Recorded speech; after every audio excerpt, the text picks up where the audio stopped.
Hey everybody. What's going on? Where's the chat at? What's up? What's up? What's up? What's up?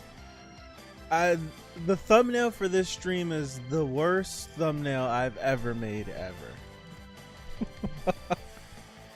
Because when it's Tower of God related, it's usually just plug and play. I made like a template in Photoshop, so I would just literally just pluck the image out, right? Pluck the image out, put the image in, change the title. If the little mini arc were in changed, I did that. Good to go. So when I sat, like, I was operating, like, walking around, because I'm streaming Tower of God today. I was operating around the fact of I have a thumbnail already. That's how I was operating. Like, I have a thumbnail already. So when I sat down, I was like, ow!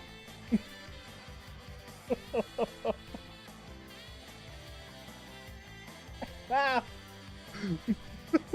That hurt. Okay. What was I saying? Between me having a headache and then me smashing my knee on the table just now. What was I saying? Jesus. When I sat down, I realized I didn't have a thumbnail. I was like, oh snap, I don't have a thumbnail. And I was like, I literally spent probably, I don't know. I spent like 5 minutes trying to like come up with an idea. And I was like, you know what? Picture, bang. And then I just took all of like the PNGs that I cut out.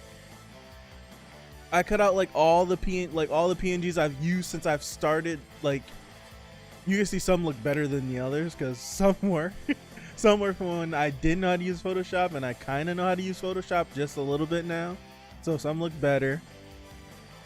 And I just was like, put them on here, put them on here, put them on here, put them on here, put them on here. And I was like, that's the thumbnail. I'll come up with a nice fancy thumbnail after.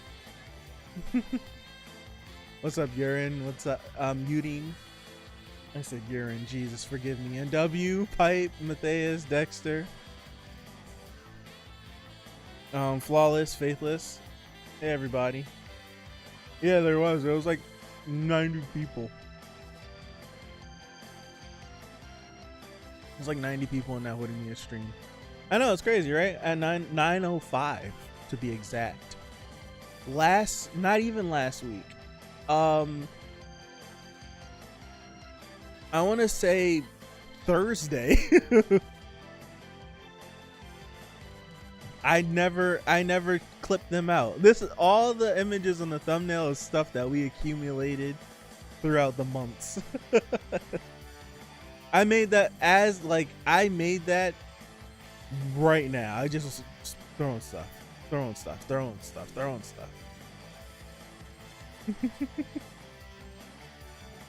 know, like last week we were at I want to say like last Wednesday or Thursday, we were at like 860 subs.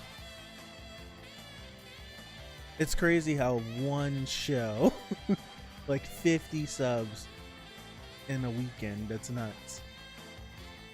But yeah, as you can see on the screen, courtesy of NW in the chat, I have all of this information. All of this stuff. Alright, I think a good 74 pages worth. The thumbnail is beautifully postmodern. The simplicity and lack of emotion in your face contrasts with chaos. I agree with NW. Also, 4Bomb is missing an arm. He did not have an arm in that panel, so when I cut him out the picture, he ain't get no hand. I wasn't gonna draw it. No way. Oh man. Can I close one of these? No, I can't close that. What's this? I can close this. Yes. All right. Hey, Becky. What's going on? How are you? All right. So I don't know how to like start this. Like I don't need to be like super prompt, right? This is just something that we're just gonna glide our way through.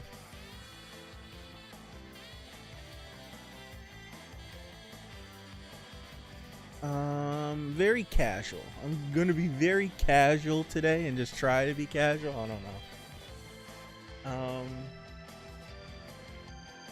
Also, if there's something missing, yeah. Like honestly, it's to the point now where it's just like we've caught up. Hey, 5N, we've caught up. If you find a reason to get shot now, I don't know what's wrong with you. You're special. It's I don't know. Would it be? No, I was gonna say if we could go through. Nah, I'm not doing that. That's gonna take forever. Okay. I can sense the theories coming. Now's the time. If you have a theory you want to throw in there, I wouldn't mind it. I wouldn't mind it at all. At the halfway point, it's just images. So yeah, cool. All right, so I'm gonna get started then. Like right, this is weird. This is weird. Like, it took me like 4 days to close out the final chapter of Tower of God because I usually leave it. I usually left it up. Like I wouldn't close it out because I didn't feel like going through the process of going to Webtoon, going to Tower of God, finding the chapter. I would just leave it up. I left that chapter up for like a week. I left that chapter up for like a week. I was like, I couldn't find it in myself to close it out. It was like this weird like holding on. Like once I close it out, you know, that's it. All right. Tower of God extras, a selection of revisions of blog posts, Naver fan cafe, and miscellaneous external info. Use of asterisk and blue colored text on most occasions for the sake of more pronounced differentiation. Okay, gotcha. I appreciate you, NW.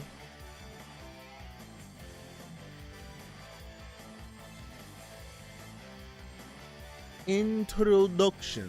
Oh, so I'm kind of blind to this. Cool. Various tidbits from season 1. Floor 1, head-on's floor. It's like the tutorial for the tower. Consequently, it may be hard to understand, and you may just feel lost. It has secrets hinting to the rest of the story. Maybe you can find some. It's mainly in reference to the murals we see on head-on's floor.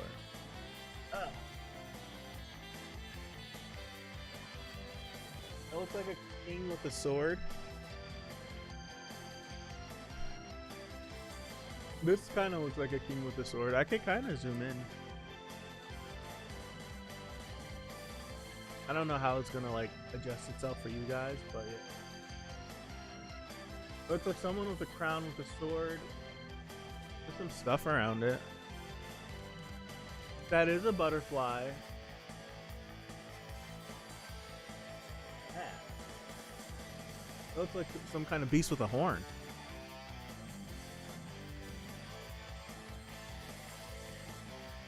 I'm trying to think if this looks like something. Rock in the middle, maybe? Possibly. Music needs to get turned down a little bit, okay. That's right, I turned it up because of the Crunchyroll Awards, thank you. I turned it up because of the Crunchyroll Awards. That should be better, right? I like this one this one right here. Kind of looks like some sort of like king or something. Some like Middle Earth stuff. This butterfly, obviously, like in my brain, I instantly think of bomb. I have no clue what's going on. I'm reading through the blog post information that I've been ducking and dodging the whole time I was reading through. What's up, Adamir? How are you? The Thrissa? You think this is the Thrissa? I don't know.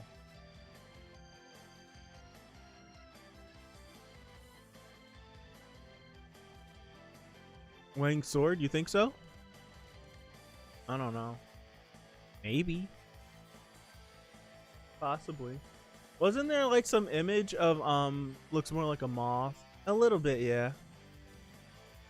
But I can see how it could be interpreted both ways, but it kind of does look like a moth now that you say it. Isn't there like some image with like a woman holding a baby or something? I feel like I heard that before. Between family members, they refer to each other with given names outside of familial contact. They're referred to by their main family. That's why we just call Koon Koon. Gotcha. In reference to the 10 great families, we asked to avoid confusion. By the way, there are various other ignition weapons apart from the 13 months. Many rankers use ignition weapons as their main choice of weaponry. I've had a long day, y'all. Oh, zoom out. My bad. Right there. My bad, y'all. To further clarify, the 13-month series are good, but they are not the absolute best. Yuri herself uses better weapons than the Black March, but regardless, the 13-month series do have great significance and magnitude to them within the story. Okay. Baby might be bombing a woman, but that is an actual thing, right? I think that could be a reference to Zahard deck. Anok's original backstory now non-canon. Okay. The central idea of the original storyboard was fixated on the concept that one who collected all the 13 months could theoretically then bear Zahard's child and subsequently be his wife. Thus, Anok's desire to get the Black March bomb. This original plan didn't seem to interweave well with Anok's obsession towards getting revenge on Zahard, hence it was dropped. Okay. This idea wouldn't be entirely scrapped as it was later used as a pretext / fake story to the Zahard. Yep. And W put in, clap it up for NW, please, because all of this, like all of these, the blue text interjection, this isn't just something random I found on the internet. NW did this.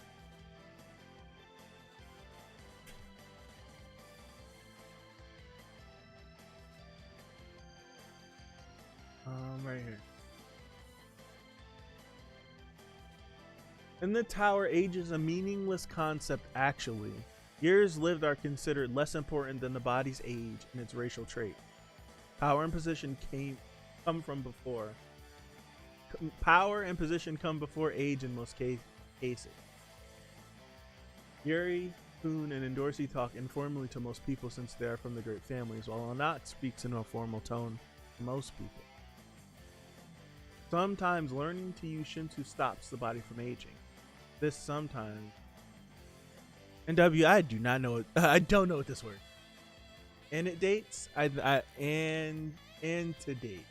I don't know. I have no idea. Antedates further concepts in the series, like the ability to make a contract with an admin or the usage of spells. Thus, we can assume that Siu was still in the process of touching up certain aspects of the lore by this. All right.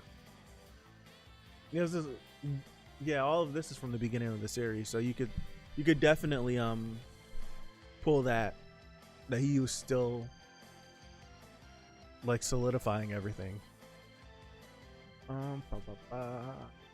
Then this person will be usually treated as a child even after a long time, even after living a long time. Thus, normally in the tower, body and mind are considered to be of the same age. Of course, some expectations occur due to birthplaces and families. One's biological age is determined by their mental age. Okay. And Blackfish. I don't know how to pronounce that word.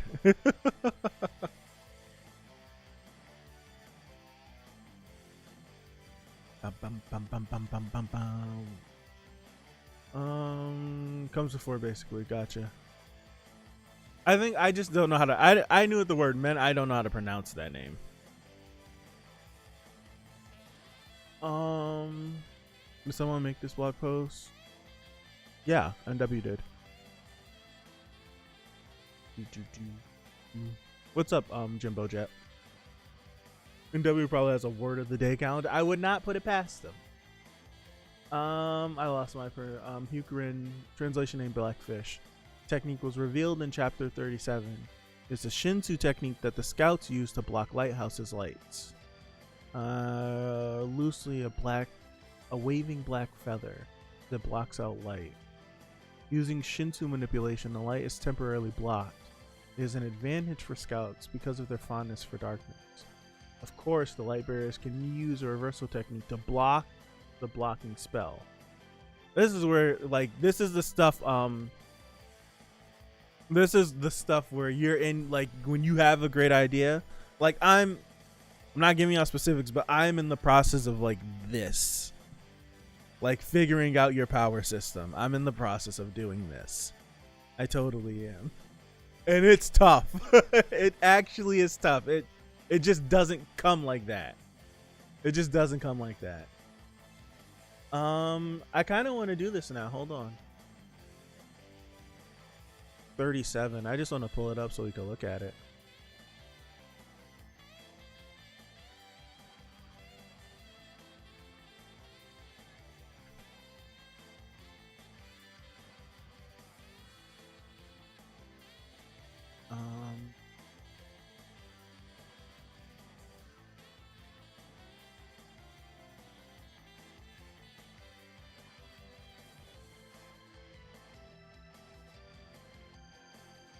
Um, 37.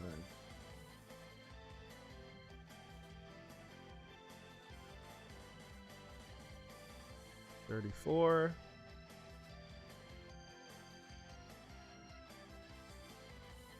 Right here. Okay.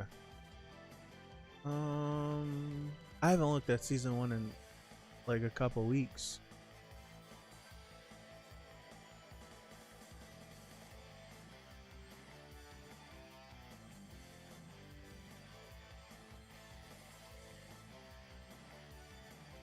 Okay, I'm looking at it right now. Yeah. Dragon got powers confirmed. Yeah, and hide and seek. It's this stuff. It's all off because I adjusted it for the thing, but it's all this.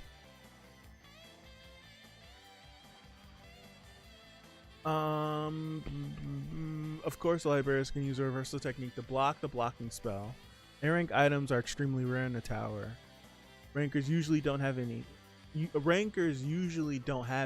High rankers may have 1 or 2. Of course, even an A-rank pocket would be less valuable than the Black March. Okay. The Great Blue Spear is Kunadon's throwing spear. A total of 11 of them have been made, and they can be ignited, which is rare for throwing weapons like spear/javelin. That's rare. Doesn't Rock Spear ignites, right? I forgot what he calls it. It's like a dope name though, but the one that Rock has can ignite, right? Or is that just a technique that it has?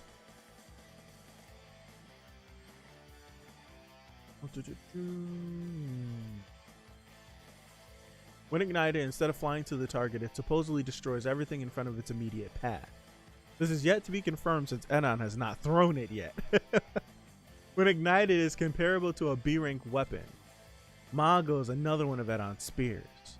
There is a known joke among the regulars and inhabitants that this weapon could possibly pierce through half of the tower when decompressed. In addition, when decompressed, its rank increases abnormally. Mad shocker, yeah. Like, this Great Blue Spirit, it's his throwing spear. A total of 11 of them have been made, and they can be ignited, which is rare for throwing weapons like spear/javelins. That's nuts to me. Also, this one, Mago, they're saying it's a known joke, but a known joke. Okay. All right. Like, what? When decompressed, it could pierce through half the tower. So how big is the damn thing, right? That's crazy. Are we sure that the Great Blue Spear is actually a spear though, not something else? The names I know. The carrier is an inventory that combines the functions of a pocket, lighthouse, and casket. The term for inventory is specifically used for storing spears. Okay. All into one, allowing a fisherman to take on any position. Only 10 have been made, 3 of them A rank, while the other 7 of them are B ranks. They're quite ineffective in battle though, but still very interesting. Adori Zahard uses one. I see why you guys don't like. This is the beginning. I'm like, this is season 1. Why are you name dropping Adori Zahard like that? I see why you guys are so vigilant on these things. I get it. I appreciate you. All right, I totally appreciate you. It's interesting how they say that that this carrier is ineffective in battle, but the general of Zahard's army uses one. So, yeah, pretty dope. Bamanak, Yuri, Evan, Koon, Rock, Ho, Hong, Chonhua, swordsman that got defeated by Endorsi and had the and Seonwoo, Nade, blonde little anime girl. Yeah. Man Barondena. I forgot it. Are the only characters that made it out of the initial black and white storyboard of Tower of God. Interesting. Anako was initially a regular human, not a lizard person. Okay. Leroro and Yuri were in the same class as regulars. Thereafter, from the class of regulars, Leroro and Yuri were the only ones to become rankers. Here are panels that CU didn't make into the final cut of season 1. Okay. And those are probably at the halfway point, right? That's like a little cool thing to know, that Leroro and Yuri were in the same class and they're the only ones out of their whole class to become rankers. That's dope. That's pretty dope. One line summary for chapter 66. Goblins are bad. Pericule is bad too. And no, I will get rid of Pericule. Deep narrator voice, he didn't. The panel isn't appearing. The image, that is. No, there's nothing here. Let me go back. I can go back and try to open it up again. Hold on.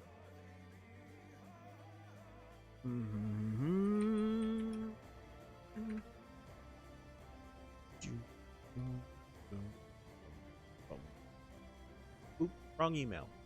I'm looking up. Wrong email. It's not this one. It's this one. No thanks.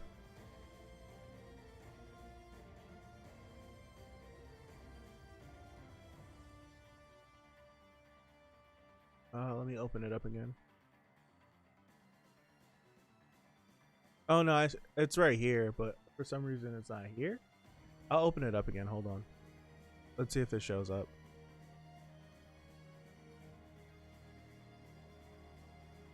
Look at that for a second.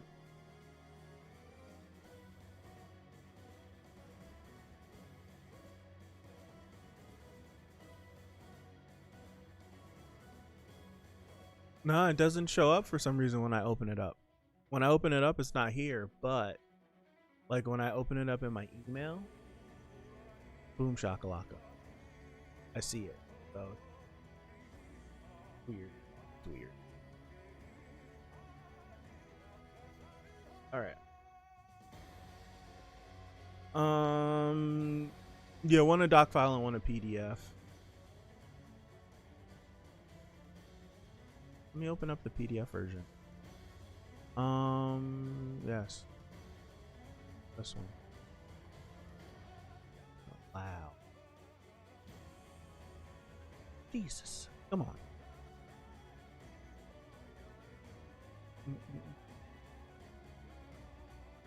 Don't show me again.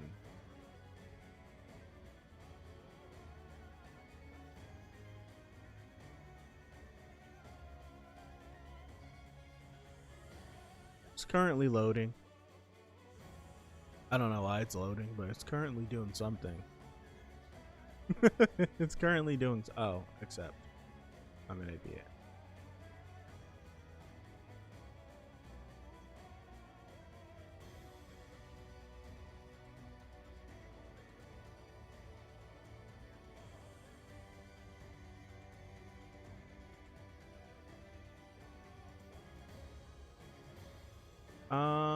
This is good enough.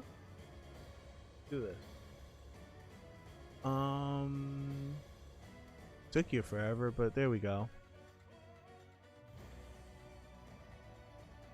That's so not centered. It's not even funny. Can I do this on the fly? I'm pretty sure I can. Hold on. We're gonna make this fit. We're gonna make this work. I have to do this. Right. It's this way? Nope, wrong way. It's this way.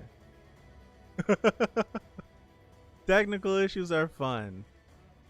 But I'm not really stressing it this time for the simple fact it's not a read through, it's just a blog post.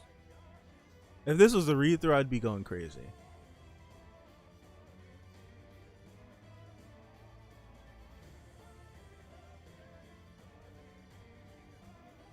You can see how much I've actually cropped of this. This is how much I've actually like cropped. Like what we usually read on was literally sorry for the flashing, by the way. It was it's a full like capture that that I cropped up so I could stick it in the corner. That's good enough. And left. Dude, that's the right. You see this? You see this nonsense? Why is it both sides being affected? This is stupid. You see this, right? Hold on, close. Let me open this up again. Goodness gracious.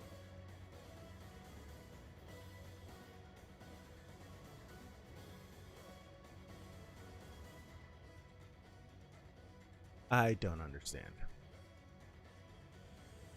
I have no idea. Does this affect the top? I don't know. Everything is affecting the right side of the screen. This is so weird. I don't understand. I have no idea. I'm trying to get rid of this side. And I can't. I can't do it. It's only affecting the right side of the screen. So stupid. I'm actually annoyed. I can't read like this. Did you set the stream to Wumbo? I don't. Filters.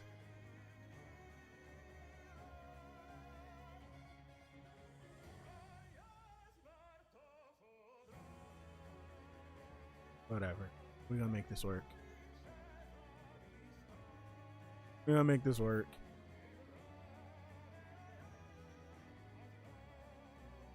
So weird. We're gonna make it work.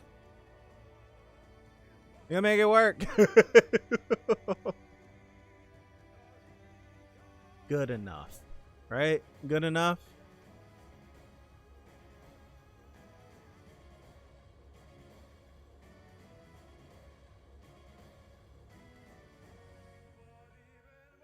Almost there. Good enough. Good enough. That works. Close. All right. Technical difficulties over. Hopefully. Now, if I do this, what does it look like? God damn. That looks horrendous. Okay, whatever. All right. Where were we at? We were here.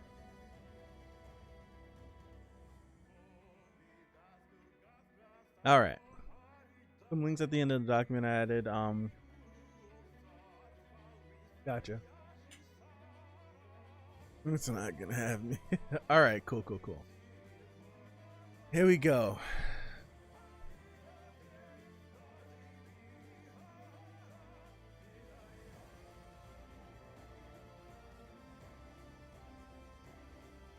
Okay.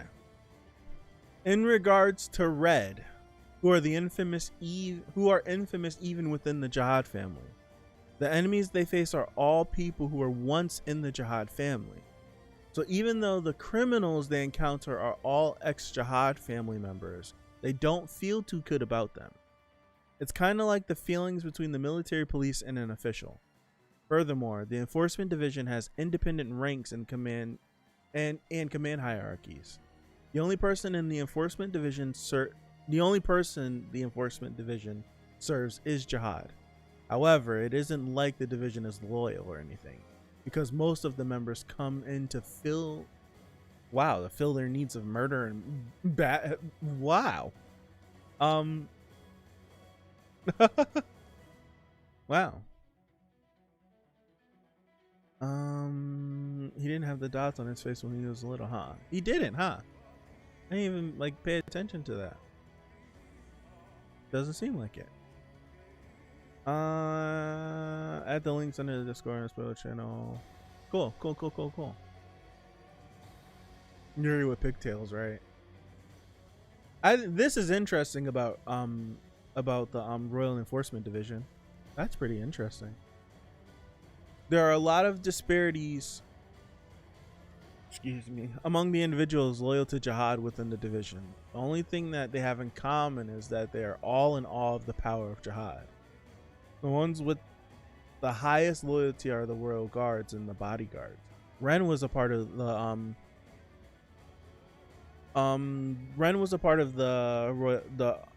Royal Enforcement Division, right? There are some people who become psychos when their loyalty goes overboard. P.S. The comparison I made is only surface level, since the military police in Zahard's army is not the Royal Enforcement Division. Interesting. So they're just something completely different, okay.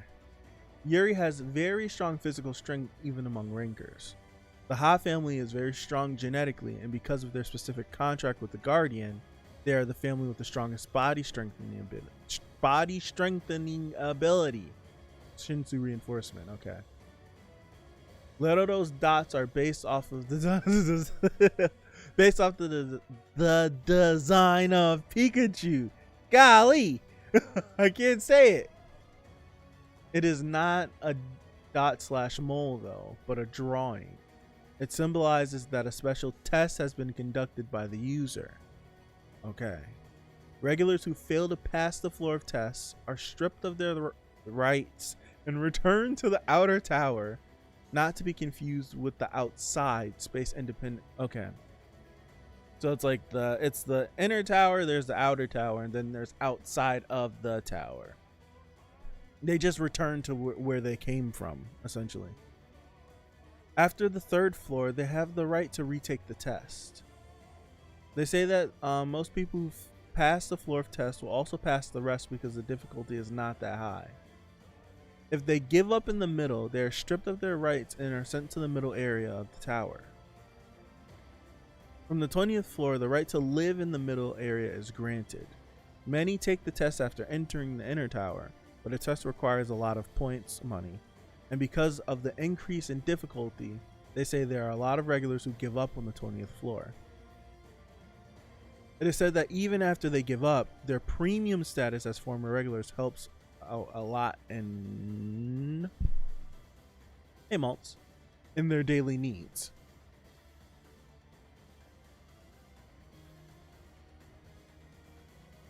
Okay, that's cool. So you have if you give up on the floor of tests, they just send you back to where you came from. So that means Serena just got sent back to the outer tower, right?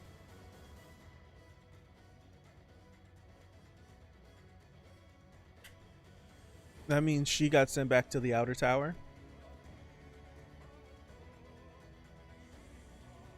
And once it just basically says once you pass the floor of test, because the floor of test is the second floor. Once you get out of there, you have the ability to retake the test as many times as you can to keep climbing up. And then that's when you reach the 20th, where everyone seemingly, a lot of people stall out there. Gotcha. Okay. Serena's somewhere in the outer. Yeah. It'd be cool if we could run into her, but I don't see how we would run into her unless our journeys took us to the outer tower somehow, some way, and we just happened to bump into her, and the the infinite amount of space of each one of these floors seems unlikely, but hey. All right, part 1, more on the 13-month weapons and princesses. I'll be saving the princesses rankings in sobriquets for later so that they're all in one. Did I say that right? Sobriquets. Did I say that right? For later so that they're all in one place with all the other high ranker character rankings. Okay. Any princess who becomes a ranker is entitled to a guide thanks to the contract of the Zahard family. Okay. There have been many cases of princesses from normal families getting killed unnoticed. Since a princess from a normal family becoming a ranker means that a new power will soon be born. There are tons of people who will try to get rid of them because they don't want to see that happen.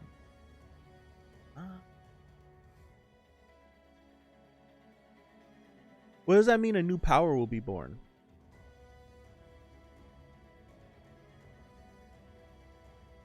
I can ask questions now. What does that mean, a new power will be born? Like another I know another family will never like rise up and be like equal to the 10 great families. Like, is it something like that, or is it like some sort of like weird birthright thing?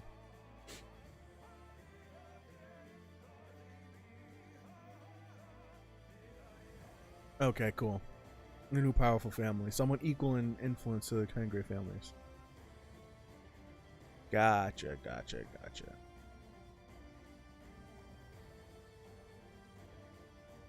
A new power like in Dorsey, who isn't from a royal lineage.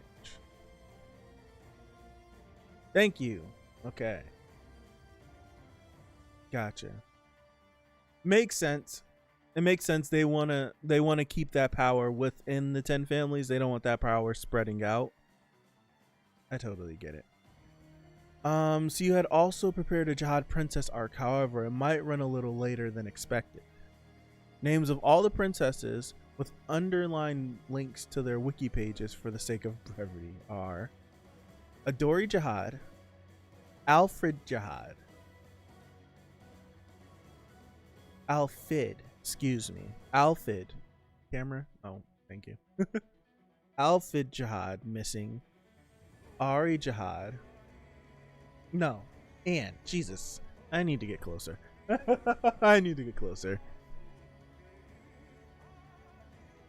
And Zahard, that's a Alfred. I just need to get closer. Goodness gracious. So Alfred is missing, and this is, I would assume, what's her name? No, this isn't. I've written about all the notable ones. Okay, cool. I thought I closed it out by accident.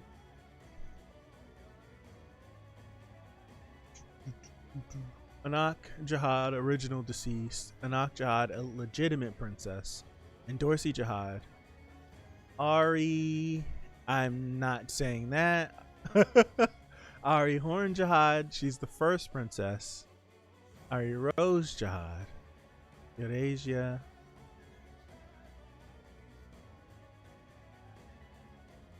Sealed.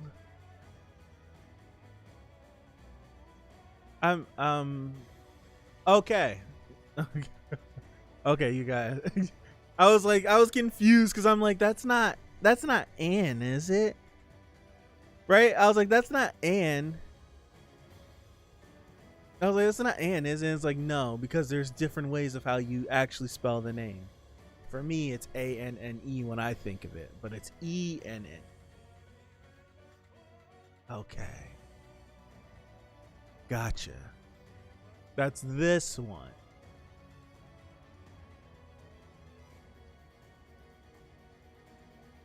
Huh. So she's from the same family as what's his face? Or is she the same individual that was? No, it had to be she must be from the same family that they were talking about what's his face? Like when they speak of Eurasia being like having the wave controller. I'm trying, yo. Like the wave, like they're the wave controller of the original, like of the what's his face? Jesus, I can't think. I can't think. But I think you guys are getting what I'm trying to say. The strongest wave controller of the 13. That's what I call them. The 13. Okay. So I'm like, either like, I was like, is that the same one? And I'm like, no, this was way after. So it must be from the same family. Okay. Garam, gone rogue and in hiding. Yuri Ha, detained. Heis. Endo Locke, Glad Mary. Jaina Repalista, okay. Maria, Mashani, Lilial and Shilio. I was just realizing, okay, Yuram, Uni, Yulia. Okay. Cool. Lilial and Shilio. Yeah, V is tension, but she's V is tension, but Eurasia, I don't know. Eurasia, I have no idea. Is what's his face? Wave controller. The 13-month series have all their names engraved on them. The engraving is in Japanese because their creator, Ashwell Edward, I'm not going through these name pronunciations, uses a language based on Japanese. So you made it clear there that there's no deep symbolic significance behind. You can see I'm not in the mood to read out loud. That is. Okay. 13 months is actually based on the lunar calendar, where all months are based on.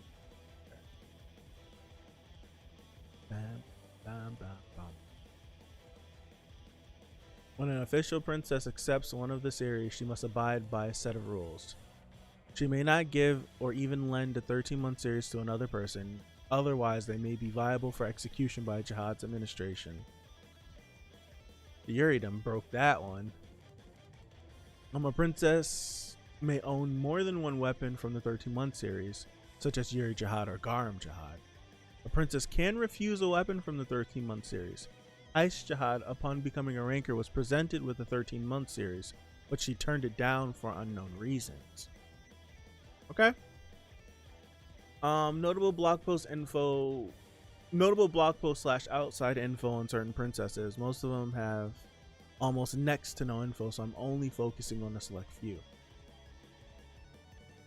Adori Zahard, the wielder of the only S-rank 13-month weapon, the Golden November. A high ranker who has multiple male and female fans due to her golden blonde hair and beautiful face. See, I'm glad I didn't know this information. I'm glad I'm glad I'm reading it now. So she has golden blonde hair. She's also the commander of Zahard's Royal Guards, the guards that welcome Yuri at the start of season 2, and also the same ones Yuri beat up in front of Repalissa's place right before the Hell Train saga. They are special in that, like the main Ari family members, the Royal Guards are taught how to use the Ari family's special sword techniques. In addition, Adori knows Ari swordsmanship as well as one might guess. As there are many secrets to her private life, no one really knows the true Adori. However, it is widely known to most of her fans that she allows people she likes to call her by her birth name, which is Adoru. Even before she became a ranker, she defeated an upper. Really? That's right, because that's the reason why it was a big deal.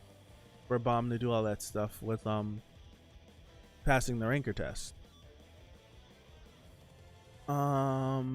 She defeated an upper level ranker quite easily to boot, and even Garam Jahad was overwhelmed and pushed to her limits when fighting her. Context before the and Jahad incident.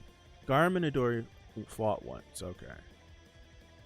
It hadn't even been 100 years since Adori became a ranker, yet she was still able to overwhelm Garam, and since then, in the few fights she's had against other rankers, she's defeated all of them with her overwhelming combat prowess.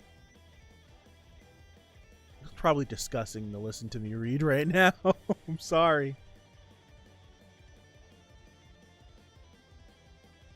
Ari, how do you pronounce this? I would love to, like, how do you literally pronounce this?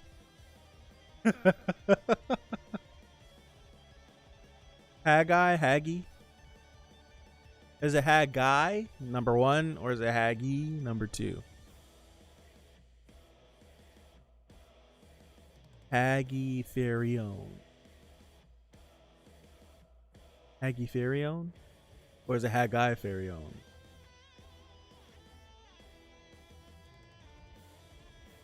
Haggy. Okay. I don't remember what I did. Haggy or Haggai? Jesus. I said the numbers and then forgot which ones was the numbers.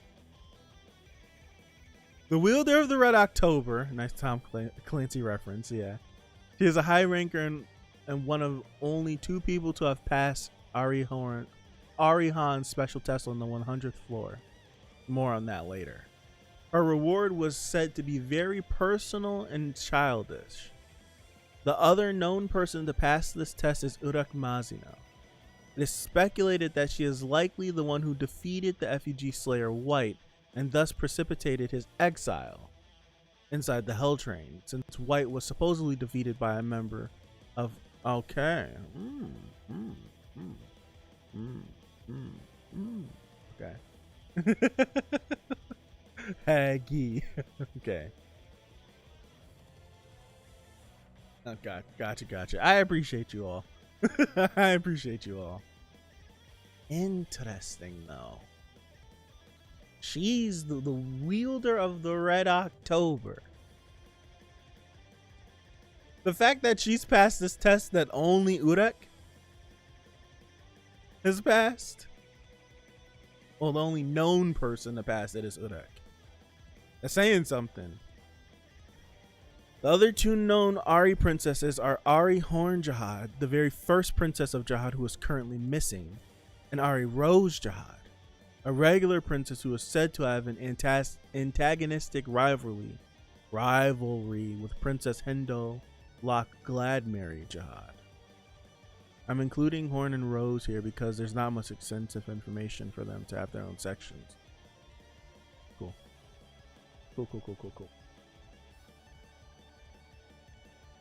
Like, I put nothing past Urek. That was she put down White.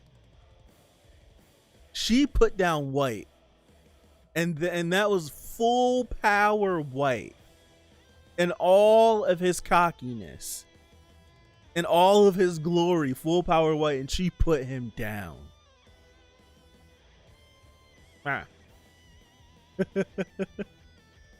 Right?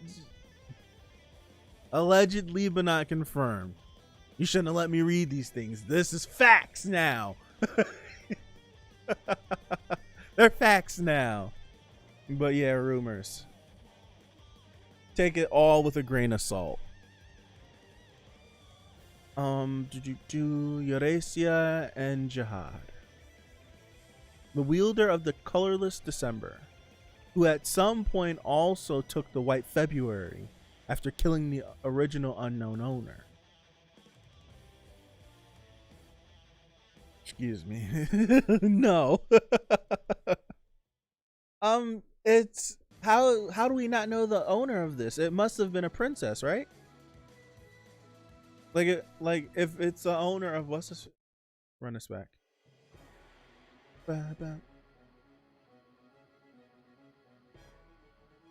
I love. Oh my gosh, malt.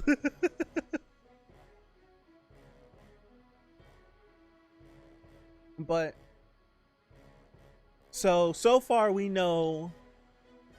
Oh damn it.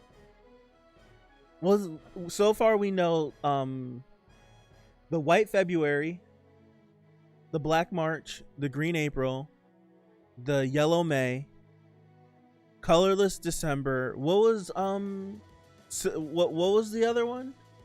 Red October. No, it's gone. I want to go back up. The Golden November. Yeah, the Golden November. Okay. It's pretty cool. Oh, there's a chart. I was trying to read them off. There's a chart. Okay. All right. The wielder of the colors December, who at some point also took the White February after killing the original unknown owner. A high ranker who went berserk and was sealed away. I'm going to spare you the floor of death info dumps you already know. She is the daughter of Eurasia Blossom, the head of the Eurasia family. More on the family heads later. And Po Bithal Gastong.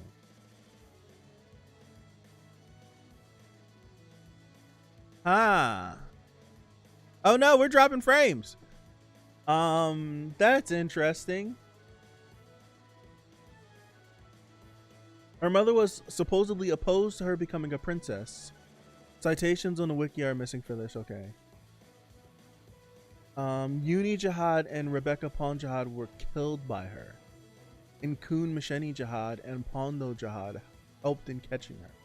There's also rumors that even Zahard himself had to interfere, and that even Heist Zahard, who refused a 13-month weapon after becoming a ranker, participated in the battle against Eurasia and Anne. I'm gonna call her Anne. I'm gonna keep calling her Anne.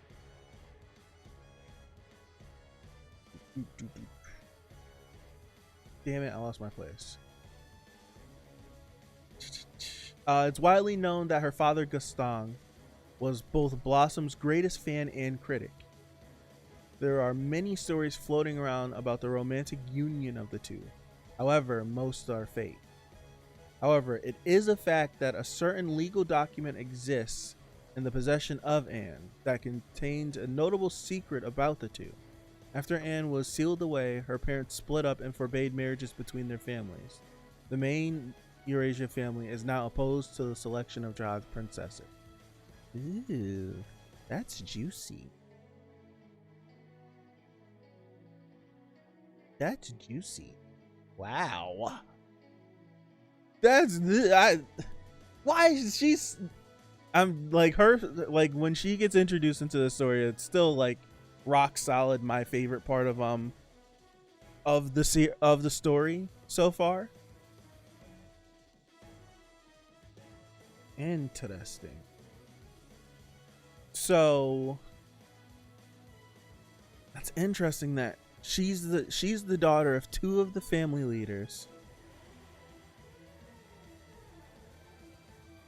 On top of that, like what Malta's saying, she's the daughter of two of the family leaders and thank you, as well as receiving Zahard's blood. Well, however that process goes, I don't know how that process goes, but however that goes, I guess it's blood. I guess, but that's very interesting. And they're saying that she activated both. Isn't what they said in story that she activated both of the 13 months that she had, which caused her to go crazy? And that's crazy that in her doing that, who stepped in? Hold on.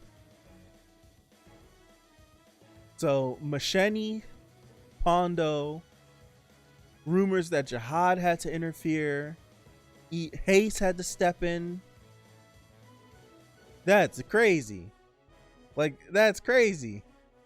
Like, she's dummy strong. Like, for real, that's crazy. Like, rumors, but that's nuts. Like, if we're holding it, it's nuts. That's pretty nuts. The 13-month series are as followed. Silver January, White February, Black March, Green April, Yellow May, Luminous June, Indigo July, Blue August, Dark September. That's mine. That's mine. That's totally mine. September is my birth month. The Dark September. Ooh. Golden Red October, Golden November, Colorless December. Rainbow what? Rainbow Undecember? Rainbow Undecember? Because that's the 13th month.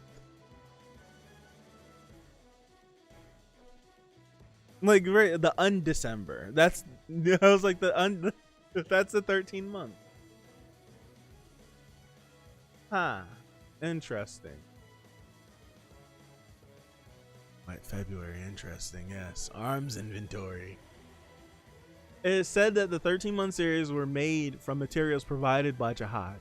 These weapons also vary in shape and function. For instance, one is a needle in regards to the Black March, and another is a hook in regards to the Green April. The Golden November is the only S rank among the 13-month series. There have been 5 princesses in total who had been executed for going on rampages due to the influence of the ghost of the 13 months. Alright, so the Golden November is the only S rank among the 13 months.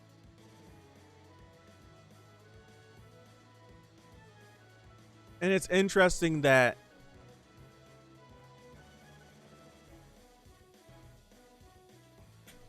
the only S rank, I think I said this already, the only S rank 13 month series just happens to be in the hands of Adori, who is the general of the army.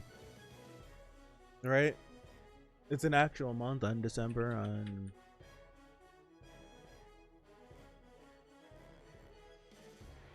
Undecember is the name for a 13 month in a calendar that normally has 12 months.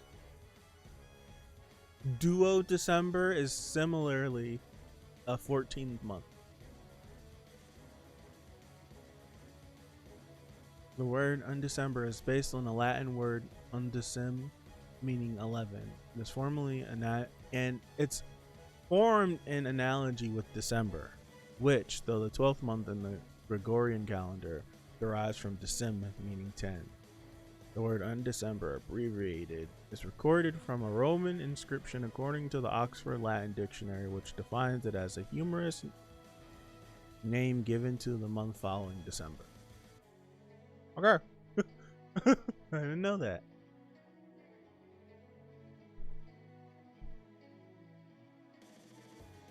I didn't know until just now. I didn't know until just now.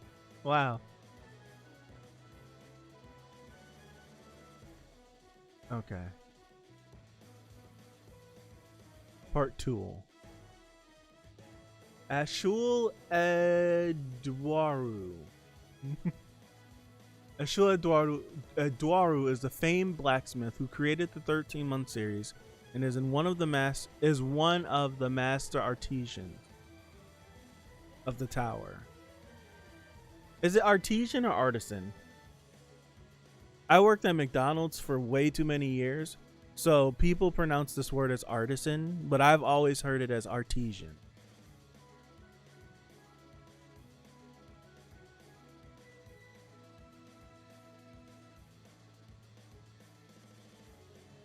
Artisan. Okay.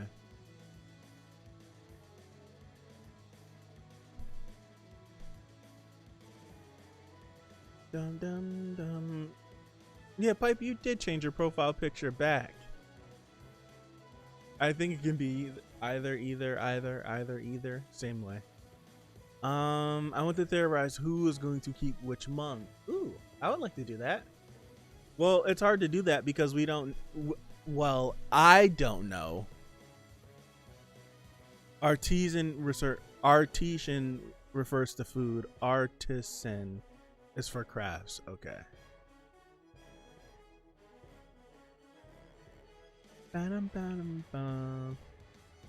It's hard to know. Wait, who said arms inventory? Jimbo Jet. The Rainbow Unidecember is an arms inventory. I just looked at that. Like, I read it and I just read whatever Jimbo Jet put, but I didn't pay attention to what it was. So the Undecember is an arms inventory that probably holds all of the 12 months. I'm just guessing. Okay, artisan is for crafts. Cool. I wasn't even paying attention. All right, that's cool. So I wonder where the Undecember is. Does Zahard have it? Is it just sitting in some sort of vault somewhere? I wonder where it is. I wonder if we've seen it already. I don't know. Like, but I think it's cool. The Rainbow Undecember. I don't think we've seen anything rainbow before. I was gonna say, what if the thorn was actually the Undecember? But I don't know. The thorn actually doesn't look like an inventory. What if it could transform? I have no idea.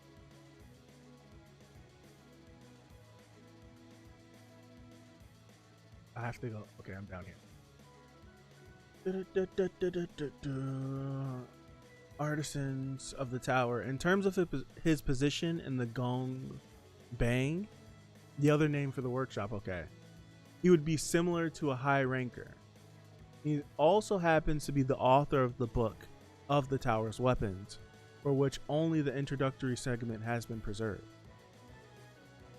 Dear readers, a long time ago, King Zahard came into the uncivilized tower and enlightened the inhabitants by ushering a new age of civilization, after which he set in motion his I know how to say this word. I'm literally just having a day. I know how to say this word. What are you guys saying? I think, yeah, it is cool that it's not a weapon. Bomb is going to be Jahard's wife. He's going to collect them all. Maybe it is Bomb. That would be crazy if it is Bomb. Maybe it's the Red Light Princess. Imagine going through all this BS of becoming a princess and then getting a case instead of a weapon. I want to see Bomb Ignite 2 to see what happens. Yeah. I wonder if that thing only, like, it does the ghost only affect princesses like they say, or does it affect anyone that is activating it? Interesting. I think the Rainbow Undecember boosts your weapons when you put them in. Kaiser's arms inventory was OV and period. That is true. That is true. All right. Now that I'm steady stalling to get away from this word. Hegemony. Is it how do I pronounce this word? I'm gonna try to remember it. I feel like I know how to say this word, but I don't think I've ever read it before in my life.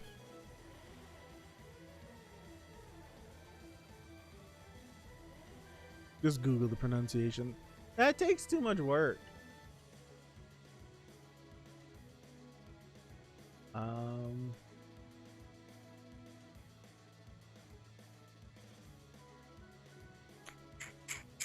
Hegemony.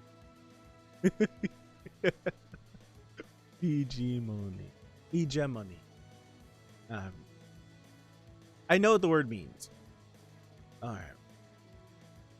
He had declared in regards to the tower, this place is too muddied.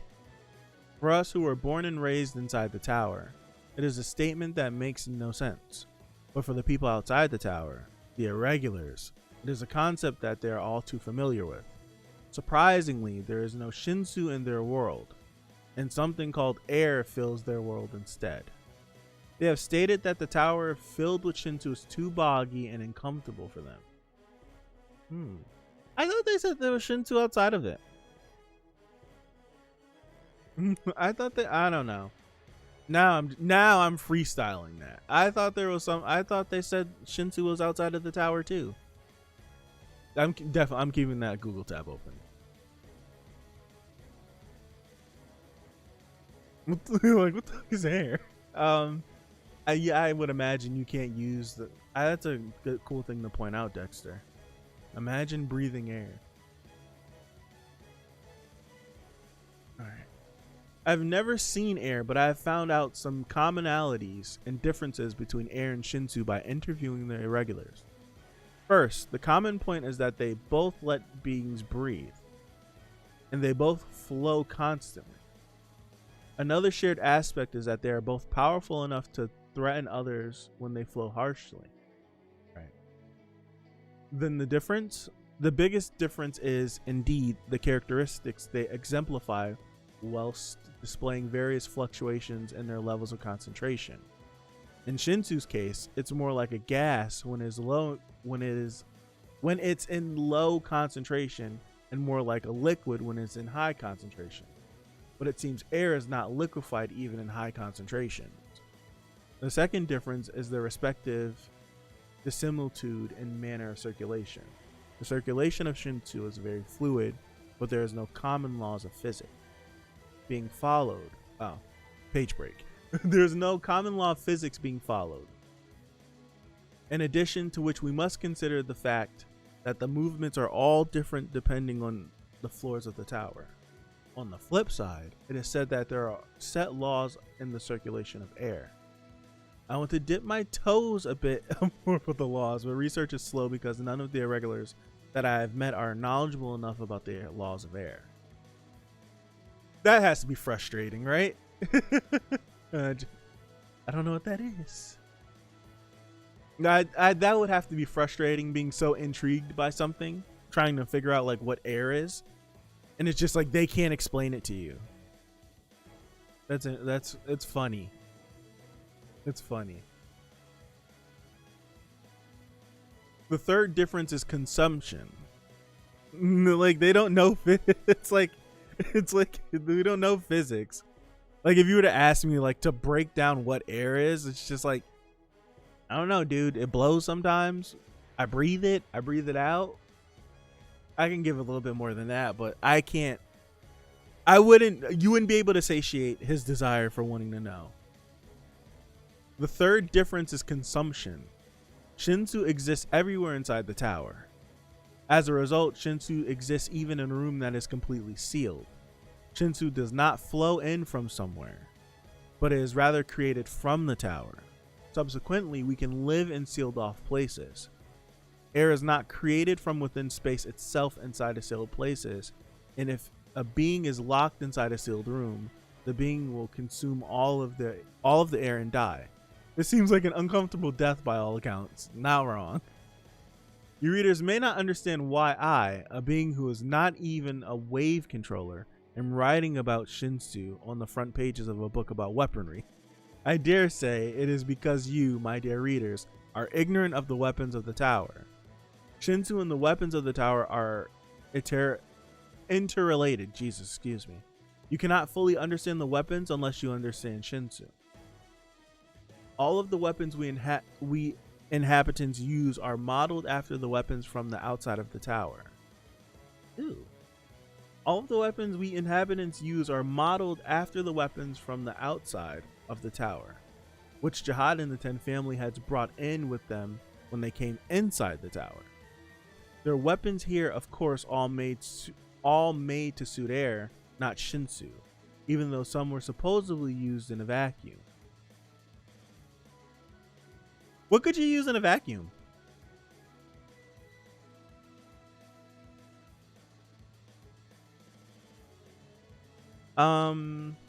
Well, you can use a bunch of stuff in a vacuum, but I don't know. Molecules floating around, yeah. Swords and needles, etc. Yeah, it's cool. Cool. Dun, dun, dun. I lost my place. Even though some were supposedly used in a vacuum, they had to develop and modify their weapons to suit the properties of Shinsu. That's how the weapons we use were brought about. I feel as if I can conclude that it's absolutely essential to know about Shinsu to understand the weapons of the tower. For this reason, there are going to be a lot of story. It's nuts how it's crazy how they can't explain what air is to him, but they can enter the tower and then modify their weapons to suit Shinsu so that they can act like it's interesting. I cut myself off. I'm sorry. For this reason, there are going to be lots of stories about Shinsu in the following chapters, and I request that the readers place special emphasis on the relationship between the weapons of Shinsu while reading.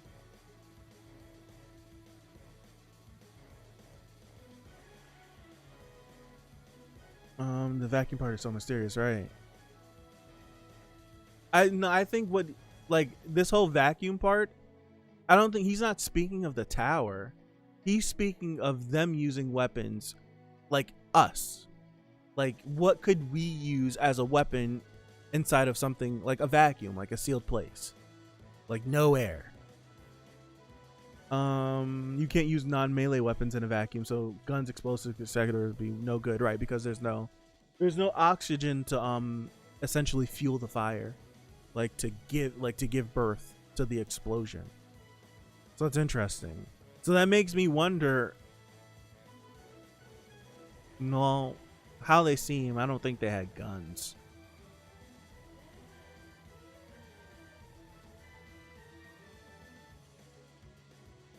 It's cool.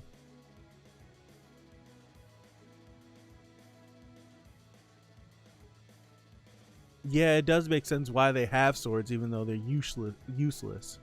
Because it's just what if spaceships, yeah.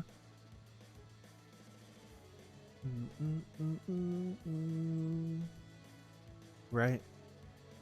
Arrows wouldn't be able to fly properly either. This right here so far, I'm enjoying all the information that we got. We have not made it far at all. We are on page 12. We are on page 12. Goodness gracious. But this is interesting. This is some interesting stuff.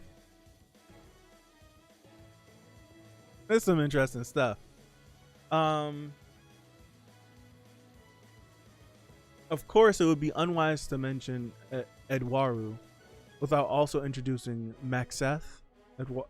Edwaru himself is only second to Maxeth in the arts of skill and weapons craft. Okay. Maxeth and more in the workshop. This looks like Celtic inspired. The Great Father, the ultimate rank in the workshop. Maxeth. Alternatively read Maxeth. So, as a master weapon craftsman. Goodness, spit it out. And is also known as the father of the workshop. After creating the white ore, Maxeth stopped crafting weapons. It is unknown why, or if he even perhaps kept on creating other objects such as pockets. Okay. He's a mecha. That would be a cool thing, just extra, some of this blog post information, as a title card, a halfway point card. You know, the workshop controls everything when when even the tower's language is named after the highest rank. Yeah. All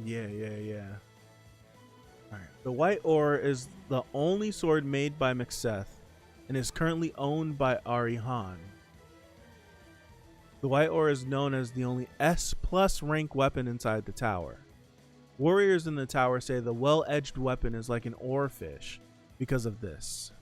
The name of the sword, funnily enough, is derived from the oarfish, a legendary type of white steel eel.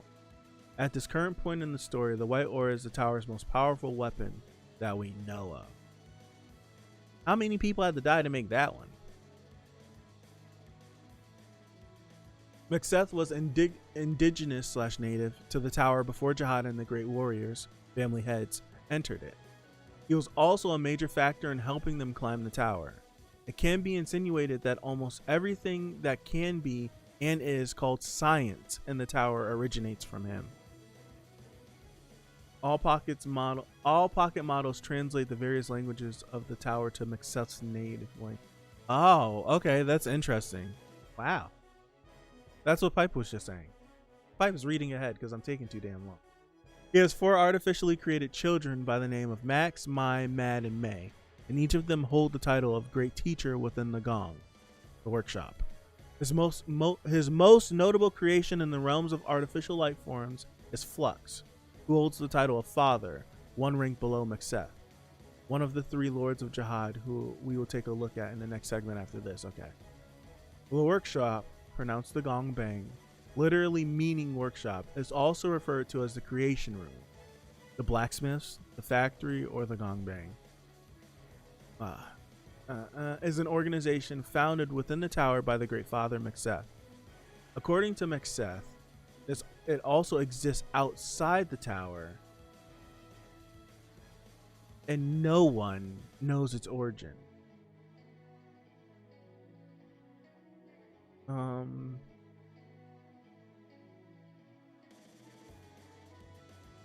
Mexethian. Yeah, this is pretty nutty. This is pretty nutty. The workshop also exists on the outside. Gustang probably has something to do with it. Who also said someone NW said Gustang knows but doesn't want to share, probably. That's interesting. It makes me wonder, like, did Zahard tell him something about it makes me wonder, like, if Zahard told him something about it and then he felt inspired to then name it that. According to Mexeth, yeah, its ultimate ambition is to find the order and reason of all creation in the world, and by doing so to know how to recreate all such creation, and with that become a godly organization and masters of all creation. There are presumably 5 ranks within the workshop: Great Father, title only held by Mexeth; Father, held by Flux; Great Teacher, Teacher, and Disciple. As mentioned before, the 4 artificial children of Mexeth hold the titles of Great Teachers. They are not given a ranking by the Ranking Administration Office because of their relationship with the workshop. Their fighting capabilities are judged to be of S level, comparable to high rankers. According to certain rumors, each of the 4 possesses a different personality type and holds different knowledge, as ambiguous as that may be. And one of them, contrary to his or her title of Great Teacher, is a very mischievous pranker. Okay. Yeah. That's a big reveal. Man. This is juicy. This is real juicy, and I'm digging it. The title of teacher is self-explanatory. However, it has to be noted that their influence within the tower is enormous. Disciples are chosen by the teachers of the workshop. They formally become one after a set period of training. As their position and title rises within the group, a disciple enjoys benefits rivaling those enjoyed by rankers. In special cases, a disciple may be chosen to be a regular. However, they will be expelled from the workshop and their knowledge sealed by law. The only known exception so far is Flux. On the other hand, there also have been cases where a ranker became a disciple. Such a person is not expelled from the rank, though it is possible to be both a ranker and a disciple provided you became a ranker first.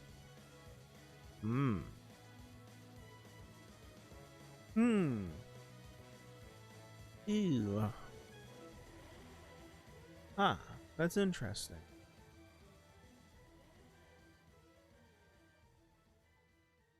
That's interesting.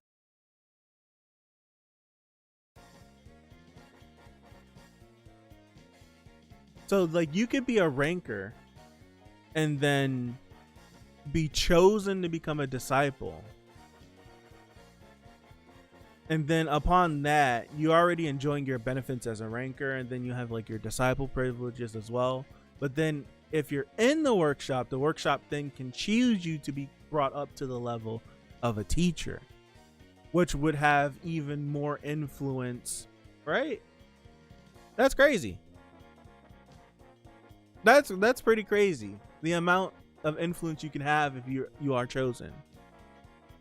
The workshop is more likely going to change, in my opinion. I think so. That's true, Rock. What's up? How's everybody?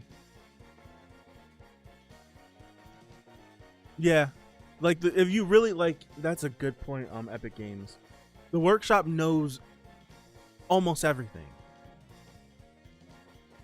The workshop knows. I would say the workshop knows everything.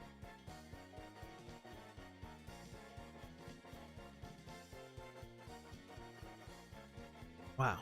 Okay.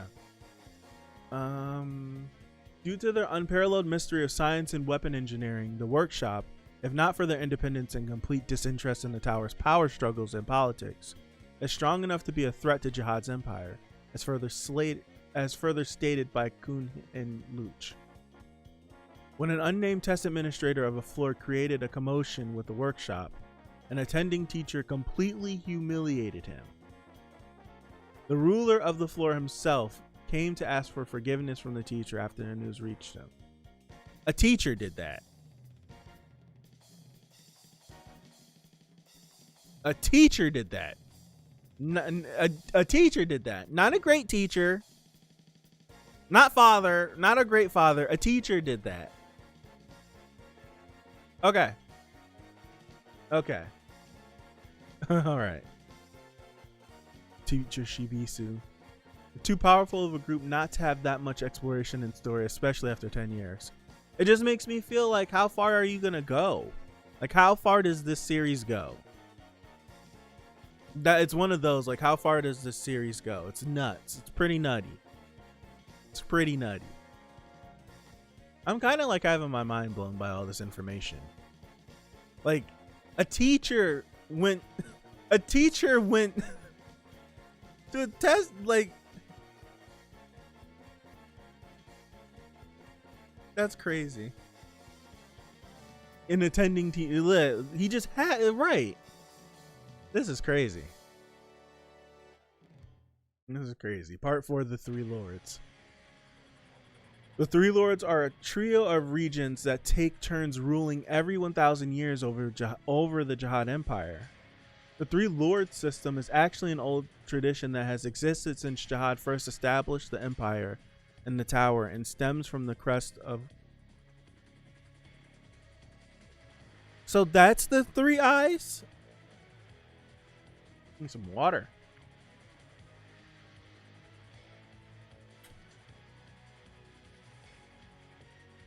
That's the three eyes?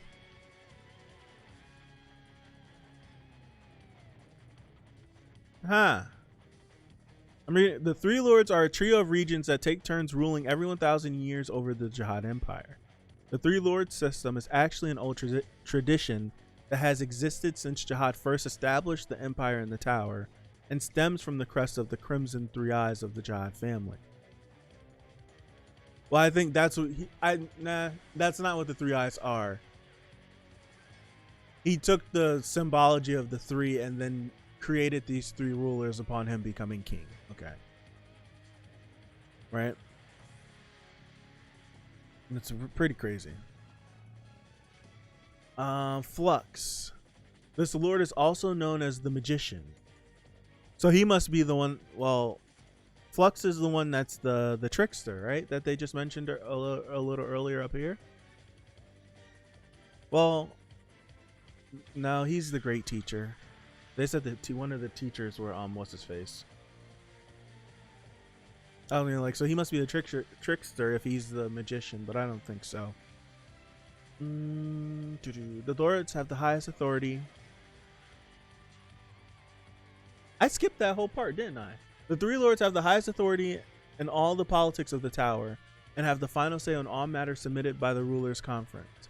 To avoid being bound by their heredity, they discarded their surnames and use only their first names. Yeah, I totally skipped the paragraph. I'm glad I went back up. Flux. This lord is also known as the Magician. He is the first disciple of Mixeth and is one of the fathers of the Gongbang, the workshop, and is the only father we know this far. Like all the other fathers of the Gongbang, Flux is an artificial organism created by Mixeth. However, no one has seen his real self, and only the illusions he makes appear here and there in the tower. He is one of the 3 people that own the ultimate lighthouse model, an opera, hinting that he is the most likely a Lightbearer, although this is not confirmed. It seems that most, or possibly even all, the fathers are also great teachers. Ooh. However, Flux is not a great teacher because he holds one of the Lord's seats, and it is known that he is out of the workshop, not in an immediate working position within the organization. Okay. One can view him as an equal or slightly above the 4 children who might also be fathers. This is unconfirmed, hence why we only refer to them by their great teacher rankings for the time being. Okay.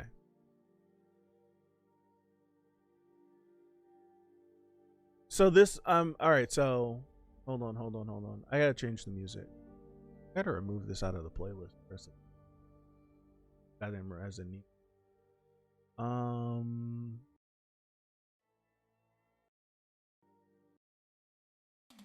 right.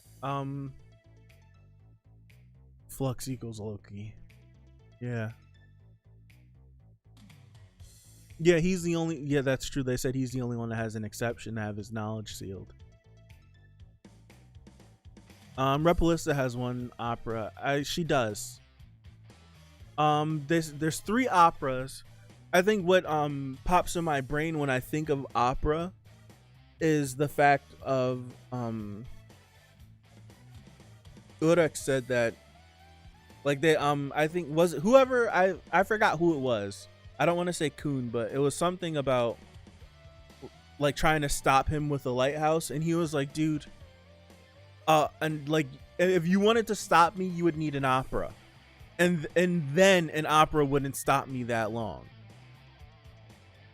So that means he's had to run across he would have had to run across someone with an opera.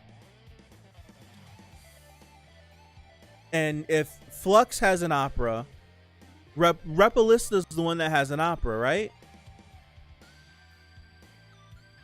And then that means there's one other opera somewhere else that someone else has.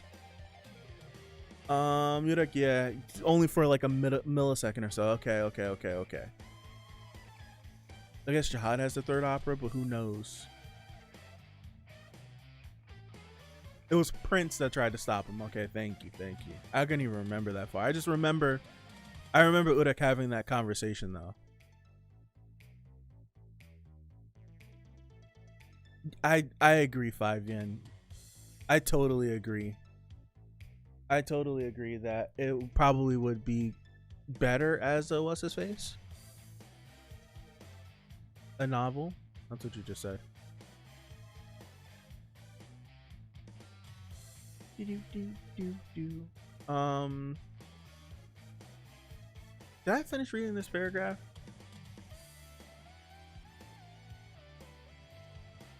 Oh snap. A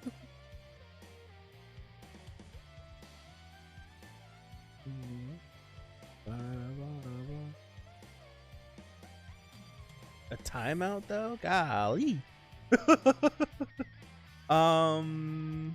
Did I read? I don't think I'll just read it again.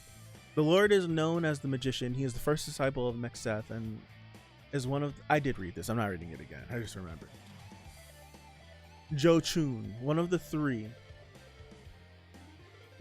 Jo Chun, is known to be a progressive lord who strongly asserts and stands up for the idea of advancing onto the next floor. Because he loves alcohol, he was named Jo Chun for Alcoholic River. He was born to Ari Han and an unknown individual, an unknown woman who was native to the tower. His mother is said to have died as she gave birth to him. There is a rumor that he is a drinking buddy to Urek Mazino, but this is unconfirmed. His real name is, by default, Ari Chun. Sorry.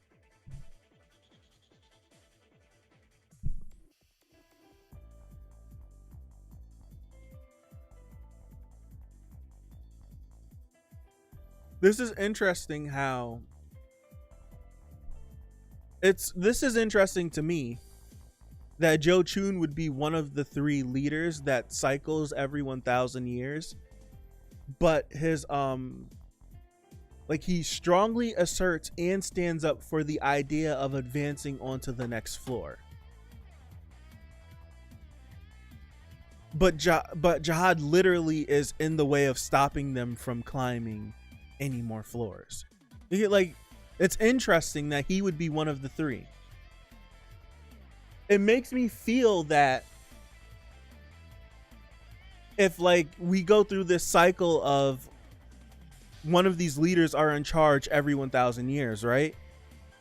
Like, just from knowing that information, it would be interesting if right now he's the one in charge, and quite possibly if we could do enough to get his attention and Bomb can do enough to climb and do something and to keep forward, that we may sway him. I have no idea.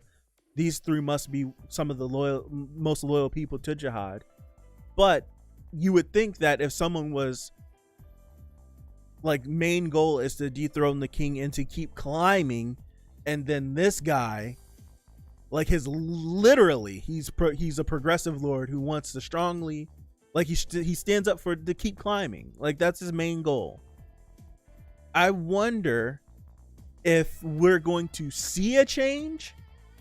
Like, is he the one that's currently in charge now, or some part of the story we hit the 1,000 years and he's the next one that comes in, and it causes like a little shift and we could take advantage of it? That's interesting. I think that's a little interesting. I don't know. That's a little interesting. Moloch 1 PGR. Okay. Just asking, how many pages does the blog post have, and what page are we on? I'm on page 16. There's 74 pages, but like NW said, about halfway through the 74, it's just nothing but images after. All right. If Zahard is the symbol that represents the tower's ruler and is a personification of the empire itself, Moloch 1 is the being who actually rules the tower. Of the 3 lords, he is the strongest, and his influence is comparable to the 10 great family heads. His name, Moloch 1, comes from the Moloch region that he lives in, and it means the absolute lord of Moloch.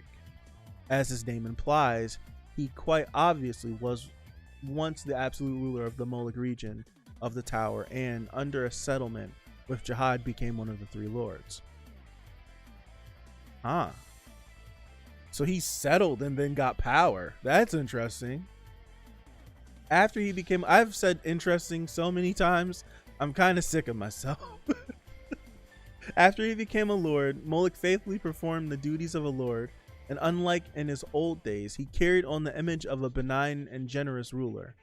During the rulers' conference, he occasionally shows a charisma that overwhelms all the other rulers. Rulers here referencing the owners of various floors who have the consent of guard. Okay, gotcha. Although said to be a powerful warrior that even Zahard himself could not take lightly. As it is ancient history, most of the records with regard to these propositions and statements have been lost to the tides of time.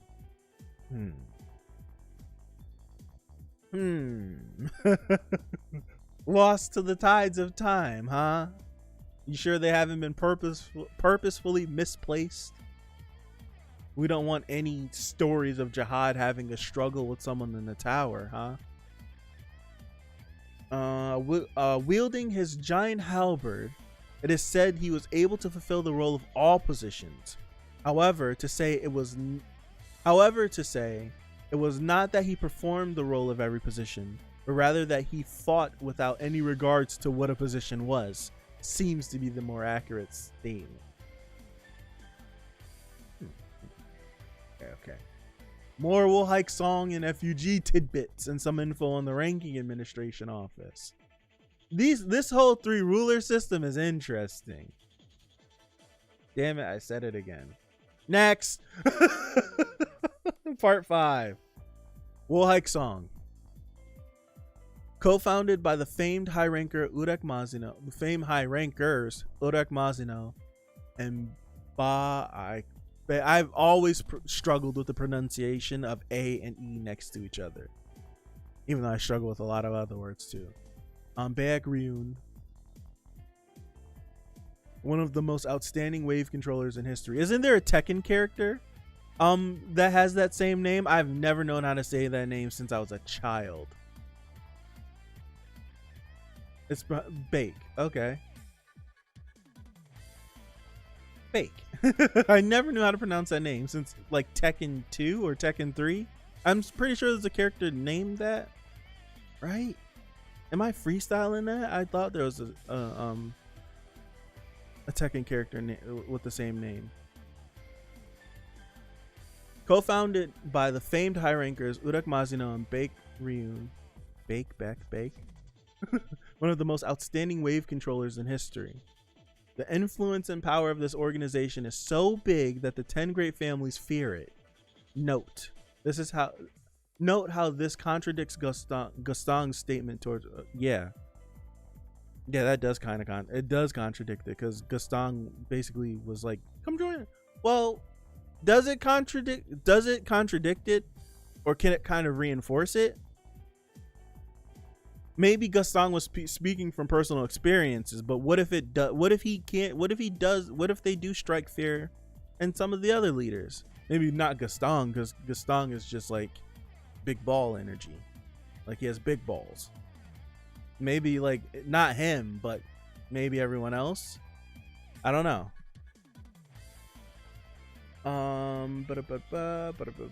Additionally, Koon Hein Luch stated that Woolhike Song is strong enough to threaten Zahard's army. Their progressive image of finding a way out of the tower disagrees with Zahard's empire's conservative ideals, but that's not enough to call them anti-government, which a lot of people brand them as. Although the relationship between FUG and Woolhike Song is not that good, there are a few members who are associated with both groups. The name Woolhike Song, the winged tree under the moon, originates from a supposedly true story between Urek and Baek. Woolhike Song began when Baek heard the great stories of the world outside the tower from Urek, and subsequently developed his own ambitions and dreams of leaving the tower. Oh, so Baek is not... he's a normal person. Well, as normal as someone in the tower could be. Originally wandered from place to place and eventually settled down in a forest. But after he became very curious about the world outside and finally told Urek about his new desire to get out. Urek said, "Then I'll attach wings to this forest. I'll attach wings to those big trees so that they can follow you anywhere you go." He then shrank, unknown as to how, the entire forest and put it in a small winged box. The name Woolhike Song comes from this anecdote. What?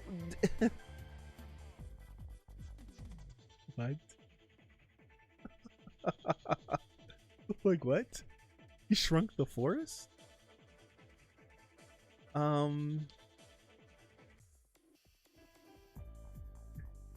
He shrunk the forest? Woolhike Song is a joke to the family heads, but can threaten the great families, maybe. Yeah.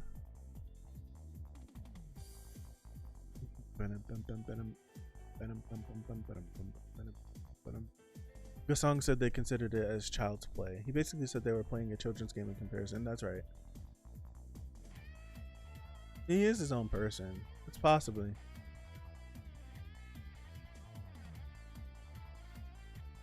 You would think that Zahard would be okay with Urek finding a way out of the tower. Like Dario, Like you would think that like Zahard would have personally went to Urek and said, "Hey, here you go. You can leave." Right? Or would Urek not be cool with that? Does Urek have the desire to figure out how to get out of the tower on his own? That's something, right? That's something. Like, does he want to get out of the tower on his own? If someone just literally said, "Here's the door, you can leave," would he actually take it? I think knowing his personality, I don't know. All right, let me read.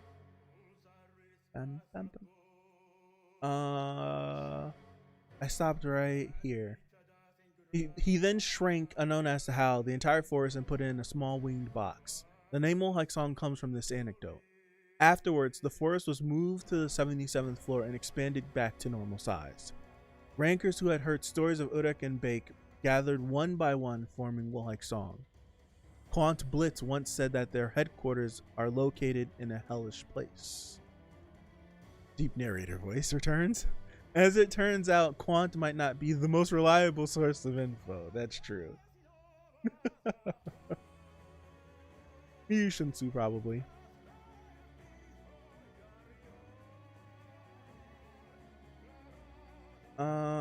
If a way out of the tower was discovered, then a bunch of people would flee to get away from Zahard. And yeah, it would. I was just wondering, like, if Zahard literally just took Urek so somewhere and said, "This is the way out. You can leave right now. Like, you can't go back. You can't tell anybody. You can't do anything. You can leave right now." Would he take it? That's just something that would be an interesting thing, since he, like, his only desire is to get out of this place.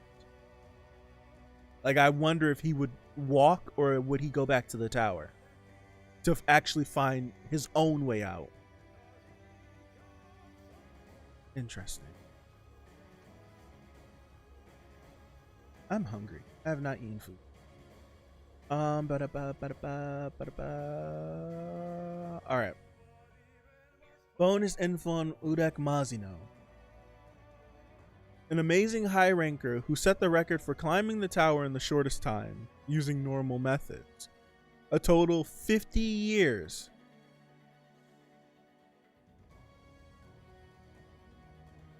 50 years? What? 50? It took him 50 years to climb the whole tower? What? And using normal methods.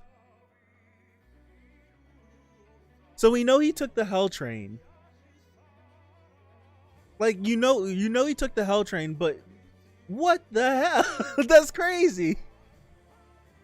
Dude, there's people that are thousands and they're like 3,000 and 4,000 year old, like, and they're just here, and he got to what? That's crazy. Like most of the other high rankers, he is very capable of filling all the positions. He was referred to by Koon Edon as an opponent Edon really want to fight, and fought Ari Han on equal level when he was only a regular, to the point that Han praised him as a true warrior after their fight ended on a stalemate.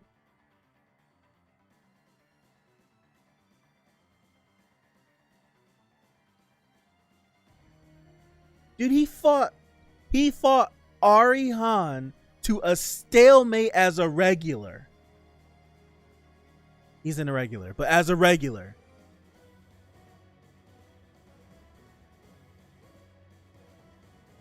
What? Like, what? He fought what? That's stupid. That's so dumb.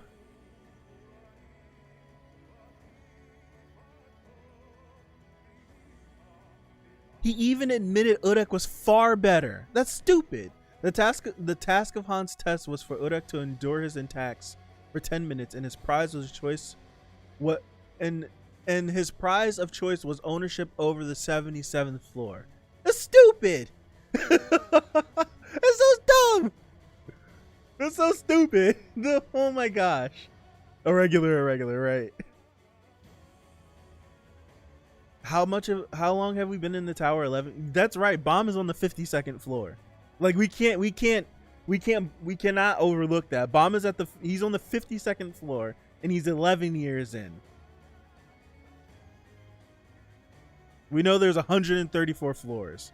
It's interesting. Okay, stop saying interesting, but okay. That's crazy.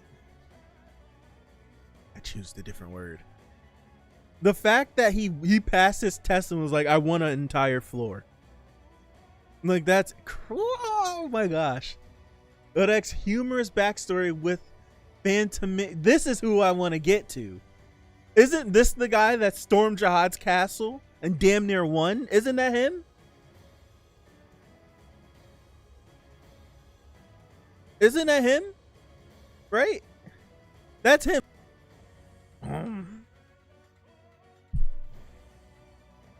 At some point in history, while both were still in the outside world, Urek had been tracking fellow irregular Phantaminum, for unknown reasons. And when Phanta entered the tower, Urek followed him inside immediately after. They know each other? So that means now I'm starting to think, like, if you're an irregular that has entered the tower, I don't know why this is just dawning on me, but what you did in the outside world probably leads to how strong you are. So if you were cold as hell in the real world and you went in the tower, you probably become like a god, like Urek. It would make sense why Bomb isn't that strong, because he was just a little baby. And he wasn't cultured into anything. Like, he was just stashed away. That's why he's going through all these growing pains now. I think that's kind of interesting. Okay, cool. I said it again. All right. At some point in history, while both were still in the outside world, Urek had been tracking fellow irregular Phantaminum for unknown reasons, and when Phanta entered the tower, Urek followed him inside immediately after. What if, dude? What if what's his face? What if I'm just like in my head now. Like, what if in the real world, going to the tower is like that movie The Island? Who's seen that movie The Island with Ewan McGregor and Scarlett Johansson? Like they all live. I'm not gonna spoil the movie, but if you've seen the movie, you know where I'm going. Like, what if it's like that? What if like going to the tower is some sort of like crazy luxury or something? I don't know. Even though you get like randomly chosen to go to the tower that we've seen, who knows if it's actually random? I don't know. I'm just in my head now. I'm just in my head. I'm sorry. Forgive me. All right. Urek followed him inside immediately after, so we are left to assume that they have had a long history, or alternatively, a brief skirmish. There was a time when Urek, who had a complaint about his rank being lower than Phantaminum's, broke into the ranking administration office, captured Robert Isand, the deputy director of the place, and threatened him to raise his rank. To Urek, who asked, "Have you ever seen me fight Phantaminum?" Isand answered briefly and said, and without hesitation, "You will be the loser if there was such a fight." Urek Mazino, shocked, could do nothing but go home bitterly. As a result of this incident, a number of jokes about Mazino emerged, and the nicknames like Urek Ma Loser and Loser Mazino appeared. This climaxed into the production of comic strips featuring the incident, which Bake said would prove quite useful in the treatment of chronic depression. It appears that Urek has managed to get over this incident. So you're telling me that because of this incident, because Urek has been outshone by Phantaminum, other people get to clown him? That's how the nerve of some people, right? Like the nerve of some people. Like the nerve of some people.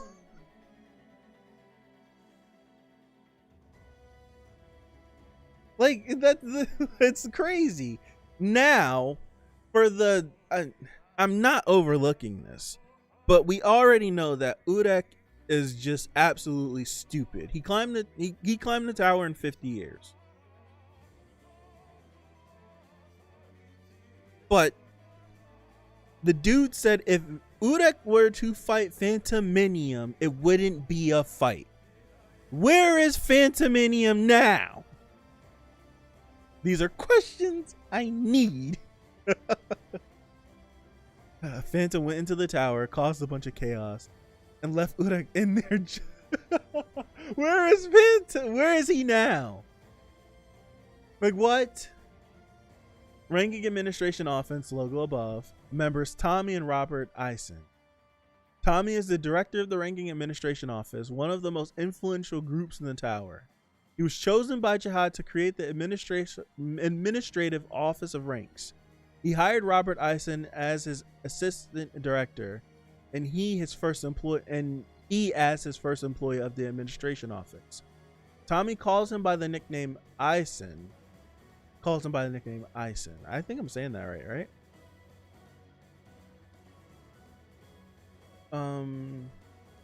Tommy is a person who is always out playing instead of being in the office, whose actions seem to say screw charisma, making decisions and handling issues.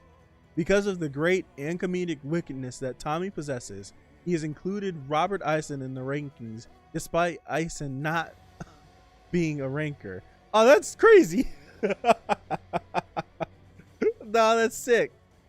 One day, Tommy texted Eisen asking what ranking would he give himself, and Eisen responded with a question mark, which Tommy literally added to the rank.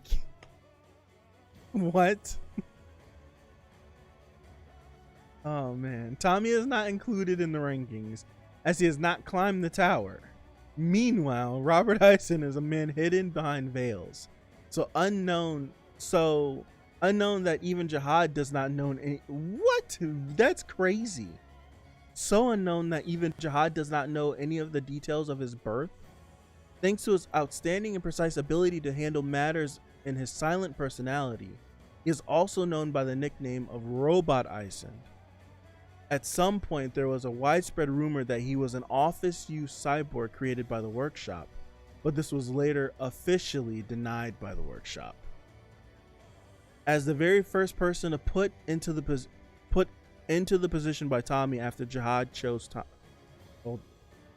As the very first person put into the position by Tommy after Zahard chose Tommy to set up the Rankers Administration Office, Eisen is the man with awe-inspiring, precise decision-making skills and charisma, the polar opposite of Tommy. It seems that he only has the battle power of an average person. However, despite this, he never cowers, even before high rankers. It is said that there are many cases in which he overwhelms them instead. Really? The majority in the tower argues that ignoring battle ability and purely based on influence, he can compete with FUG or the heads of the 10 great families. That's crazy. That's nuts. Tommy, Charlie, Rebecca. You probably left the tower. That's why Urek's trying to leave. That makes total sense. That makes total sense. Get up for ranker question mark. Yeah. Stan Tommy. Yeah, he's dope. This dude, these two, this Tommy and Robert Eisen, like this is cool. Bonus info on Kurdan and Miss Ice Strawberry. These two Wollheck members are fairly irrelevant, but it is worth noting that Kurdan holds the special position of Dan Solsa, yes, technician. And the Ice Strawberry, real name unknown, as a member of a branch clan of the Eurasia family. Supposedly not the Fonsacall branch, but an entirely different one. Okay, interesting.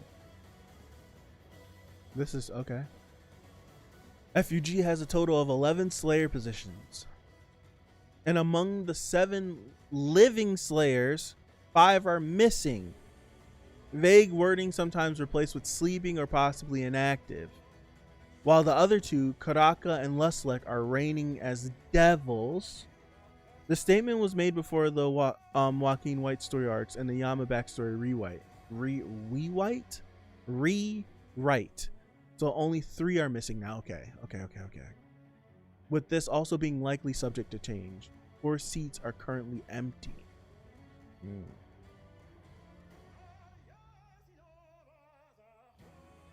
Grace Merchea Luslek.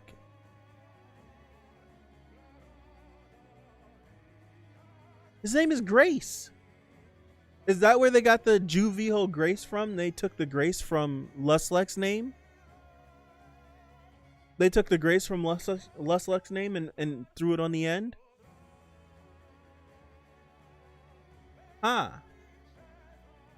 Founder and #1 Slayer of FUG, known as the God of the Devils or the Demon King. His name is Grace. I think Ara mentioned it too, really. Full name reveal. Okay. Immort, Slayer of unknown ranked. There's a small possibility that Immort might not even become canon / get introduced into the plot or possibly have his name changed, as he was tied to Yama's original non-canons. Okay. Karaka, the #11 Slayer, targets Zahard. Baylord Yama, #7 Slayer of FUG, possibly targets the head of the Lopobia. White, #10 Slayer of FUG, targets Ari Han. I forgot how to say Seto's name already. Excuse me. Slayer of unknown rank, asleep / comatose, in need of a revival. 1 unnamed Slayer, vacant spot, but we do, as NW filled in for us. There's not that many vacant spots. Yeah, remember that he was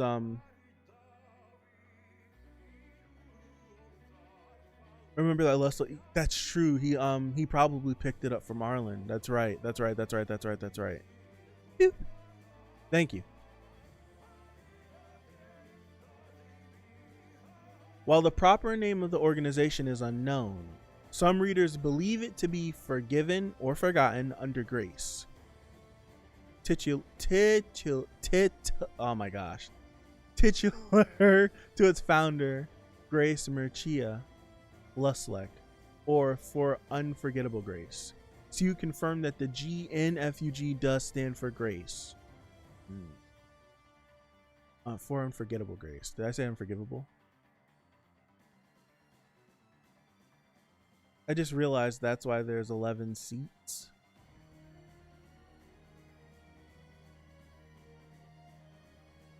That's obviously Parakeet.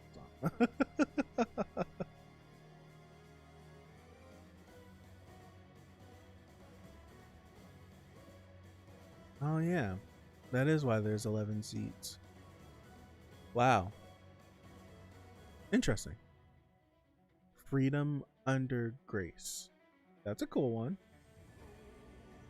Pure cool grace. God. No. Okay. Yama's original, now uncanon, scrapped backstory. Okay, cool. Let's see what he had originally. Baylord Yama was one of the pit bulls that battled in Bayrod, and it is said that he was the strongest mad dog of all time. In the pit, he was a god of death who drove opponents to their doom, and people came to call him Yama, the Lord of the Dead, out of respect for him. Later, he killed his own keeper and successfully became the only mad dog to ever escape from Bayrod and climb the tower. Although no exact details are ever known regarding this escape, it is rumored that Immort, another Slayer of FUG, was involved. After becoming a ranker, Yama returned to Bayrod with FUG's power backing him up, and thus killed the previous owner of the pit. Hence, he simultaneously became the king of the Mad Dogs and a Slayer of FUG. Because of this, it has been frequently hypothesized that the utter dominance of Bayrod was the final condition he had to fulfill to becoming a Slayer. It is rumored that he is currently using enormous monetary revenue made in Baylord as an impetus to build mysterious pleasure base and entertainment focused facilities, adult entertainment involving alcohol, drugs, and erotic activities everywhere throughout the tower, and therefore expanding his influence and power. However, despite all of this notoriety, he has never once shown his face since becoming a Slayer. I think I kind of enjoy his actual story more than this one. Usually sometimes you could be like, I kind of like the original story better, but I kind of like this one. I kind of like what CU decided on than this. I kind of like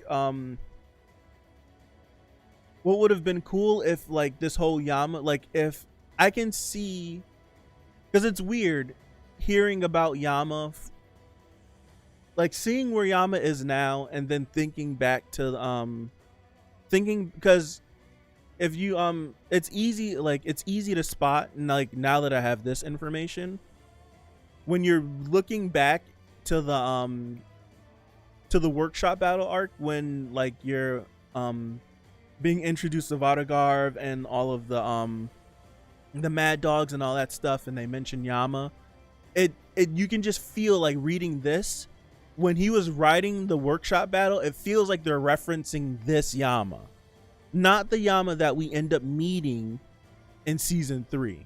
Like that Yama feels different now. Like now that I'm looking back on it, the Yama that we're introduced to feels completely different than the one that is referenced back in the workshop battle. Like it feels like two completely different persons, two completely different people, and in this case they are completely different people. It does seem like that. All right, let me continue. The 10 great families. Ooh. 10 great families. The Ari family. The Ari family head, Ari Han, is related to the Ari family. Is there any like inflection that I can throw on each one of these names so like I can like pronounce them differently, like the Ari and the R? I'll say the Ari family is this one, and then the Ari family, I'll stress that E, is the family that White and Yetta and so on and so forth. The Ari family head, Ari Han, is related to the Ari family head, Ari Han. However, these two have created their own split family lineages. Fans theorize a possible brother or cousin relation, officially unconfirmed. Yeah. REA? So how come you guys never... REA? Okay. REA. I like that. REA. It would have helped a long time ago, but yeah. Thank you. REA. I'm not gonna remember that. I'm being honest. It is known among the tower residents that this family has a pacifistic approach to various matters within the tower and does not like war, doing everything they can to prevent it. They don't use real swords like the REA family, but instead they use needles. They have needles that match the person or their personality. In addition, any member of the Ari family can have their own personalized needle if needed / requested. The only known members as of now are Ari Han, Ari Bright Sharon, and Lord Jo Chun, Ari Chun. We failed him. Ari Han, aside from being the father of one of the 3 lords, Jo Chun, Han also has 2 children, twins, with the Ha family head Yuding, but was never officially married to her. Oh, they were getting it in then. My bad, I'm sorry. The Ari family. The REA family. Currently the most famous family due to their swordsmanship, but also namely due to REA Han being the strongest of all the family heads. So Urek fought the strongest. Well, granted, it depends on what Han was doing in that fight, but he fought the strongest of them to a stalemate. Okay. As of the current point in the story, they control floors 100, 95 to 100, 93, 91 to 93. So 78 to 79, 91 to 93, and 95 to 100. Like all the other families, they have branch clans too, with two currently known, Arion and the Ariane. The Arie have a strong ego-based rivalry with the Koon and Ha families. With the Arie members fighting for control over the 80 to 90 floors against the Koon members. Yeah, Urek. Yeah, Urek is just a broken video game character. It's like, right? It's just nuts.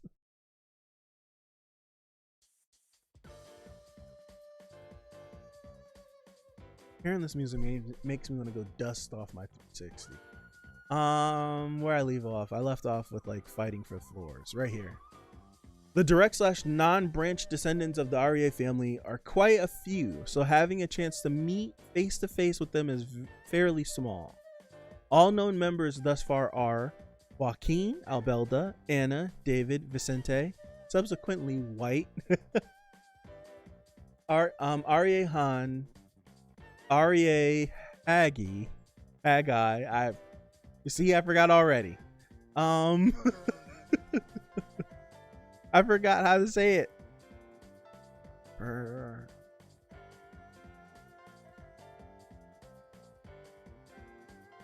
I'm trying. Arie Rose Zahard, Arie Horn Zahard. Horn and Han are spelled with the same Hangul characters in Korean, so she basically has the same name as her father. Okay. And Ari and Hendo, rest in peace. One can learn the Arie swordsmanship techniques, but never use them as proficiently as a member of the Arie family would, like Adori and the various nameless royal guards. Okay.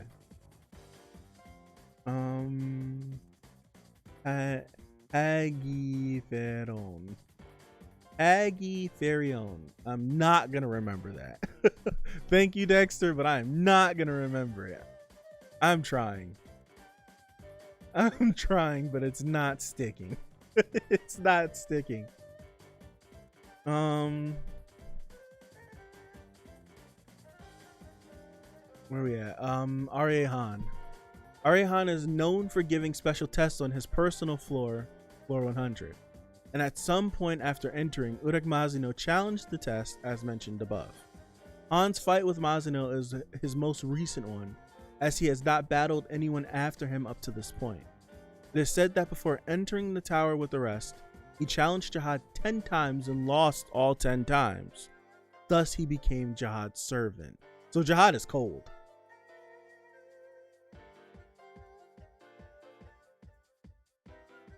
So Zahard is cold. Is this canon to the webtoon? I would say yeah, until CU says otherwise. Because it's all from his brain, right? It was stated that Adori can use Arie swordsmanship. It may have been mentioned up. It may have been mentioned up when they were explaining the Royal Enforcement Division and explaining that they can use Arie swordsmanship. I do remember reading that.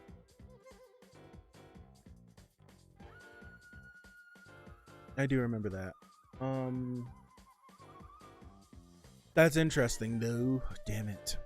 I said interesting again. Zahard's cold then.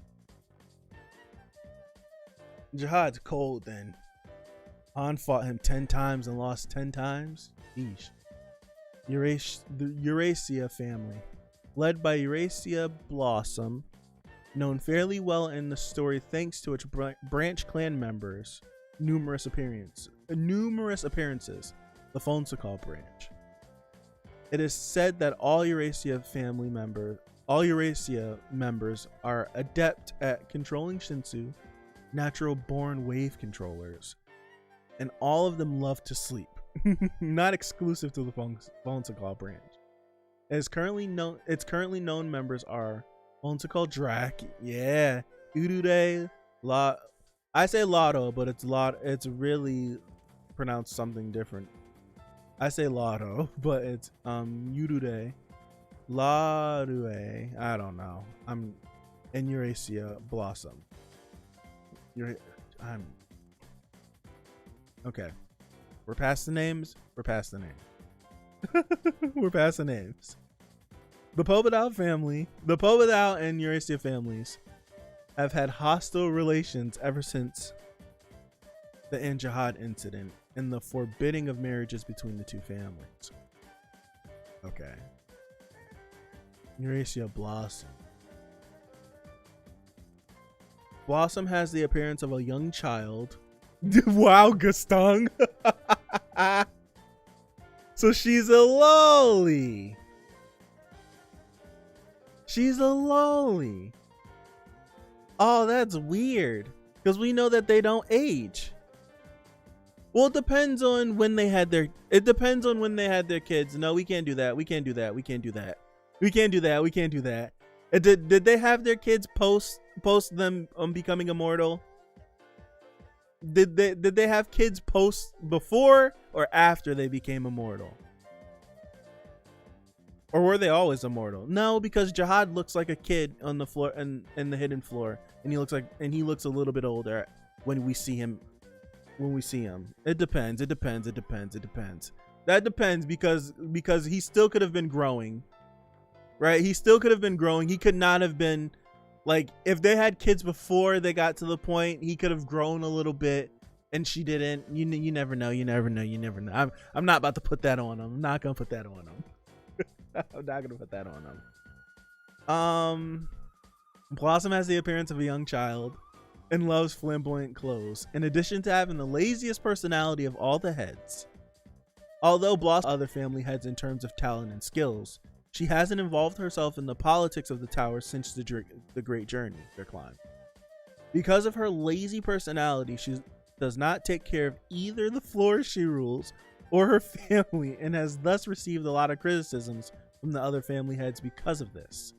Although she never showed any interest in the deep scientific research of the Shinsu pioneered by fellow family head Pobedao Gaston, Blossom's abilities on the battlefield are said to be above Gaston's, in fact. Gaston himself is said to be jealous of Blossom's superior genius, natural talent, and in his many writings, he has made this evident. In the end, even he himself had to acknowledge her skills. This is probably why it probably pissed him off enough, but that's probably why he ended up falling for her in the first place.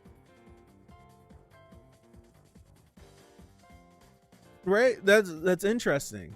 That's probably a reason why he ended up falling for her in the first place.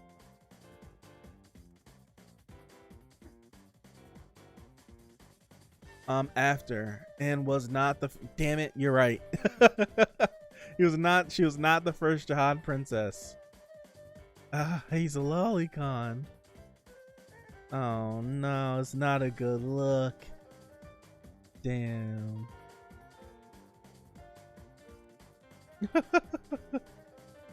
But it makes sense. This is like she's essentially, they're saying she's better than Gaston in every single way. She's better than him in every single way. And that's probably why he ended up falling for her. I can think of a few series that like that same thing, like that same situation has occurred.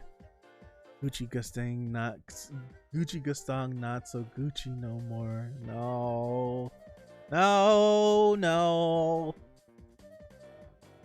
They're hundreds of years old. I'm not. This falls into the same category as Bon and Elaine. I'm treating it as Bon and Elaine. I'm treating it like Bon and Elaine. They're both thousands of years old. They're hundreds and thousands of years old. No.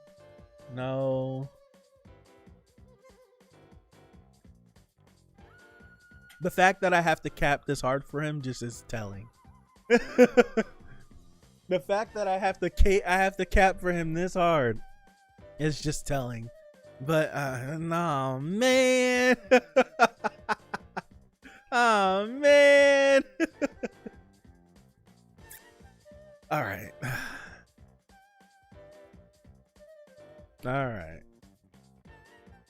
In one of his earliest works, it is written, Blossom is one of the greatest wave controllers, but she cannot teach you anything.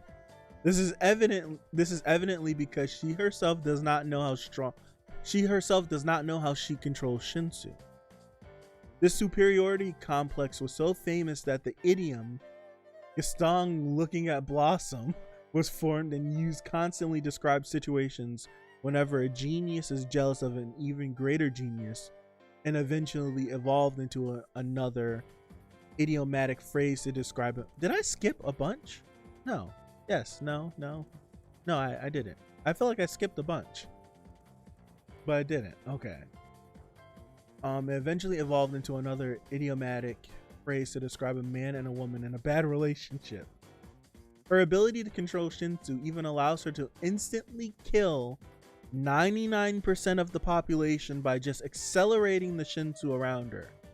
While Gaston used Shinsu to assist in battle as a support wave controller, Blossom used her Shinsu to directly strike in battle as an offensive wave controller. Her way of controlling Shinsu was very violent and unpredictable, with there being cases of the other 10 family heads having to get out of her way when she started attacking. So Eurasia remind when you hear about Eurasia, wow. When you hear about Eurasia,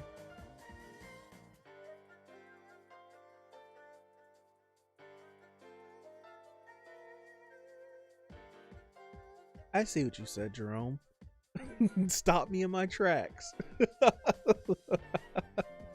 Stop me in my tracks. If you were in the tower, would you date a chick that is 1,000 years old but looks 10? No. I wouldn't.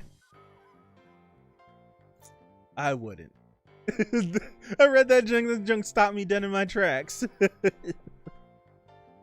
He most likely did it for the power, not love. Probably.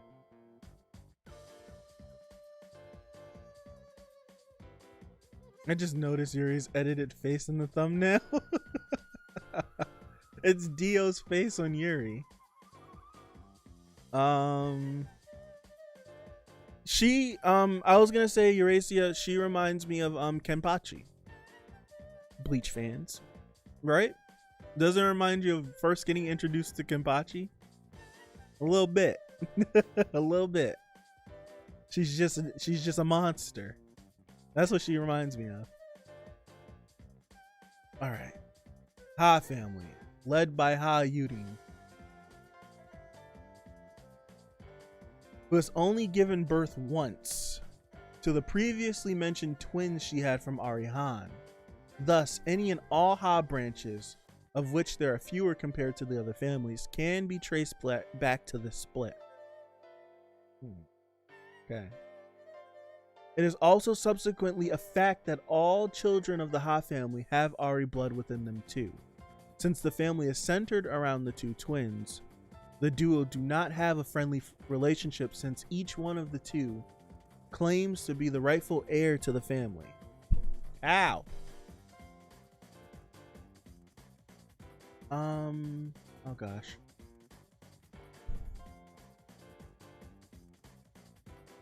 Okay. Although not confirmed, it is assumed that Hayol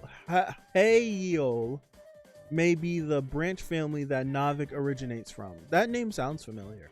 The Ha family has an antagonistic relationship with the Koon family.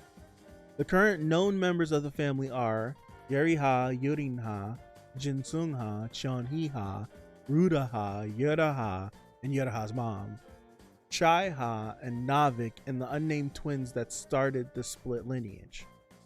Siyu had stated that he personally likes the Ha family. They have this sense of no matter what, charge forward mentality and feel more human than the other 10 great families, while also treating branch members with the same respect as direct descendants. Of course, on the flip side, their physical capacity is extremely inhuman. It's interesting you get a situation like Jinsung when you get this kind of description.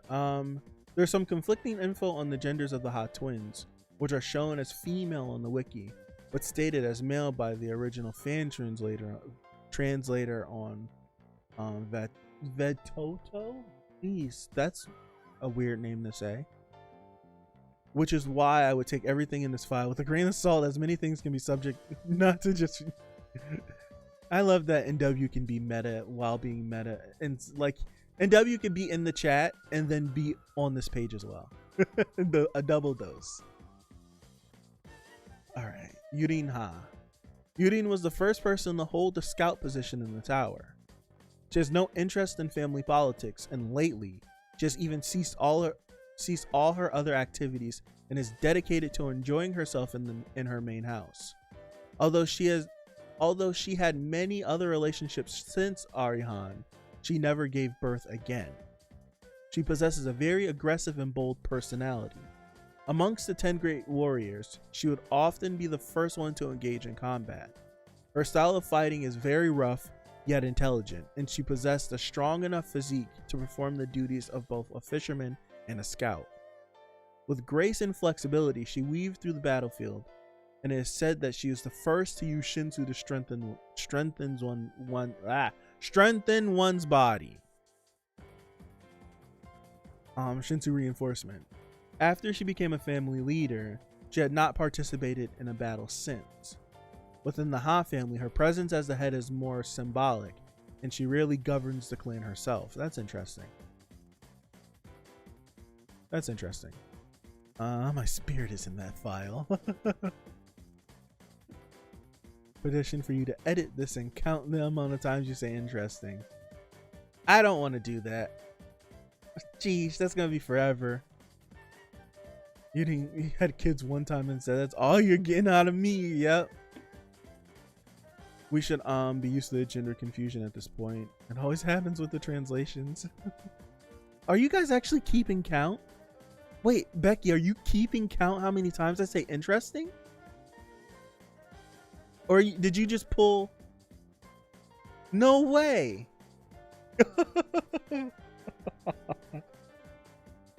Oh my gosh.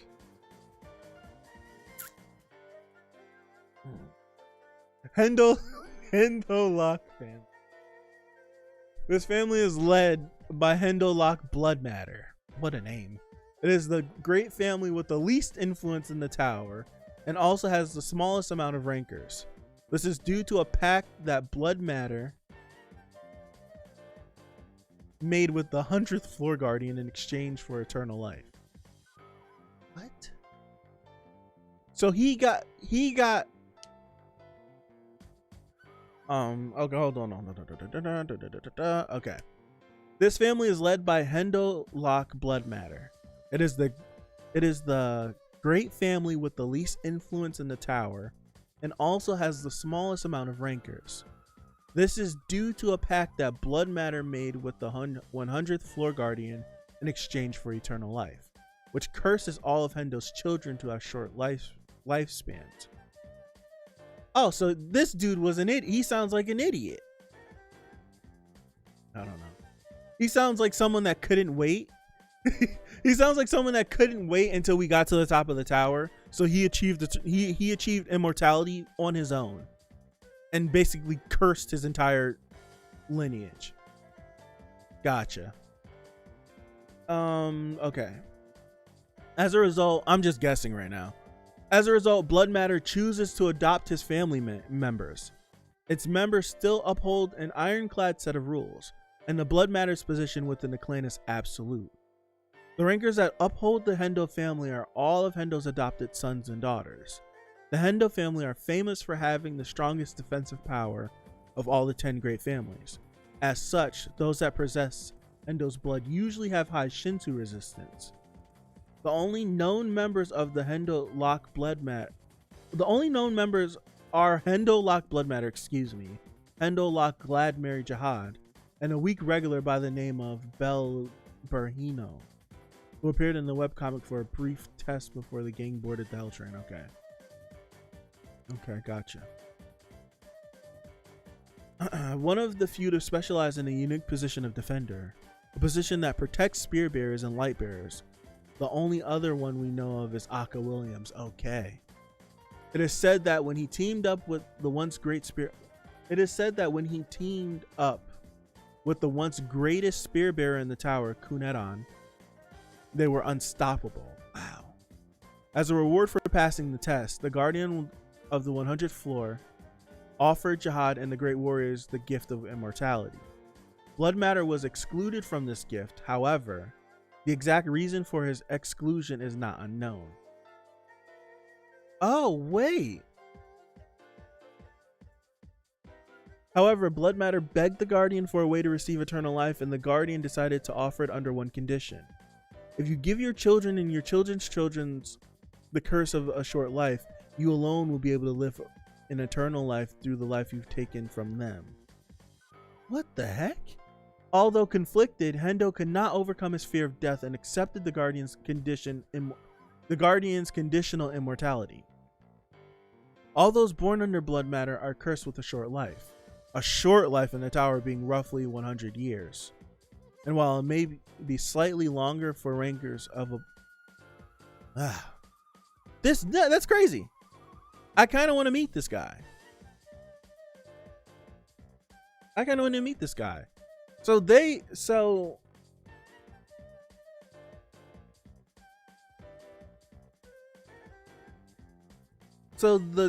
13, well, the 12, they got immortality after clearing the 100th floor. So is the 100th floor where we declare you've climbed the tower? Or do you literally have to get to 134 and then you've cleared the tower and then you could go wherever you want to? Let me read. Although conflicted, Hendo could not overcome his fear of death and accepted the guardian's conditional immortality. All those born under blood matter are cursed with a short life in the tower being roughly 100 years. And while it may be slightly longer for rankers of the bloodline, even then they cannot become immortal. Because of his longevity is tied to the sacrifice of his children's lifespan, blood matter had to sire many children. Unsurprisingly, all of the heads of the 10 great families. Blood matter had to sire many children. Unsurprisingly, of all the heads of the great 10 families, blood matter has the most children. He does not have the most wives. Of course, Edon has the most wives. No one knows the exact details of his contract with the Guardian, but it seems definite that he needs to maintain as many children as possible. Oh, that's sick. That's sick. Oh, that's sick as hell. Blood descendants of Hendo often lie about their backgrounds in order to marry. Because of this practice of deceptive marriage, blood matter's blood was scattered throughout the tower, and eventually the government was forced to expend significant resources to seek out and isolate those carrying blood matter's blood. CU states that he has some deep connection with Han Sung-yu, whatever that may be. This dude seems like the worst of them. Like, that's so messed up. So the dude is just, that's sick. He literally is only immortal because he's siphoning their life. Oh, that's sick. So he has to keep having kids so that that's sick. That is sick. And why we gotta be connected to Han Sung-yu? Does this mean, is he part of? No! I'm not thinking about it. The Koon family. Not thinking about it. We're not doing that. We're not talking about it. One of the most notable families led by Koon Edan. Koon Edan has the greatest number of wives and the second greatest number of children out of the 10 families after Hendo locked blood matter. There's a lot of veiled competition among his children, and due to this insane amount of sibling rivalry, the family created the official brawls held once a year. The children have to reach the age of 10 first before competing. Excuse me. After the fights, the winners, who get to bear the family crest, are declared to be his true children, while the losers are abandoned. Although the fights are inhumane and bloody, Edon himself says he's not very interested. Truly the father of the century.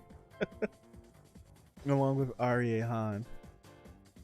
This family is famous for its cunning intelligence. Did Koon did AA win this battle, or did he lose? I would assume he won, right? Interesting.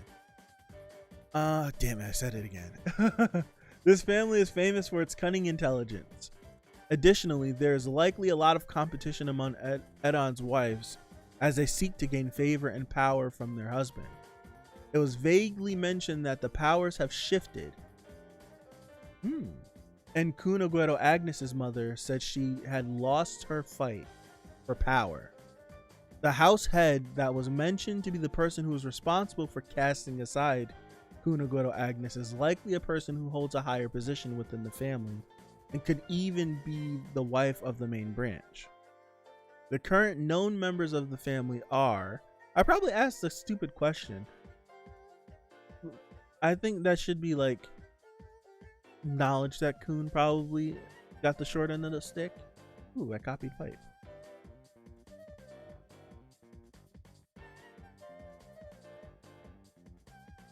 He lost and left. Okay. Damn it. Where'd I leave off? I left off at names. Where'd I leave off? The current known members of the family are Koon Edon, Koon Hatsling, aka Blueberry, Koon in Luch, Koon Marco Asensio, my guy, Masheni Zahard, Koon Masheni, the mother, Royale Elliot, the ruler, Pobadao Koon Liberic, Pisa, Koon Kisea, she was Koon's sworn enemy, right? That's what they were called in the Hidden Floor, the sworn enemies. Koon Maria, the one that he tried to help, right? The Koon that he did help, Koon Icardi. He was also on the Hidden Floor too. He was the one that was like big and beefy. Koon Ron, my guy, and the unnamed Koon who helped stop the Hell Train during the early Joaquin arc. And finally, Koon Aguero Agnes. Okay. Interesting. I'm trying to flex my knowledge. Trying to. On a more humorous note, according to CU, the common trait of the Koon family is that they are basically just douchebags. CU has jokingly stated that Koon is his least favorite character because he is rich and smart and the plot gets hard to follow when he's around. which often gets misconstrued by fans. CU gave this answer when asked who his favorite character was, which implies that Koon is actually his favorite character, and that CU simply gave his classic dry humor response. This is basically confirmed as CU has also stated that he feels attached to Koon as a character because he feels that Koon is very human. General response to the Tower of God fans: stop parroting around everything you hear just because it's maybe poorly translated. Thank you. Yes. Just because it may be poorly translated or conveyed by the majority. Right. Hey, writer. My theory is that Endorsi is from the Hendo Locke family. For that being the reason why she doesn't reveal her family name and got adopted to the family. That's interesting. That's totally interesting. The best for last. There's so much information. We've been streaming for like 2.5 hours. It doesn't help that I babble. It doesn't help. Koon Edon holds a special test with a shocking condition, which is whoever fights him and wins is given everything from the family, but none of the regulars who have participated have survived the test thus far. He is famed as a collector of a multitude of the highest ranking items in the tower. Hold on. Koon Edon holds a special test with a shocking condition, which is whoever fights him and wins is given everything from the family. I think that's just set up for Koon fighting Edon in the future and winning and becoming the new family leader. But none of the regulars who have participated have survived the test thus far. He is famed as a collector of a multitude of the highest ranking items in the tower, as he values his collections very highly. This is evidenced by the shock the administrators have on the floor of tests after Han Sung Yu explains Koon Aguero Agnes had plundered his father's treasure house before coming to the tower, taking such amazing items as Man Berondena and a high-grade suspendium pulley. He is friendly with the Ari Han, despite their families being rivals, and the previously mentioned skirmishes on who gets the 80 to 90 floors. But it is a bit jealous of him for being ranked higher. The mythical god Dionysus was the inspiration for Koon Edon. So among the 10 family heads, he was most known for dissipation, hedonism, womanizing, etc., etc. Yep. He values his collections and not his kids. Yep.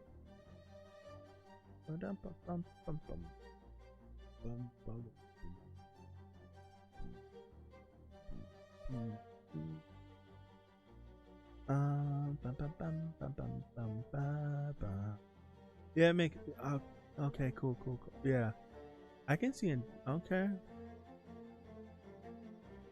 Cool. Very possible.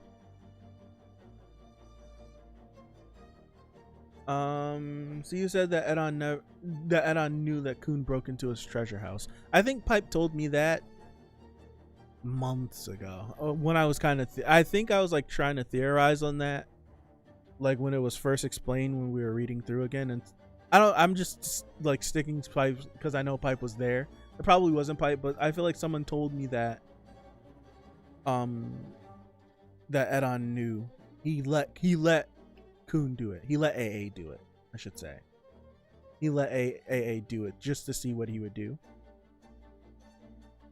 Very interesting. Damn it.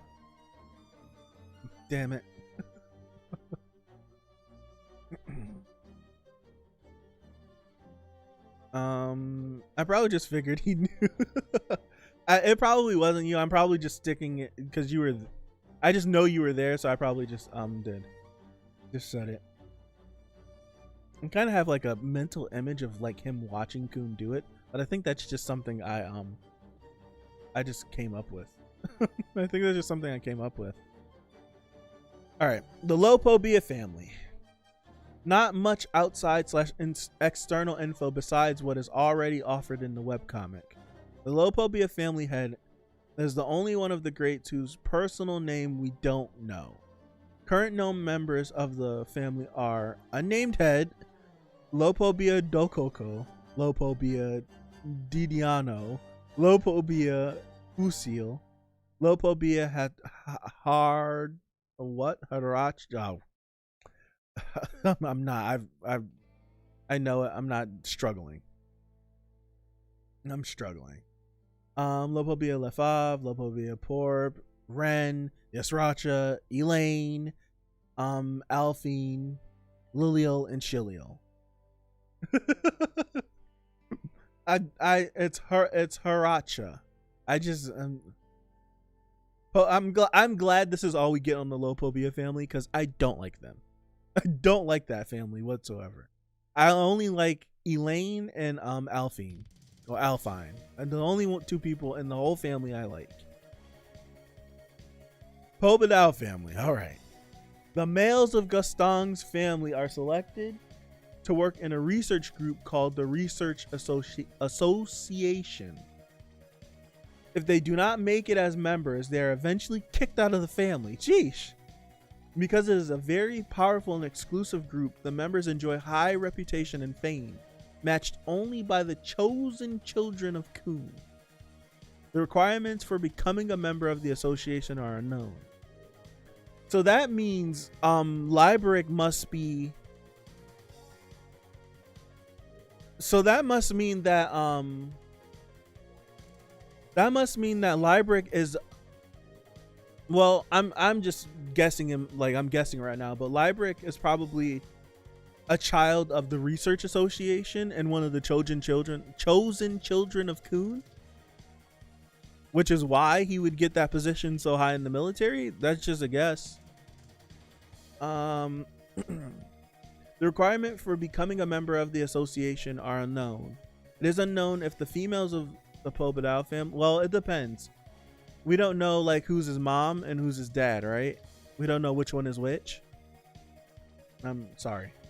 It is unknown if the females of the Pobedao family are allowed to join, or if one must be a ranker to be selected. It is also unknown if people who aren't from the Pobedao family are allowed to join. Current known members of the family are Pobedao Gaston, Pobedao Koon Librick, alternative name Librick Koon, Eurasia and Zahard, and the unnamed Pobedao at the end of season 2. Gotcha. The dude with the hat, right? The association also holds, it's the one that appeared before Rachel, wasn't it? The association that holds various tests for people not in the family, such as the Wonsul test. Wonsul. In order to learn Wonsul, mules love blue. Okay. Gotcha. Mule loves blue disc that became bomb signature technique. Gotcha. One must be chosen to take certain tests from the Research Association. Those who have passed the test become certified. And I'm laughing because I literally thought of the thumbnail. I'm sorry. I'm sorry. Those who have passed the test become certified and are chosen to learn Wonsul. Requirements to be chosen to take the test are currently unknown, and it is unknown if regulars are allowed to take this test, or if it is exclusive to rankers. Currently, only Love and Hansu Mu are known to have passed. Again, on a more humorous note, Lightpen, the vice president of the association, is known for its wise words regarding reverse flow Shinsu control. There's only one thing needed to defeat an enemy using reverse flow control. You just have to be overwhelmingly more powerful than your opponent. Gotcha. This whole test and Bomb has it, right? It's this whole test and Bomb has it because he just copied.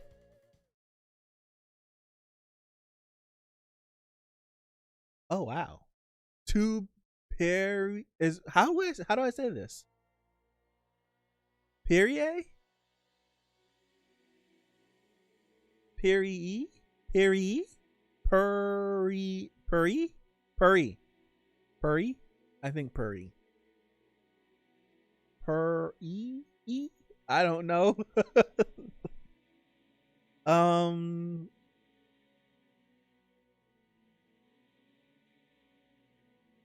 TU?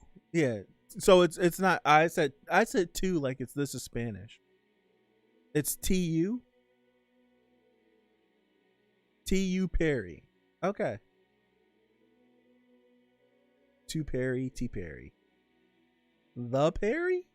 The Perry? The Perry? I don't know. Like to Perry. Okay. So it's like Spanish.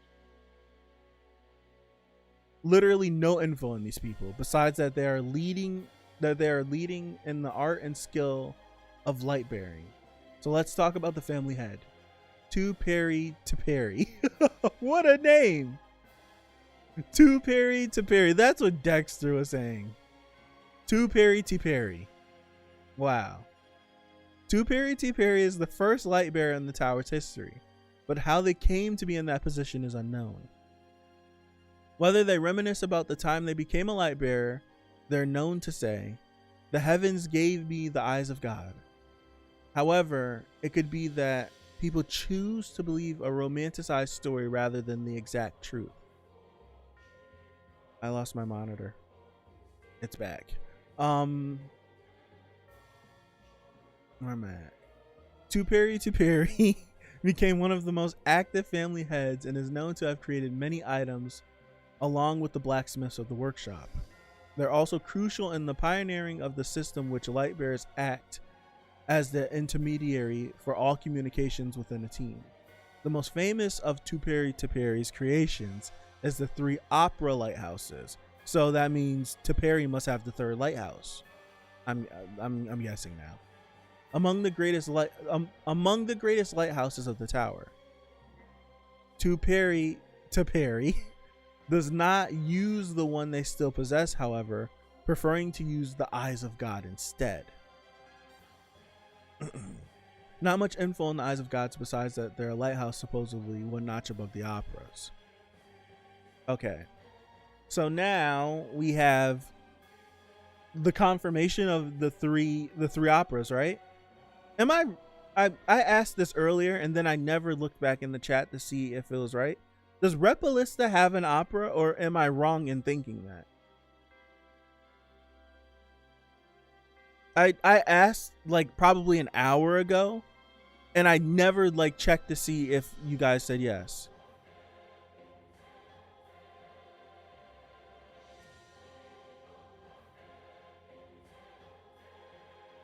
Okay, so Repalista does have the opera. Okay.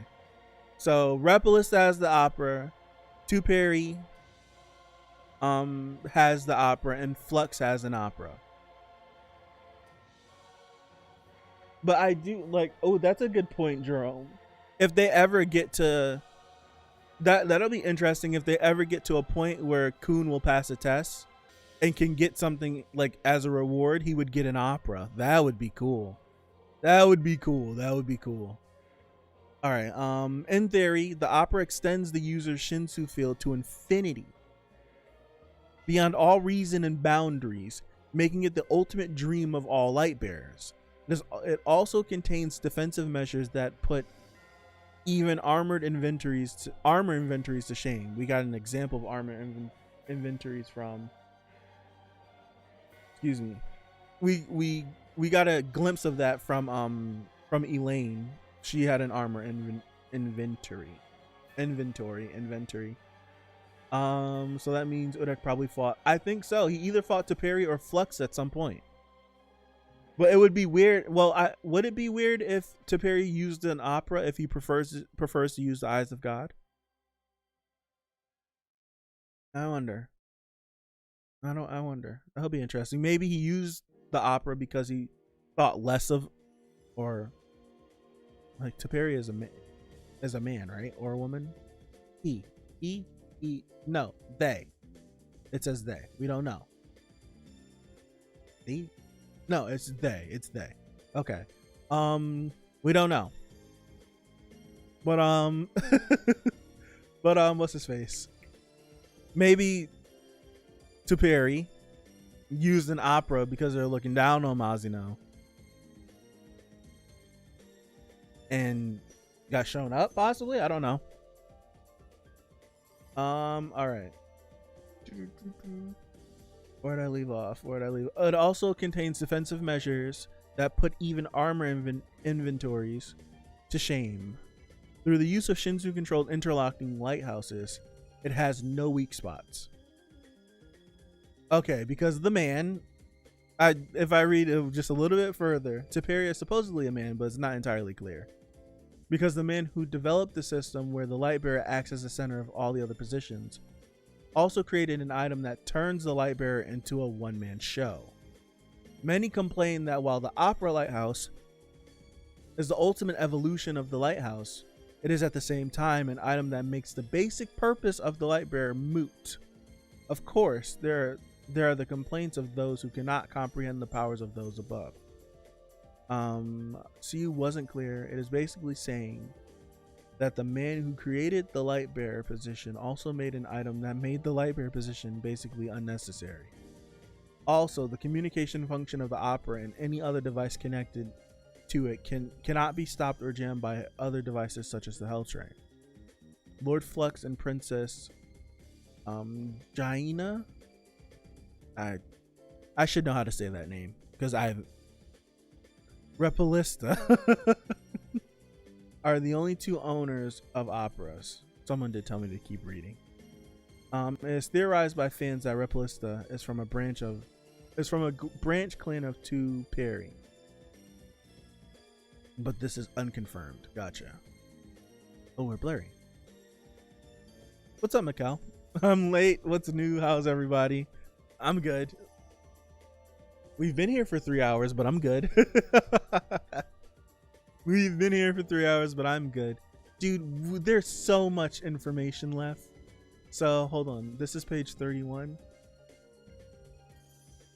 Okay, so the text stops at 45. So we got about like 15 pages left. Koon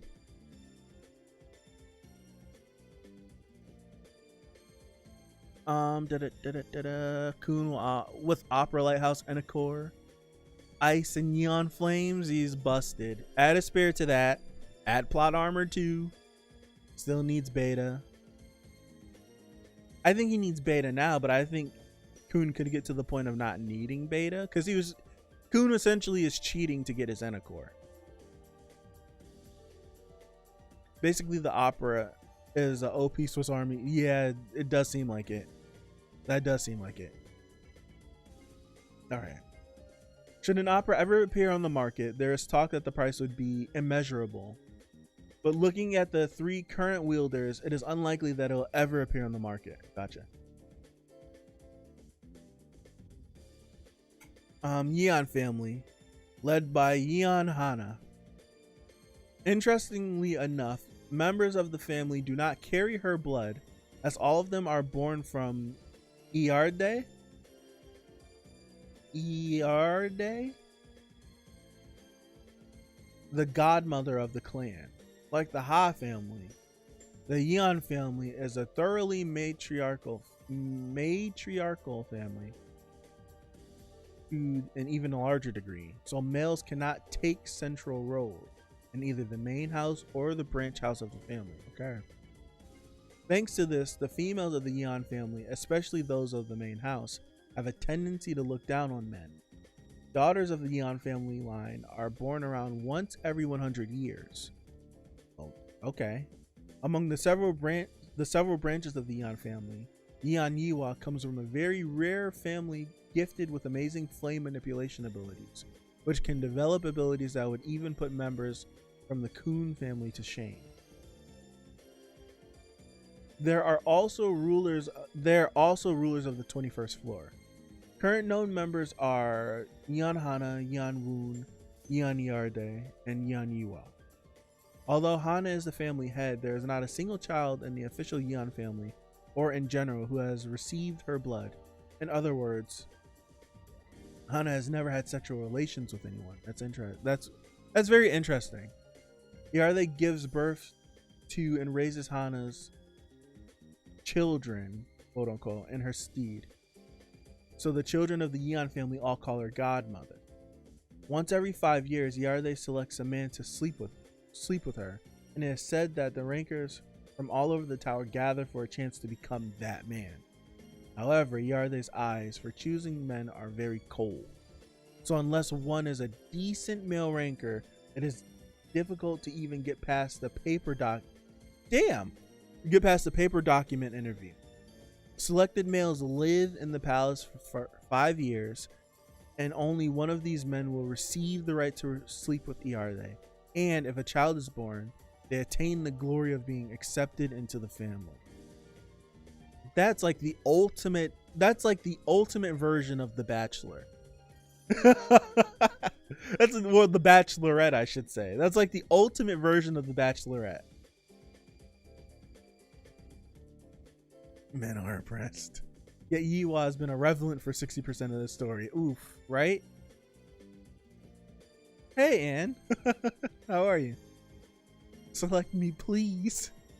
Where do I sign up? They gather for a chance to smash with her.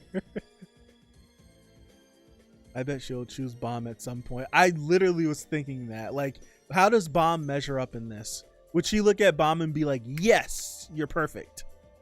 Yeah, they basically has a harem and doesn't have to deal with 90. Right. Why would Bomb want to smash? I don't know. Bomb's not like us normal men. See ya, Matthias. See ya. Have a good one. Good. I'm doing good. I'm tired and I'm hungry. I've not eaten food since noon. It is 8:45. But I'm good. I got my water. I have a headache. But I am good. Nonetheless. She's smart. She'll see his cute face and go, that's the one. Yeon Hana. According to a rumor, she could not forget or forgive a man whom she broke up with a long time ago. So she made a contract with a guardian to become a female that cannot feel love towards the opposite sex. What the hell of a gift. Or a wish. Or whatever. Hana is considered to be the most beautiful among the 10 heads. Despite sometimes being suspected of possibly being a misandrist, Hana actually has a gentle personality, which is rare among the 10 family heads, and treats both men and women kindly.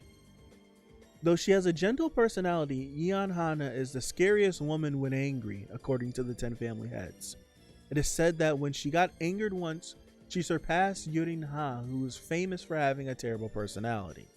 But this is impossible to confirm at the present time, in which the 10 family heads are not active in public. Okay.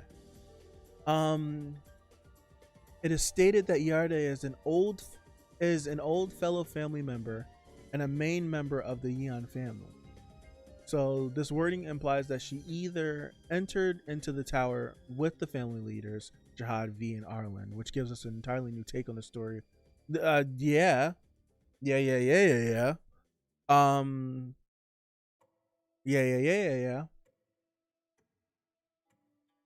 Or the wording is simply vague and twisted around that she might have just been a resident of the tower whom Hana welcomed and regarded as a family member, which gives us a new perspective on the children of Yeon. And eventually, in addition, here are Godai's words. The term used here for family member has various meanings. It can mean member of the household, as in member of the household of God, pertaining to a religious groups calling themselves family, even if not related by blood. Same with the children/brood of darkness and fraternity sorority. This term can refer to literal families or people who consider each other to be family. That is very damn it, I said interesting again. I said it twice. Damn it, I said it again. That's intriguing. That's intriguing. It does make you wonder, what were, like, did the 13 enter the tower on their own? Did they have an entire crew with them? Or once they entered the tower, they then amassed the following, they amassed people they could trust, and then they continued to climb with them? Okay. Pretty cool. And it also does, like, bring in the question, if Iarde is not actually from the bloodline of the Yeon family,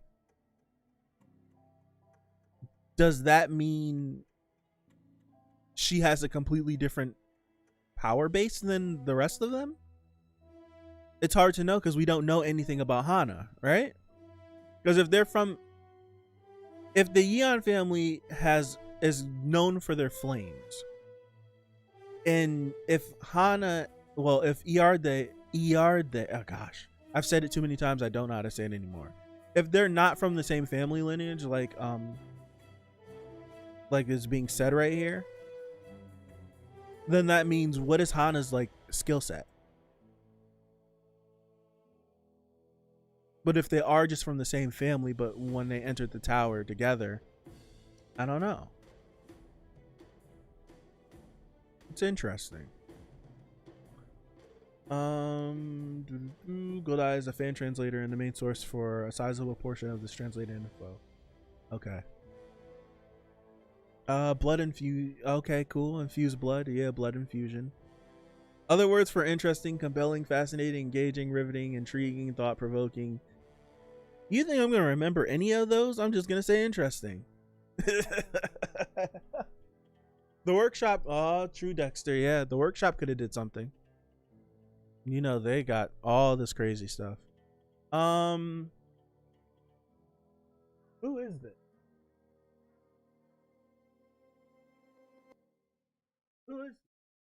Just zoom in. I just want...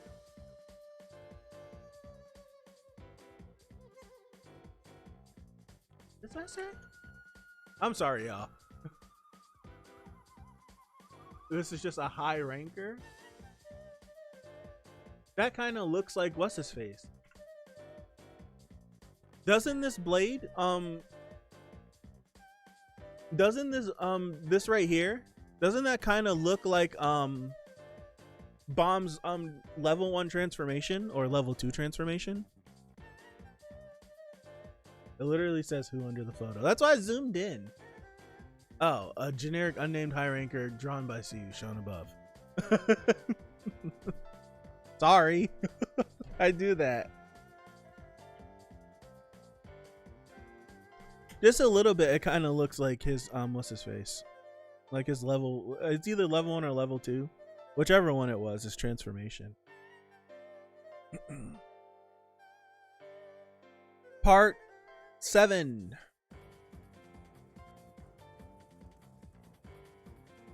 Sobriquet is a type of nickname issued by the Ranking Administration Office, usually in reference to the high ranker's battle position or other notable features and/or aspects. Only high rankers, the top 1,000, are able to receive a sobriquet. Okay. A sobriquet can also be turned down, as Beck forgot. As Beck and Edon refuse their sobriquets. Also, a person might be presented with more than one sobriquet, as with Koon Edon. Excuse me.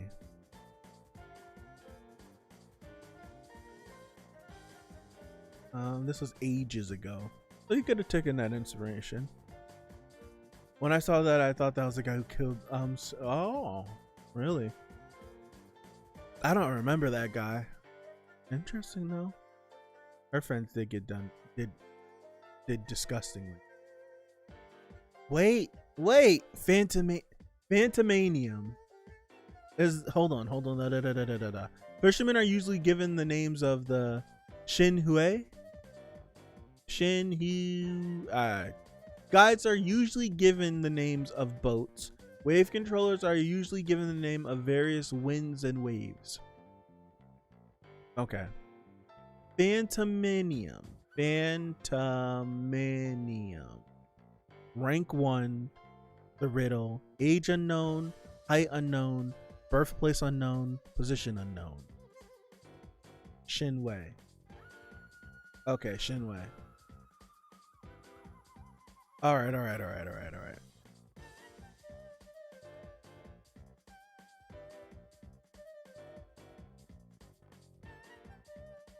Alright. It is said that he had a freewheeling and desultory combat style. I don't know what that word means. Google. Google, I do not know what that word means.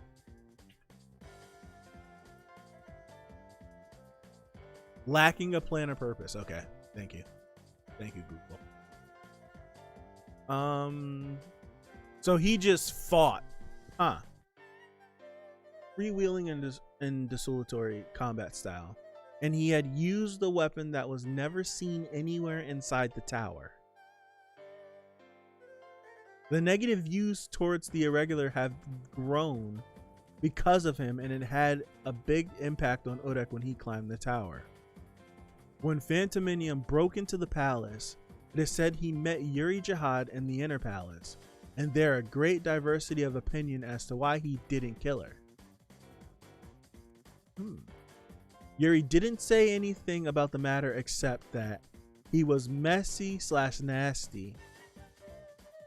One red scumbag. There are a lot of objections in the rank administrating office in regards to giving Phantaminum, who disappeared after the attack on the palace of Zahard and subsequently becoming inactive, the top rank. But everyone agreed his impressive strength alone was overwhelming, even causing eyewitnesses to lose their minds. As a result, Phantaminum became the #1 ranker after only one battle dragging the Red Tower Enryu down to 2nd rank.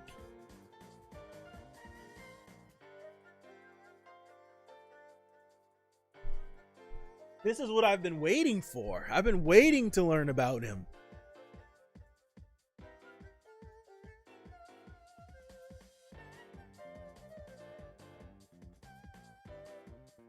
What could Yuri have done or said, or what could have happened that he left her alone?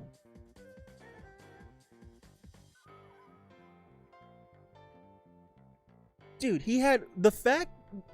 So they deem.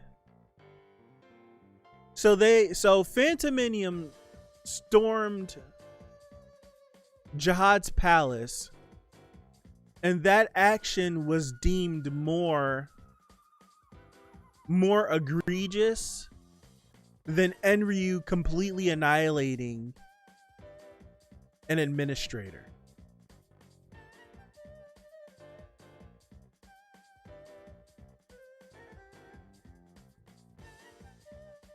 It's interesting.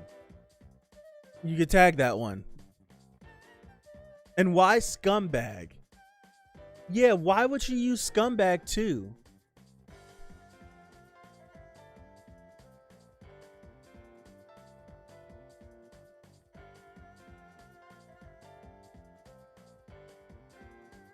Why scumbag?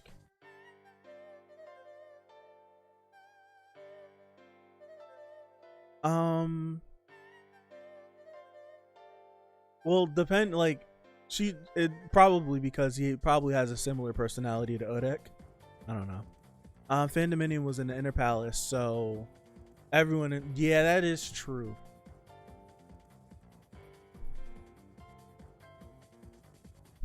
That that is true. He was. I'm guessing, like, I don't know. It's crazy that him storming the castle, granted it is Zahard's castle, was deemed more crazy than the absolute destruction of an entire floor in the tower. And what's also like very notable is that Enryu is 2, Phantaminum is 1. And the thing that they really share the most is that they both got their rankings off of one act. Because like this isn't including, like, it seems like they're only including this one act. Like him storming the castle gave him number 1. Enryu destroying a floor, like, is the reason why I don't know. Quick theory, if I'm bouncing ideas off of you guys, we don't know truly why, because now I know that there's 3 people that cycle every 1,000 years because Zahard isn't always awake. We don't know, well, me right now, maybe if I keep reading I'll know, but we don't know, I don't know, I should say, why Zahard needs these 3 people and why he continually needs to like be asleep and go to sleep. What if it had something to do with Phanta? But no, it depends on whenever this Phanta stuff happened, because Zahard was supposed to be asleep whenever Kelhelm attacked after Cha and Dowan was sealed away. So no, I could scrap that one. I was thinking, what if Phanta is the reason why he has to sleep like this? Okay. I scrapped that one. All right, let me continue. Reportedly, he had been seen on very brief occasions within the tower after the attack of the palace, but most of the stories are rumors. Therefore, it's hard to confirm any of them. There's also a rumor that he is on cat and dog terms with another irregular, Urek Mazino, but that is also subject to doubt. All in all, Phantaminum is a monster whose information starts with a riddle and ends with a riddle. Every ranker is on watch for any and all movement from this monster. Important note: the following info pertains to non-canon or extended universe exposition that may or may not be integrated into the Tower of God story, especially considering CU himself stated that there's a possibility of Phantaminum actually never appearing in the Welcoming. No! Phantaminum is an Axis user, and the only confirmed one in the story so far. An Axis user, also known simply as an Axis, is a person with the power to influence a tale within the how's that? Is that Tulse Uzer story? I've never known. You see it every single time the chapter happens, being the larger universe that Tower of God belongs to. So essentially he's they're the greatest variables which determine the future, supposedly more so than someone like Zahard or Kelhelm. There are many Axes outside the tower. An Axis is named as such because their ability, is invoked with the user of an Axis. The poor wording here is vague and redundant. It is most likely referring to the axis of rotation of the optical axis. Okay. Apart from this fact, their abilities do not hold almost any similarities with each other. A non-Axis user is unable to interfere in any way, meaning even the weakest Axis could defeat the strongest non-Axis. An Axis user can only be defeated by a more powerful Axis. Now, I know this isn't canon to the story, but if we take what flub. It's Tommy and what's his name? Robert something. Damn it. When he said the comparison between the comparisons between Phantaminum and Urek, if we're just taking what this is giving us, we know that it possibly could not be part of the story. Maybe the fact that Phantaminum is an Axis and Urek isn't an Axis, so no matter what Urek could do, he would never match up. Isend. Thank you. I couldn't think of it, but I think that's just a cool touch on it if you're looking at it like that. Because Robert is the one that said to Urek that you would it would not even be close. It wouldn't even be a chance. You stand no chance. So it could just be the fact that he's an Axis, Urek isn't, but Urek is just dumb. It's just dummy broken. So yeah. My theory is that Phanta is the outside god and didn't kill her because he knew she would become on Bond's path. Maybe. Possibly. So Yuri met Phanta and Urek in a relatively short amount of time. True. Axis info, right? Axis equals Yeon and his friends. It just what are the dudes from the Marvel universe? The Watchers. Whenever I started reading it a little bit, the Axis users, they just reminded me of the Watchers from Marvel. They watch over the entire universe. They can affect anything they see, past, present, and future. Stuff like that. That's what it reminded me of. Damn, where did I leave off? There are many Axes outside the tower. An Axis is named as such because of their ability is invoked with the user as an Axis. Yeah, okay. Excuse me. Goodness gracious. Apart from this fact, their abilities do not hold almost any similarities with each other. A non-Axis user is unable to interfere in any way, meaning the weakest Axis could defeat the strongest non-Axis.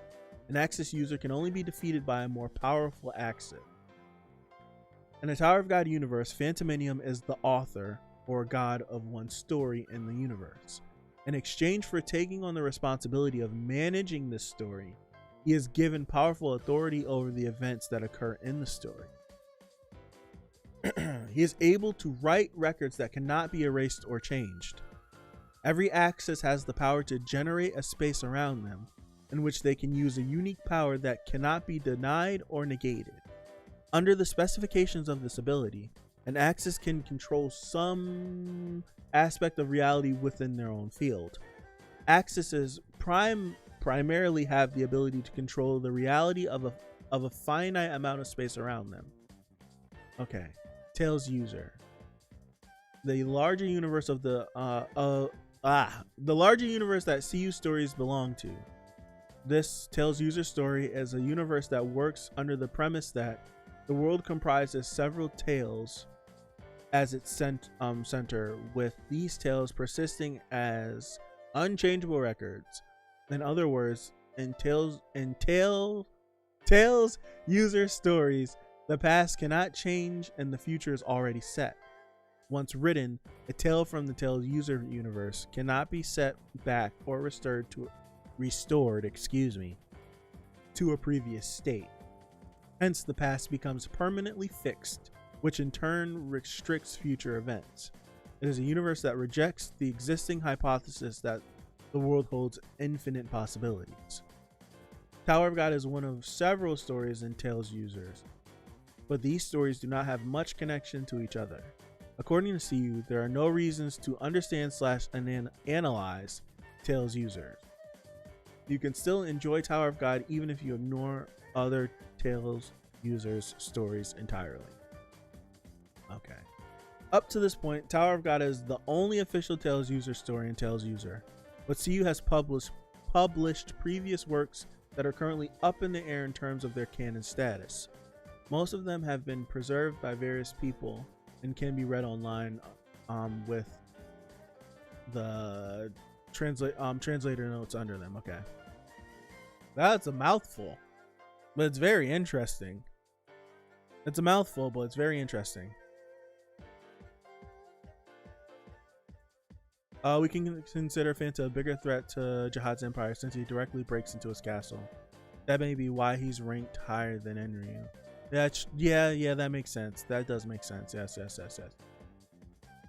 Phanta is basically cut above. Yep.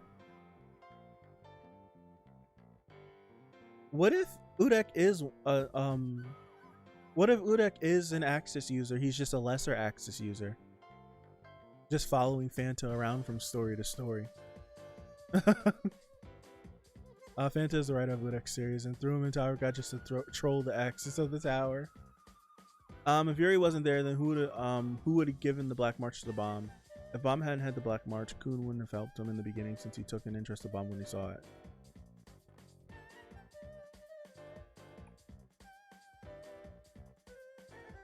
What's up, Adam? How are you?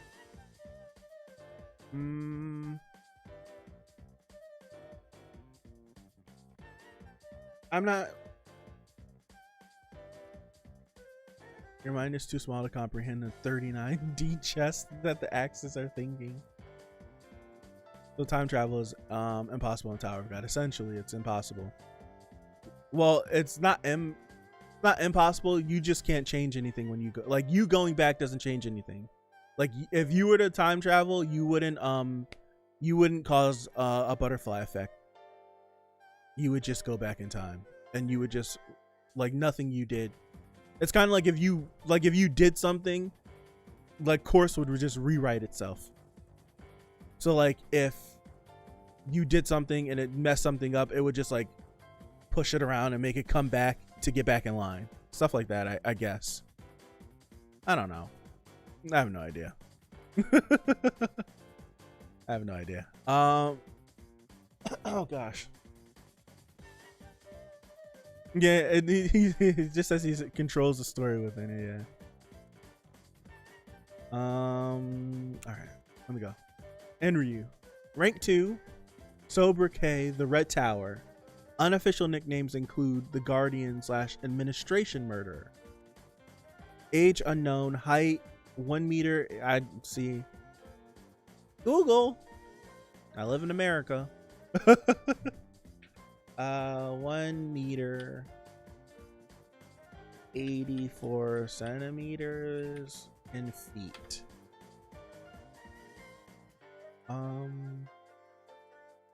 1 meter 84 centimeters is how many feet? What kind of stupid ass conversion? Oh, he's 6 feet.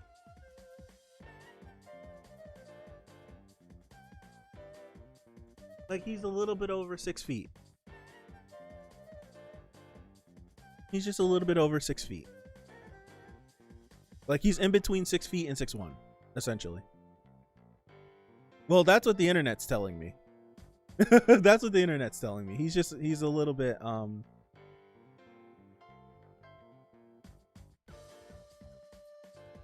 he's a little bit over. Let me go back. All right. Enryu. Age unknown, height 1 meter 84 centimeters, birthplace unknown, position spearmaster, spearbearer, throwing type. Extra damn, there's nothing known about him. Enryu is known to fight by creating thousands of spears made with red/crimson Shinsu and is striking them downwards. Some people use a poetic expression describing it as red rain, but it wouldn't look beautiful from the victim's point of view. Enryu's overwhelming control against the Shinsu is rated a cut above the Guardians, and it's considered to be a heretical ability, breaking the laws of the tower. It is not known where Enryu is or what he's doing currently, but it is rumored that Head-On is seeking him with avidity. Okay. Zahard is ranked 3. That's nuts. These two are ranked higher than Zahard. It didn't even click. It wouldn't even click to me that Zahard would be ranked, but he is. That's crazy. 2 meters. What?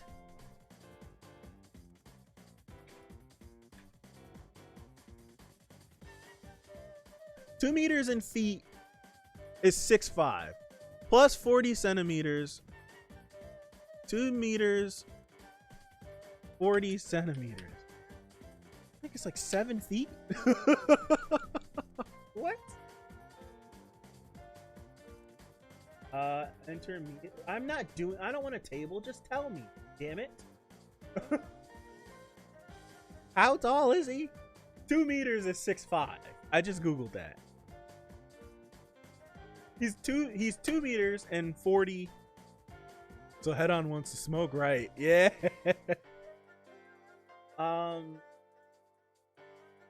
Why? I don't want calculate. I don't. Enter meter. 2. So he's 6'6". He's almost 6'7". 2 meters. Wait. How many centimeters is I don't know this stuff. How many centimeters is in a meter? 100? No. I'm not talking. How many centimeters is in a meter? How many centimeters is in I said 100. I'm an idiot. Is in a meter. No, I was right. God damn it. Trust myself. 100. Okay. So if he's 2 meters, that means he's 240 centimeters. Right?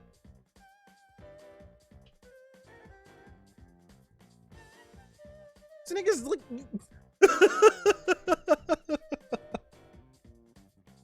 So he's 2 meters and 40 centimeters. Right? He's 2 meters and 40 centimeters. So if 1 meter is 100 centimeters and 2 meters equals 200 centimeters, you add the 40, he's like 7'9". Stupid. I saw what Maltz called me an idiot, but he said it in a question. He said it in a question. I was right. 100 centimeters is 1 meter. I haven't been in school in forever. Leave me alone. Zahard's 7'9". Why? That's why he was towering over Bomb when he descended from the heavens in the hidden floor. Literally is a giant. He's literally a giant. Previously the #1 before Phantaminum and Enryu appeared. Birthplace unknown, age unknown, fisherman. No extra info as it's all known, previously stated and or redundant. Gotcha. Urek Mazino. So Mazino is okay. We're getting this. So Mazino is ranked under Zahard, but above all the other family leaders. Well, that makes sense. He, no, I can't say that. Sobriquet Ray Barracuda. Barracuda. Unknown. He's 1 meter and 95 centimeters. He's like, so hold on. 2 meters is 6'6". So he's like 6'4". Okay. I'm just like bro sciencing this in my head. I'm just bro sciencing it in my head. Birthplace unknown, position fisherman. Extra info. Currently the strongest ranker on the move. Read. Active / not missing, not sleeping. He is the most recent irregular to appear in the tower of the top 5 specifically. His sobriquet Barracuda is the name of the most aggressive and ferocious white steel eel in the tower. Ray is the sobriquet suffix attained from his combat style, which focuses on forwarding Shinsu that is as fast as light in the form of rays. Okay. Although his formal sobriquet is Ray Barracuda, simply Barracuda can also be used to refer to him. Okay. 6'4". Okay, so he's 6'4". Sucks to suck writer. Ray Barracuda is actually a dope sobriquet. Alright, so Ari and Hendo, rank 5. So I'm just gonna assume that the rest of the family leaders fill out everything until we get under that. Ari and Hendo, sobriquet white sword and or white ore. Age unknown. 187. Fisherman. Koon. 227. Why are they so tall? Why are they so tall? What the heck? What the heck? Marlin and or the Blue Thunderclap. The Blue Thunderclap is fire. The Blue Thunderclap is fire. Why is Edon like 7 something? That's stupid. Why is he like 7 something? That's crazy. Spearmaster Fisherman. Extra info, sobriquet Marlin. Was given to him for the large spear he wields, the Mago. His other sobriquet, the Blue Thunderclap. Literally Blue Thunder, Quake Strike, or Blue Lightning Strike. Is a sobriquet that was based on the property of the Shinsu he wields. Reportedly, someone from the ranking bureau stated that his sobriquet should be Electric Eel. To that he said, "I'll kill all of those who call me Electric Eel."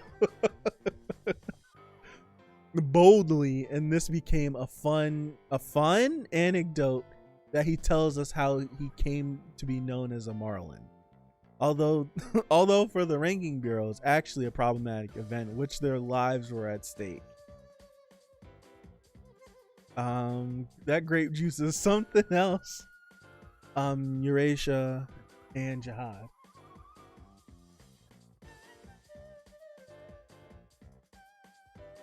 Oh snap! I was literally like stuck for a second.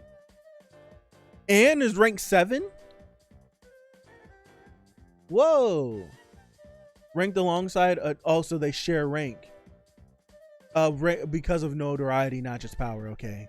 Sobriquet, the White Shield Shark. The Great White Shark. Oh, good Jesus! They have Great White Sharks here.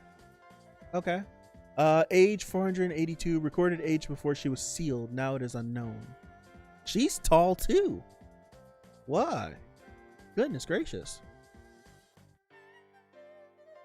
Birthplace unknown, position fisherman. Adori Jihad shares it with Anne. If we assume that rank 8 technically doesn't exist, then we read the rankings from this point onward with one rank below / less in mind. Sobriquet Killer Whale, age 5,000 plus, 184, birthplace floor 132. Did it say Anne's birthplace? No, it didn't. Position Fisherman. Oh, so Beck, rank 9. Sobriquet none, declined having one. Age unknown, height unknown. That's right. Okay, that's right. I'm remembering what's his face? His story from before. Normally 1 meter 67 centimeters, subject to myth and uncertainty. Position wave controller. He was born in the middle region, supposedly / uncertain, as an orphan and roamed without a residential card. Eventually in his journey, he came across a forest and settled there to avoid contact with others. Eventually, I read that already. Becoming one with the forest, he lived there for a long time and naturally learned to control Shinsu to get through everyday life in the wilderness. Later on, at some point, Hedon, who was interested in Beck Ryun's abilities, picked him and made him a regular. As a regular, he quickly became a ranker. As a ranker, he then returned to the forest without any further activity / duty mission. He spent a long time doing gardening-based activities. His forest, which is said to be like a living animal, is reported to emit a mysterious atmosphere. The name Beck Ryun either originates from the fine silk that he was covered with when he was abandoned, or from a nickname based on his silk-like personality. Okay. Okay, are we good? And we're good? Okay. Ryun's real appearance is subject of controversy / conflicting accounts. Normally, he appears to be an ordinary boy according to most people, but he sometimes appears as a tall young man. In addition, some say that they have seen Ryun as a giant, tall enough to touch the ceilings of various floors within the tower. Okay. Yurin-ha, rank 10, Snakehead. All the family leaders are tall. Seems like it. Well, Perry is 173 centimeters. Okay. Sobriquet God's Eye. Lightbearer. Molik 1, rank 12. Okay. Namely based on the influence as... Oh, alright. 7 meters? Normally about 2 meters, but 7 meters?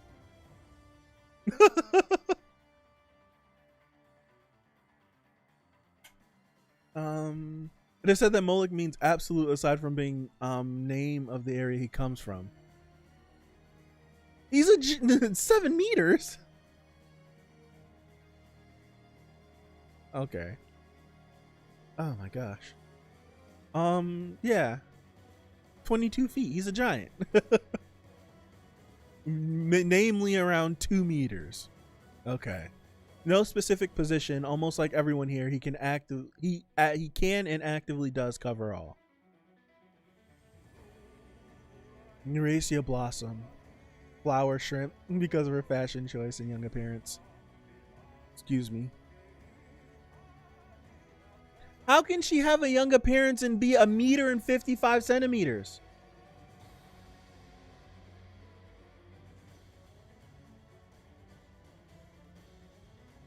I don't understand.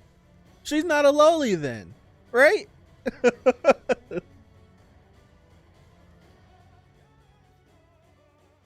I don't know. Well, 155 centimeters, she's not that tall. No, she's not that tall. Bro, she's taller than me. How tall are you? No, she's not that tall.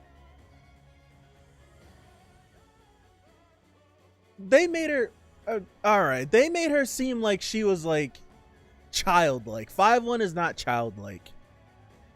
I literally like well, for me, the average, she's not much shorter than the average size of a woman. She's not that, right? She's not. They were making it seem like she was like a tyke, like a little tyke. She's not. Okay. All right. They were reaching. They were reaching a little bit. They were reaching a little bit. She probably looks like a teenager or something. I'm like, in my brain, I'm just picturing she looks like a little child.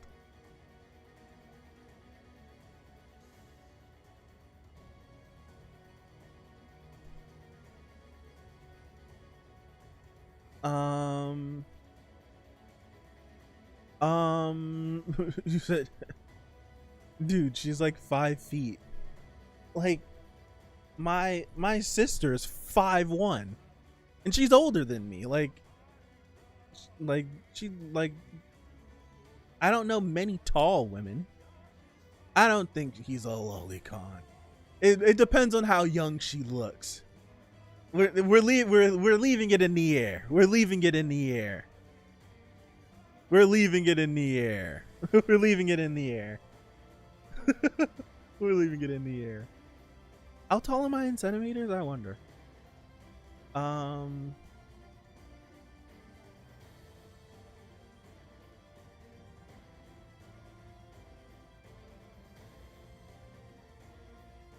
I am 175 centimeters. Well, 176 centimeters. I had to Google it. I wish I was taller. I really do. All right, let me continue. Molik. Okay. Eurasia Blossom. Yep. Pobadao Gastang. 183 centimeters. Okay. The lonely / aloof wave. And similar meaning to lone wolf. Okay. Luslek. Based on power, but also namely influence and notoriety as the leader of FUG. Luslek. Okay. 197. Birthplace floor 80. Position fisherman. Sobriquet the Heretic and or Tigerfish. Unofficial nicknames God of Devils and Demon King. This became a stream about heights. Why did I think I was 6? I wish I was 6'3". Dog, if I was 6'3", I would not be here. I would be in the league. I would be in the league. I wouldn't have messed up in high school. Kidding me? I'm an inch taller around success. Damn, I wish I was 5'10" so bad. I just wish I was 5'10". Hendo Lock Blood Matter. Unknown for everything. He's just a defender. Long life turtle. 1,000-year turtle. Yeon Hana. Unknown for everything. Ari. I give up on that. I know everything. After this point, we only have Yvonne Kell as rank 60 and Lopo BLFF as rank 278, being the only other confirmed / specified ranks. However, Yvonne Kell is no longer rank 60, right? Instead being demoted to somewhere in the top 300 at minimum. The top 100 are Evan Edrock, Jin Sung Ha, Masheni. Top 500 is Yuri, and finally Dorian Frog is somewhere between 500 and 1,000. High rankers are classified as the top 1%. In other words, everyone ranked 1,000 on, though this could be subject to change. Right. There are plenty of other high rankers in the story whose ranks we don't know yet. Right. Other sobriquets are Robert Isons, whose semi-official rank is ? The Cold Wave, Madorako, Gray Catfish, Asensio, Flying Fish, Caliban, Human Hunter, Garam, Mako Shark, The One, Forget Me Not, Baylord Yama, the God of Fighting Dogs, Yuriha, Black Snakehead. Okay, she inherited from her grandmother. Yvonne Kell, the Infernal, Evan Edrock, Fast Ship. Okay. Part 8. Some additional stuff. 90% just the sketches. Interesting. Look at Evan go, right? Evan's up there. Where's Wadiun? Where her rank at? Did we get that already? No, right? They would have mentioned it. Where her rank? Huh? Oh, man. Alright. Anok's talk with Endorsi about the 43rd floor / floor of death. Script that didn't make it into the comic. After Shibisu Koon left the room to talk regarding Bomb's death, Anok Jahad and Endorsi Jahad were spending some time in silence, although Endorsi was always bound to create friction between herself and others just like a dry matchstick would. Tonight she seemed weak and drained, as if she had been soaked by rain. Why did you decide to go with us? Anok reluctantly said to Endorsi. Endorsi, lying on the bed sideways, glanced at Anok and said, "Not sure. If you go with me, your position of Princess of Jahad may be at risk. You still want to go even though you know that?" As Anok continuously asked questions, Endorsi answered slowly, simultaneously staring at the ceiling for prolonged periods of time. She then left Anok dumbfounded by asking a strange yet brief and to the point question. Lizard, during those years when you were separated from your mother, where were you? Godai. The Korean word for lizard is Doma wow. I don't know how to pronounce that. Korean names are usually 3 syllables to boot, so Endorsi calls Anok Ma, okay? As if her family's name was Do. In other words, it would be similar to calling her Liza or Zahard instead of Lizard. Okay, gotcha. You lose some of that in translation. What? Tell me, where is the place that not even the losers from the palace can't find? I want to go there and live later. This time, Anok was the one taking her time to answer. Anok, making a serious, stern face that wasn't like her, thought about it for a second, then opened her mouth as if she made a conclusive decision. The 43rd floor. Upon hearing Anok's words, Endorsi's pupil moved here and there, shaking rapidly. From the lights on the ceiling to the edge of where the ceiling and the wall met, then to the plainly patterned wall, finally to Anok. Not even blinking her eyes, blinded by the afterimage of the light, Endorsi asked Anok, the 43rd floor, the place where Enryu appeared? Yeah. Isn't that place the floor of death where there is no administrator? How did you... Of course, by administrator, I mean guardian. Just going with my preferred translation. Coinciding with Webtoon's translation, okay. Anok sat up and steadied her breath. Would it be okay to tell the story to Endorsi? Wouldn't she be sharing her own misfortune with a young princess who had a bright future ahead of her? Complicated thoughts dug into her head. However, nothing could be done about it now. The girl before her seemed so dry that she needed to be set on fire. The expression here is comparing curiosity to dryness and information to fire. So Anok decided to throw her just a little ember. Garm Jahad, she was there. That's interesting. That is interesting.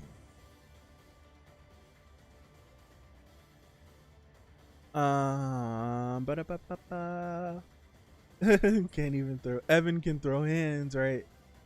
Is there any theory about which Koon brother helped out at the train? I'm not sure. God's Eye or Ray Barracuda is the best. It is. Those are the 2 best sobriquets. What do you think Bomb's sobriquet is? What do you think his would be? Does he have one already? And I just don't realize it. You think? Well, no. Bomb's sobriquet is the C rank king. That's his sobriquet, and I gave it to him. That's his sobriquet. The C rank king. It's the best one. That's the best one. That's the best one.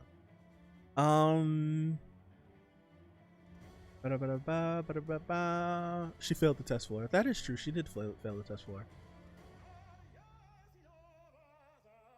Number 171 for someone who used to play basketball. It's terrible, right? Blue Thunderclap is cool too. That's right. That's right. That's right. That's right. Blackwing Butterfly, the Void. I think Blackwing Butterfly would be dope. King Slayer. Eventually. We're going to give him that name eventually. A Megalodon. They did call him a Megalodon, didn't they? Black Turtle. Black Turtle, yeah. False God would be great. Yeah. Great Wave. Black Hole Bomb. Purple Rain. King Slayer, go hard, yeah. Golden Eyes. The bomb is already confirmed to be the strongest regular in the tower now, right? This is interesting. I'm enjoying this. You know, the rest of these are... We made it! It literally took us 4 hours to do this. That's nuts. Drawn at the end of season 1 as a bonus chapter, 79.5. aka season 1 review.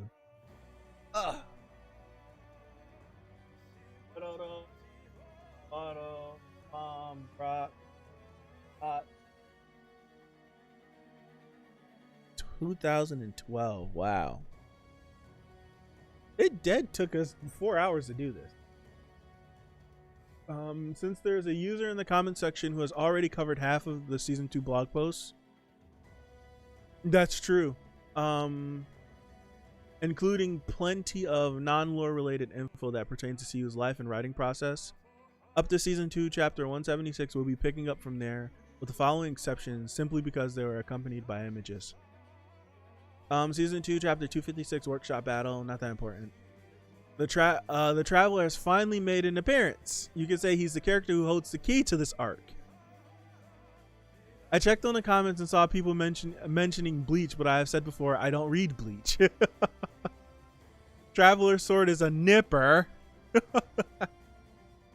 His name was Prince of Peace.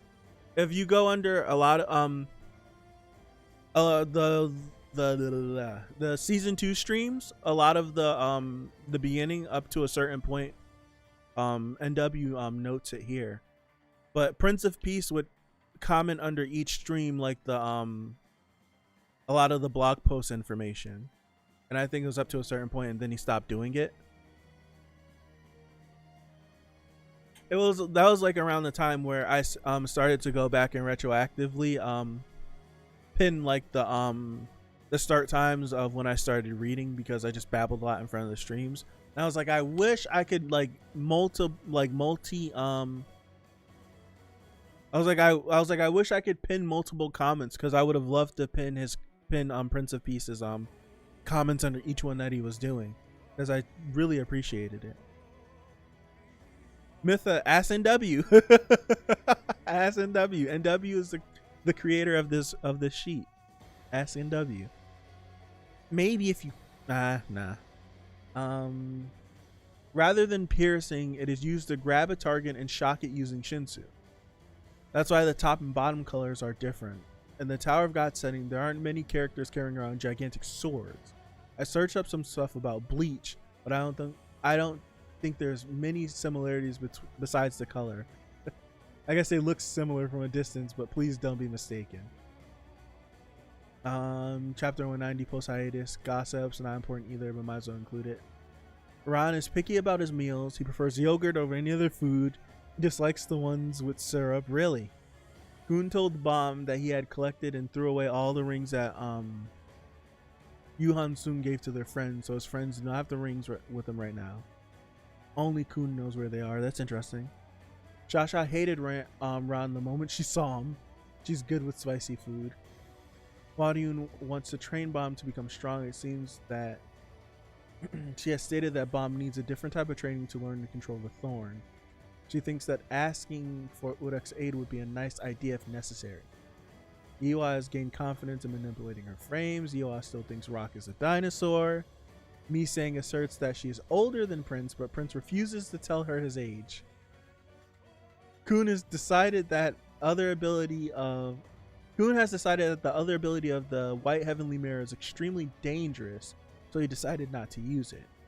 Koon likes Western type foods in small servings. Bomb dislikes both salty food and raw food.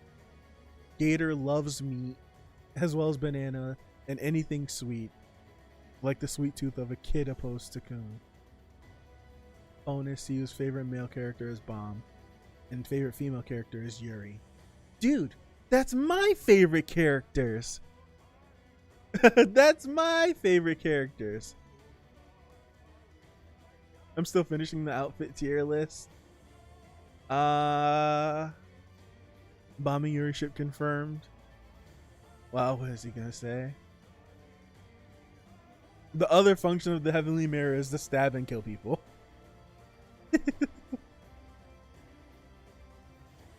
Random pic of Quattro chasing Rock accompanying a brief Q&A part of the blog post that preceded this. Oh, that's what that was. Posted by CU made as a part of a giveaway event. White Day. A drawing of Koon made in celebration of White Day. Another drawing of Koon made for the Season 2 Chapter 148 blog post. This was the point at which he started drawing images for the blog post more than writing any real info. Hence a lot of the time there are drawings for the sake of having something accompanying that chapter. Just drawing extra. He's just drawing extra. Drawing of Koon and Ron for 150. Everyone bomb, bomb, bomb, bomb, bomb.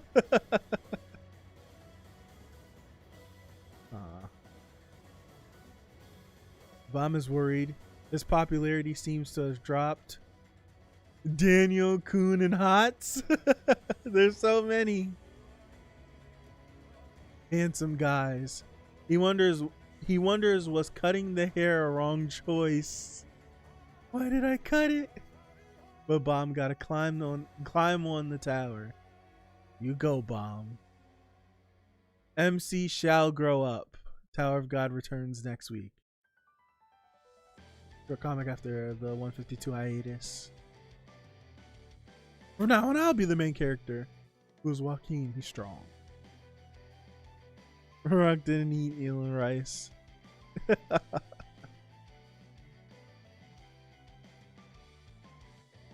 And son. Joaquin. 5-year anniversary. That's dope.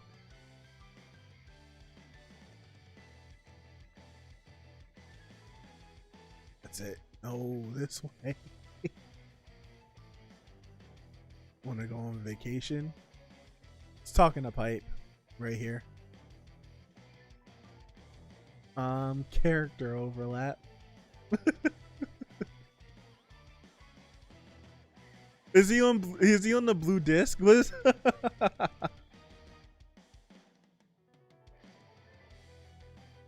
Koon's peek at the dollar show, and that's it for me. The main character's face. Brock. Tall.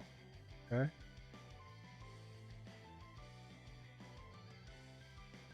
Is he grubbing down? Soon let me be one. Giving him the cold look. I'm probably looking.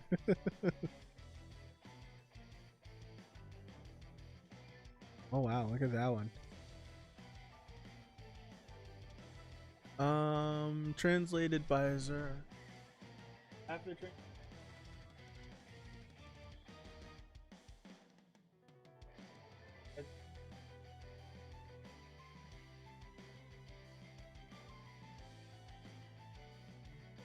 he couldn't afford 501 games. Jeez.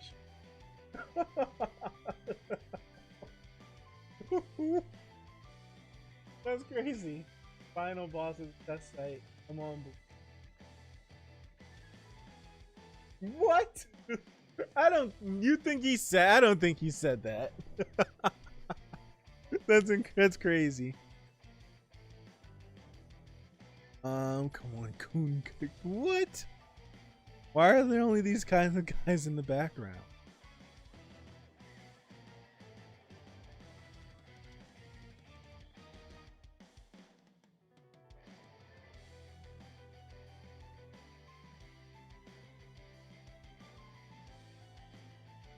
think you guys can figure out I'm done reading. I'm so done reading. Oh my gosh. I'm finished. I'm done. What are y'all looking at? What did I miss? Everyone proceeds to keep looking. William tells Apple.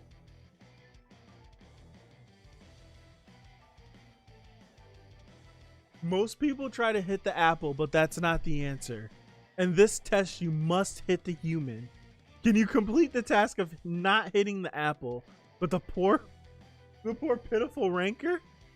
I'm confident I could do it. What?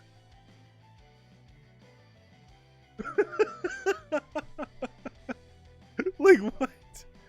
You need to hit the person and not the apple? I could do it.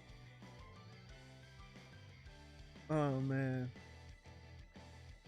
174 and 175 respectively. Pray for Paris, yeah. Koon's birthday, November 29th, and Dorsey's birthday, December 6th. No destroying for her though. Wang, where am I? Who am I? Look at that one. Oh wait, is this? Oh, that's such a cool. By 2015, that must be around New Year's. I love this. It should have been right. It should have been in there. Hit him with the. You must hit the human and not the apple. The Slayers of FUG are divided into 3 types depending on their time of appearance. Firstly, there are those like Luslik who emerged in the age of the 10 families. They're known as the ancient gods. Secondly, there are those who once again burn their names into the memories of the tower's residents when FUG had become a power completely submerged in darkness. They are the demons of the 2nd generation. Thirdly, there's the current generation of Slayers who are active in the present. These details have nothing to do with the numbers of seats. I had to awkwardly fit this in here, not in the FUG section.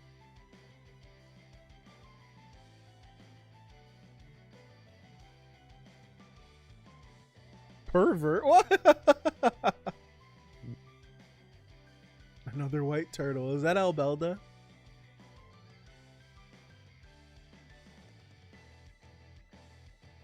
Korean Lunar New Year. White Ian chocolate. I mean, yeah, he made this such a like NW made this a long time ago. We would have been here, like if not for internet issues and the channel getting deleted and me getting sick, we would have read this stream would have happened at like before Christmas. I want to say it would have happened before Christmas.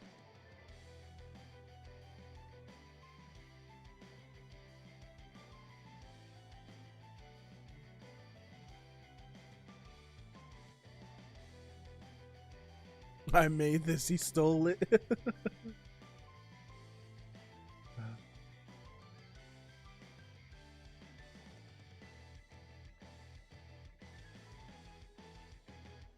I think I'm hallucinating. I think I'm hallucinating. I'm seeing stuff flicker over there.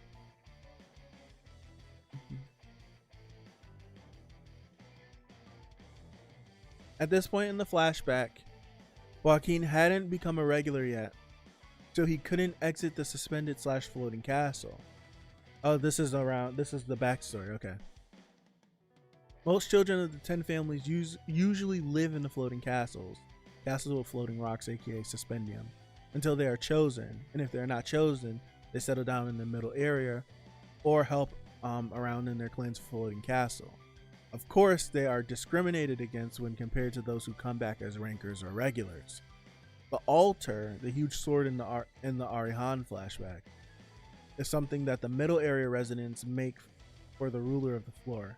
It's usually located at the highest point in the region, kind of like with the Mayan. I remember losing sleep over it. Oh, that's if I knew you were going crazy like that for it, goodness gracious. Look at him looking at the thorn. This is the white fight. The white fight. This is the Bomb and Joaquin fight.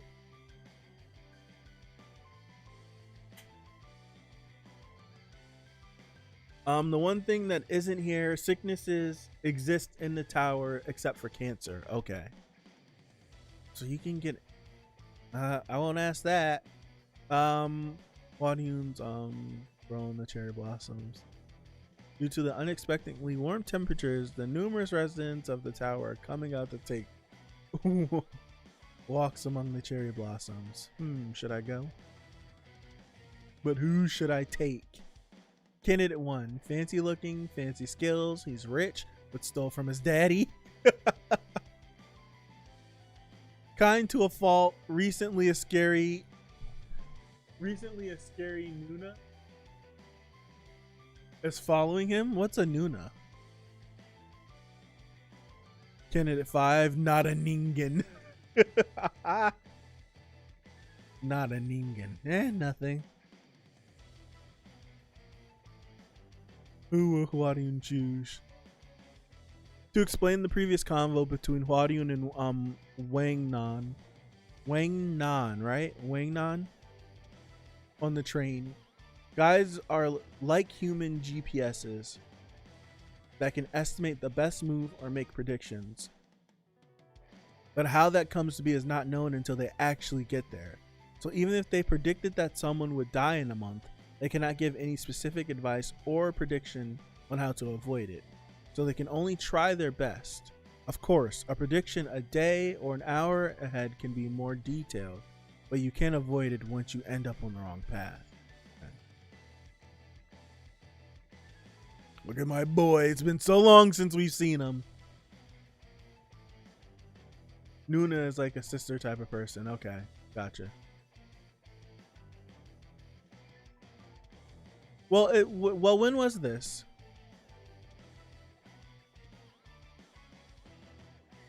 No, this right here would be if this is 195.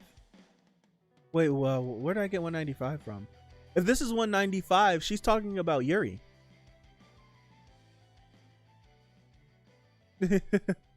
She's talking about Yuri then, if that's 195. Because this is right around isn't this right around the name hunt station? When Yuri shows back up in the story? I think that's when this is. Did the notes ever mention random machete stuff? Did I finish that? Oh yeah, I did. Koon and Maria preparing for a banquet. You see that one? Okay.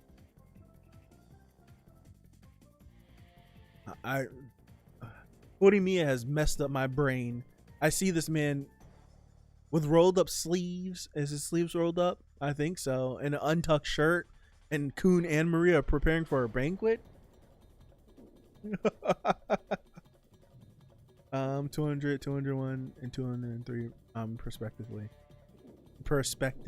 respectively. Jesus. Koon looking sleek.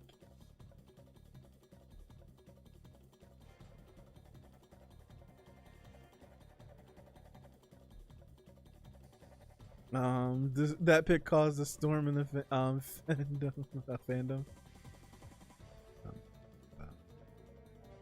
So a lot of people got the same idea. Uni is the older sister, only girl to girl. Anuna, only sister, only boy to girl. Oppa, older brother, slash guy, boyfriend. Okay, gotcha. Okay. Was there anything defending Koon's virginity? The stuff about Ron and Machete having the same mother. That's right. That was mentioned. That was mentioned, right?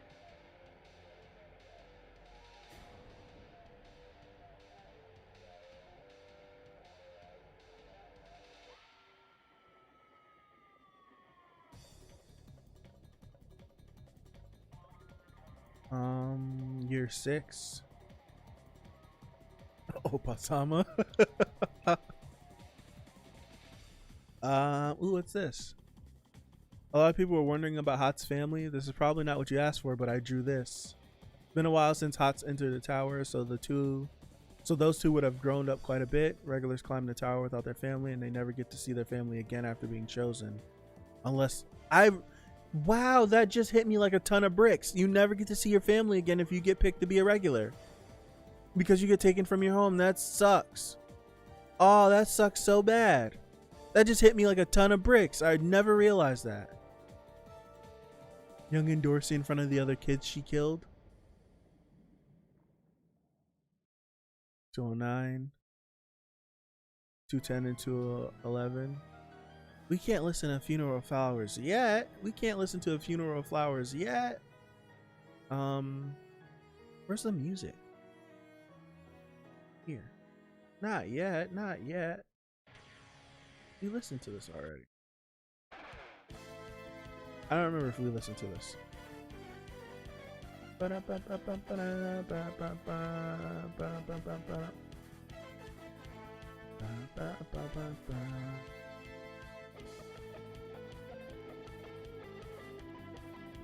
Yeah, it's dark. Until you become a ranker and you're able to move freely. Yeah.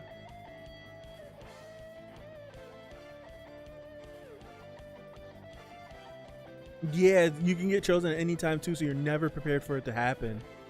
That little Endorsey pick, right? You're starting the Silver Snow route now? Yeah. I still have to... I suck. I have to finish my first playthrough. I still haven't finished it.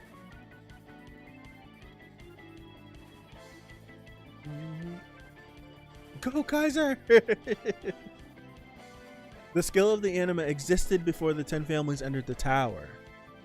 It just so happens that the Lopobia family acquired that skill and became notorious with it. Oh wow. That's not in the... Ooh. The limits of the exact mechanics of anima are not quite known. It's in some aspects magical, and it relates to contracts with the administrators. And Name Hunt Station rules aren't too far laying from this. Okay. Not everyone from the Lopobia family is an anima, but they all have potential to become one. Some Lopobia elites have abilities that are a completely different level compared to normal animals. Lame. Oh, that's a cool one. That's a cool shot. I like that one too.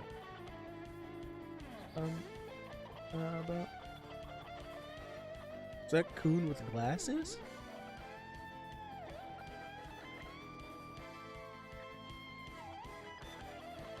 In auctions, the base monetary units come in 10k points and above. Since the tower is so large, each area has its own currency units. But among the regulars and the rankers, it's points. Points are very loosely defined are a very loosely defined concept for currency. And they can be bought using official or regional currency. Of course, they can be exchanged as well. Since each region has their own currency values, the exchange rate is different on a region-to-region basis, but in most regions, having 100 million points would mean you're filthy rich. This is unless you're near the regions where the 10 families are based in, because the value of money greatly differs there. But still, 100 million points is a huge amount of money in the tower at the end of the day. With that kind of money, you can ditch the tests, go into the middle area, and live out the rest of your days rich and carefree. Okay. Halloween. Koon cosplaying as Magic Kaito. Drawn as encouragement for Koreans CSAT. CSATs. CSAT triggers during that time. You cosplaying as Elsa. Oh wow. Oh wow. Making chocolates. Who is he making the chocolates for? The Kaiser and the Wolf one is really dope.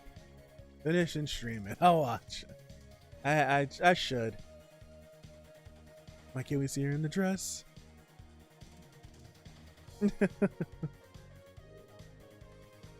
Merry Christmas. I really like this one.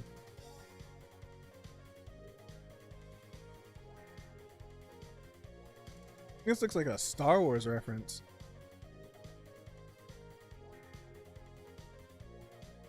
Whoa!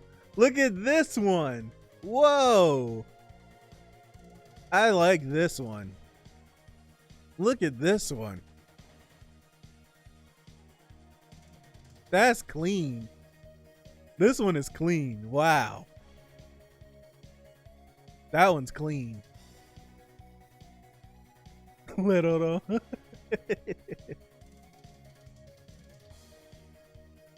Pikachu and Helmbach wearing endorsing Yuri. Oh yeah. Anakin Ren revisited, yeah. Valentine's Yeon. Oh man, you didn't have to do that. Throw Prince and Arc Raptor in our face. Redacted as Harley Quinn. Oh, that caught me so off guard. I just noticed there's no information about her in this entire blog post stuff. There was no information about her at all in these blog posts. Wow, that just hit me like a ton of bricks too. There was no information about her at all. Nothing.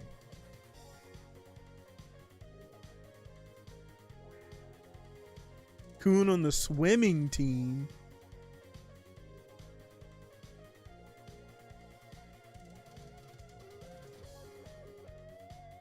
Army Ryun and Valentine's Vicente. There wasn't any to begin with, to be honest. We know nothing about that girl. Cherry Blossom season. Oh wow, look at that. Running back cover sketches for Tankombon. I don't know. That's pretty cool. 254. The twins fight. Yeah. I like those.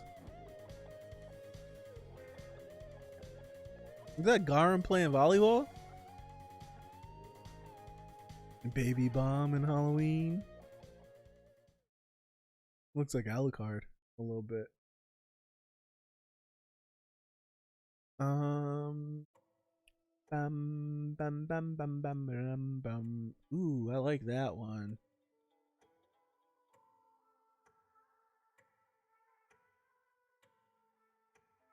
Ooh, look at that. Oh, I like that one. El Joe had on an Arsenal jersey. Yeah, that's pretty cool. I want to go back up to that one. This one, I really like this one.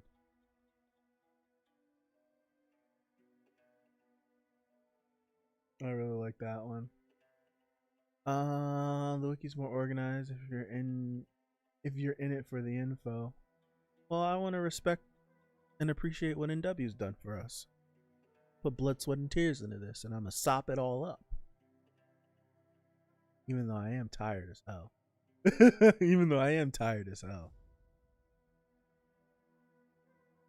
I'm going too fast. Okay, we're right here. Look at that one. That one kind of looks like Sephiroth right there.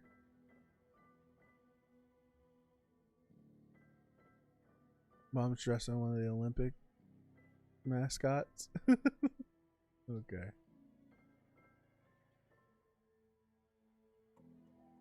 The Panda Koon one is also an Olympic joke. Okay. Oh. Oh, look at that. We're getting to the juicy ones now.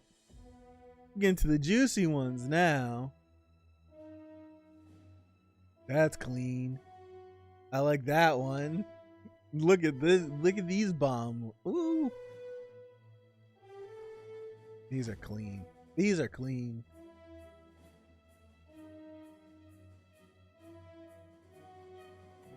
The middle one is the Macheni and Ron. Wow.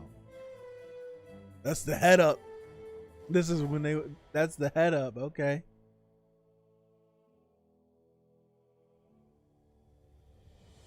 Koon playing the violin. Get in, loser.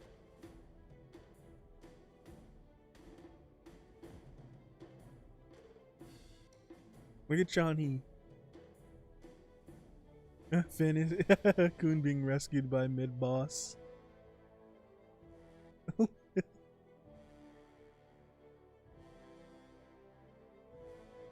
Oh, look at El Pantheon.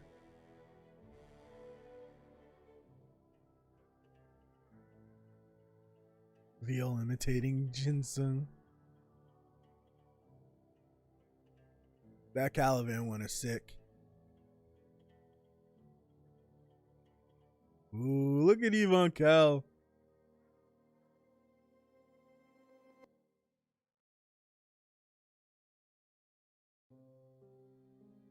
NW, have you posted this anywhere?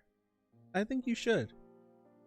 Season 3 sketches. At this point, I gave up on labeling them after 2 hours in front of my PC due to the sheer amount of them, and the fact that they're mostly minor sketches and doodles.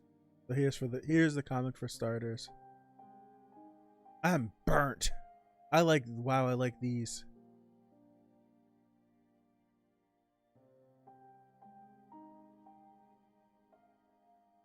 Ooh, the head up. Look at Ghost. Hots.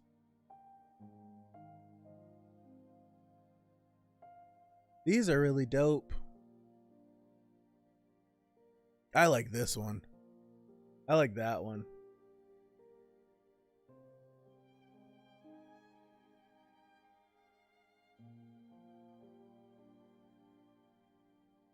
Look at the Undergatho.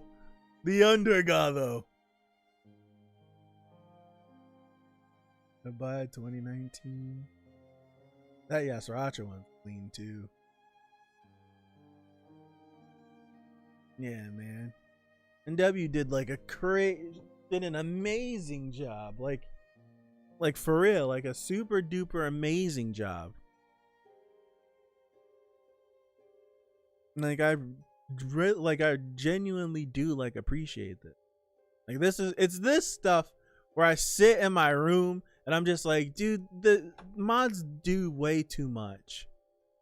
Right? The mods do way too much. They do way too much. And I just feel like crap because it's just like, what? I want to do something. And it's just like, I don't know how to. How do I properly compensate someone that lives a gajillion million miles away from me properly? I like this. I like this. Like that one. The Undergatho. Those are some of my favorite parts of the streams. Like of recently. The Undergatho, it was making some of those streams. The Undergatho versus Baylord Hardy. Oh, what was the nickname we came up for Kanzon? There was I can't remember it. Oh man, I can't remember it. What was the nickname we came up for Kanzon? I can't remember it. Wait, is that Koon? It matched the vibe of the Undergatho. It was Undergatho versus something else. Oh man, I literally have to like rewatch the stream. Like try to catch where it was. Oh man. Ooh. I know a certain someone in the chat likes this one. On the fighting a bird. Look at Yama. What is that? What are these? Are these the volume covers? Looking good as a snowman. Oh, he's providing the Shinsu so they can surf on it.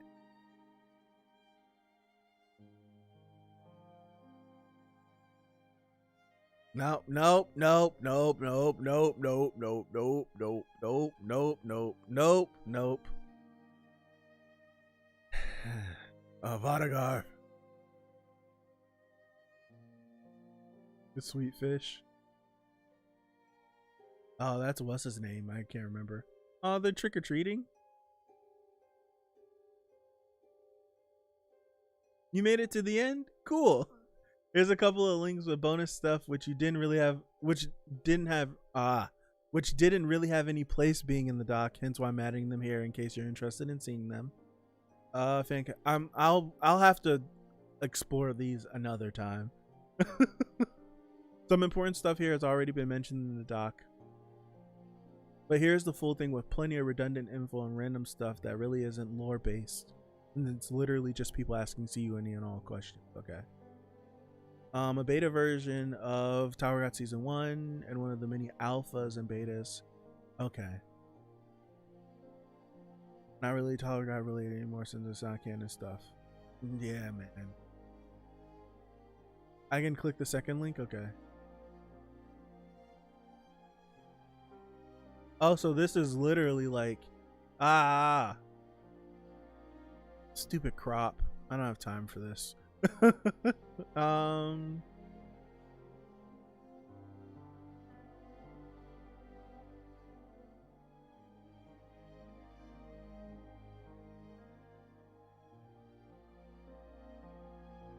Oh, so this is the crown game.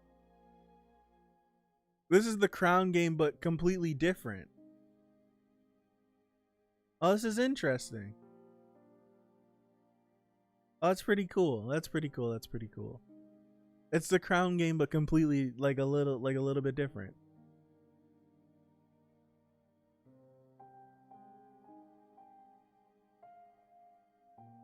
I joined the stream late. It was a quant. Yeah. Someone explained that to me as it was happening. As it was happening, someone explained that to me. Oh snap! I see his earrings. They're mad long.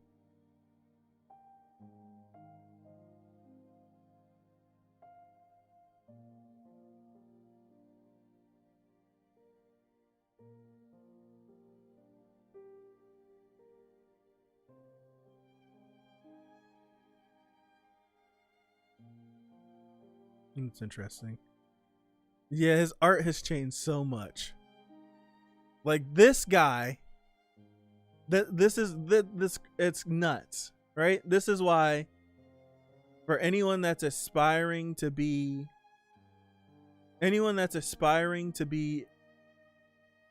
an artist or to be proficient at something, look at this. Like this guy that drew this.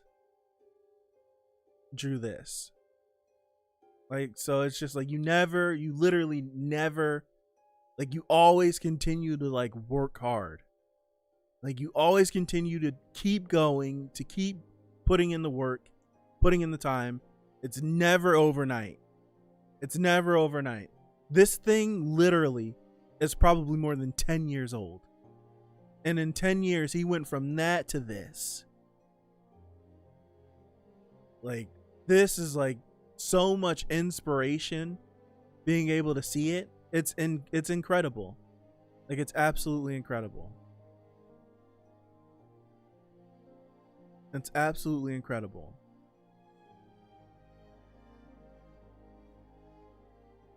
Like, if you just go to like the White and Caliban fight, if you just, it's just like my goodness.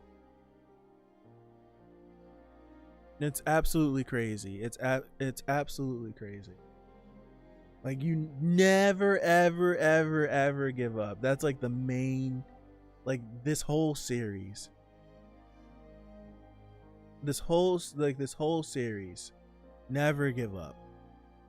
You are going to get better.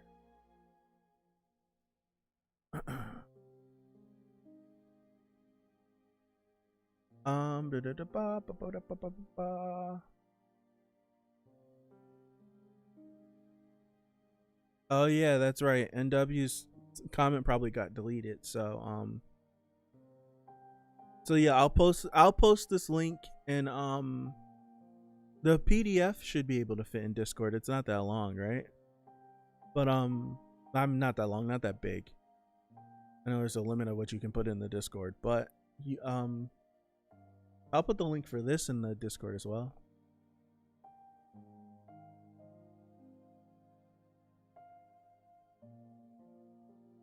Yeah, it's very interesting. It's 4 a.m. for you? Oh my goodness. You've been here the whole time. That means it doesn't allow over 8 megs. Okay. It's, oh my goodness. You've been here since like midnight? No good.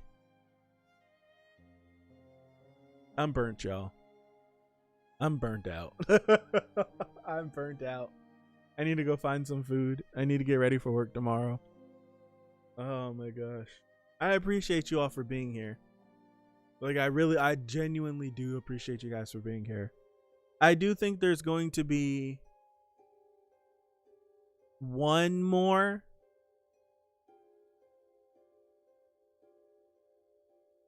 I think there's going to be one more Tower of God stream. I think what I'm going to do is, this stream is 4.5 hours right now. It's 4.5 hours right now. And I'm doing this after work. I worked a full day today. And today was absolutely crazy because a crisis happened over the weekend. It's according to Pipe. According to Pipe. Just waiting on it. We're just waiting on it. But there was a crisis that happened over the weekend at work. So today was just absolutely crazy. Like, I left work with a headache. And we're here. And I was like, I need to get this done because I didn't want to start Haikyuu and still have this looming. So I'd rather start Haikyuu and still have at least something else. But I do think I'm going to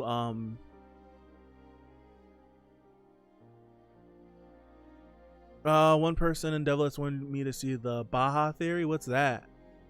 Can someone cliff note it really fast? I honestly thought you would do this in parts. I thought so too. Baza theory, okay. I think I'm gonna clip out whenever we got to the rankings.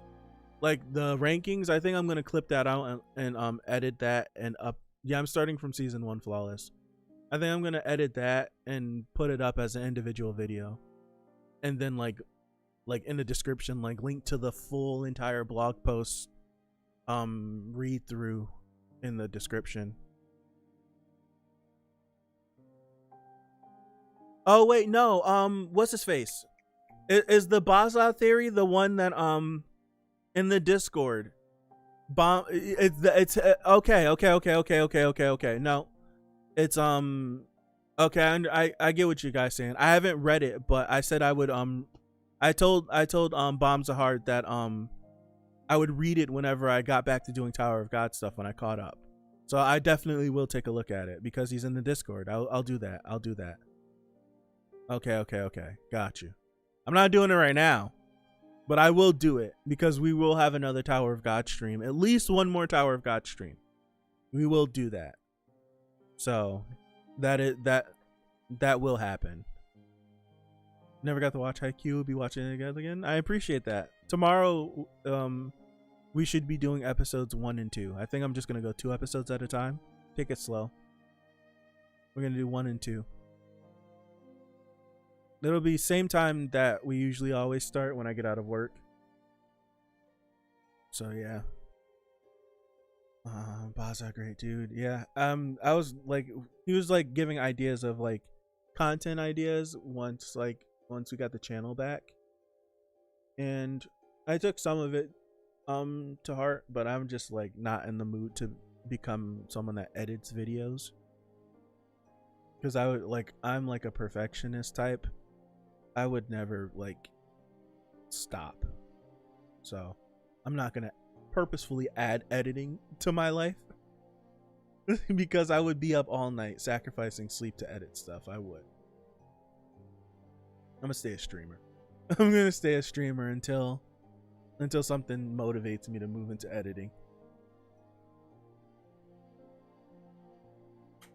But yeah, I'm getting out of here. I appreciate you. I genuinely I appreciate NW for this whole list.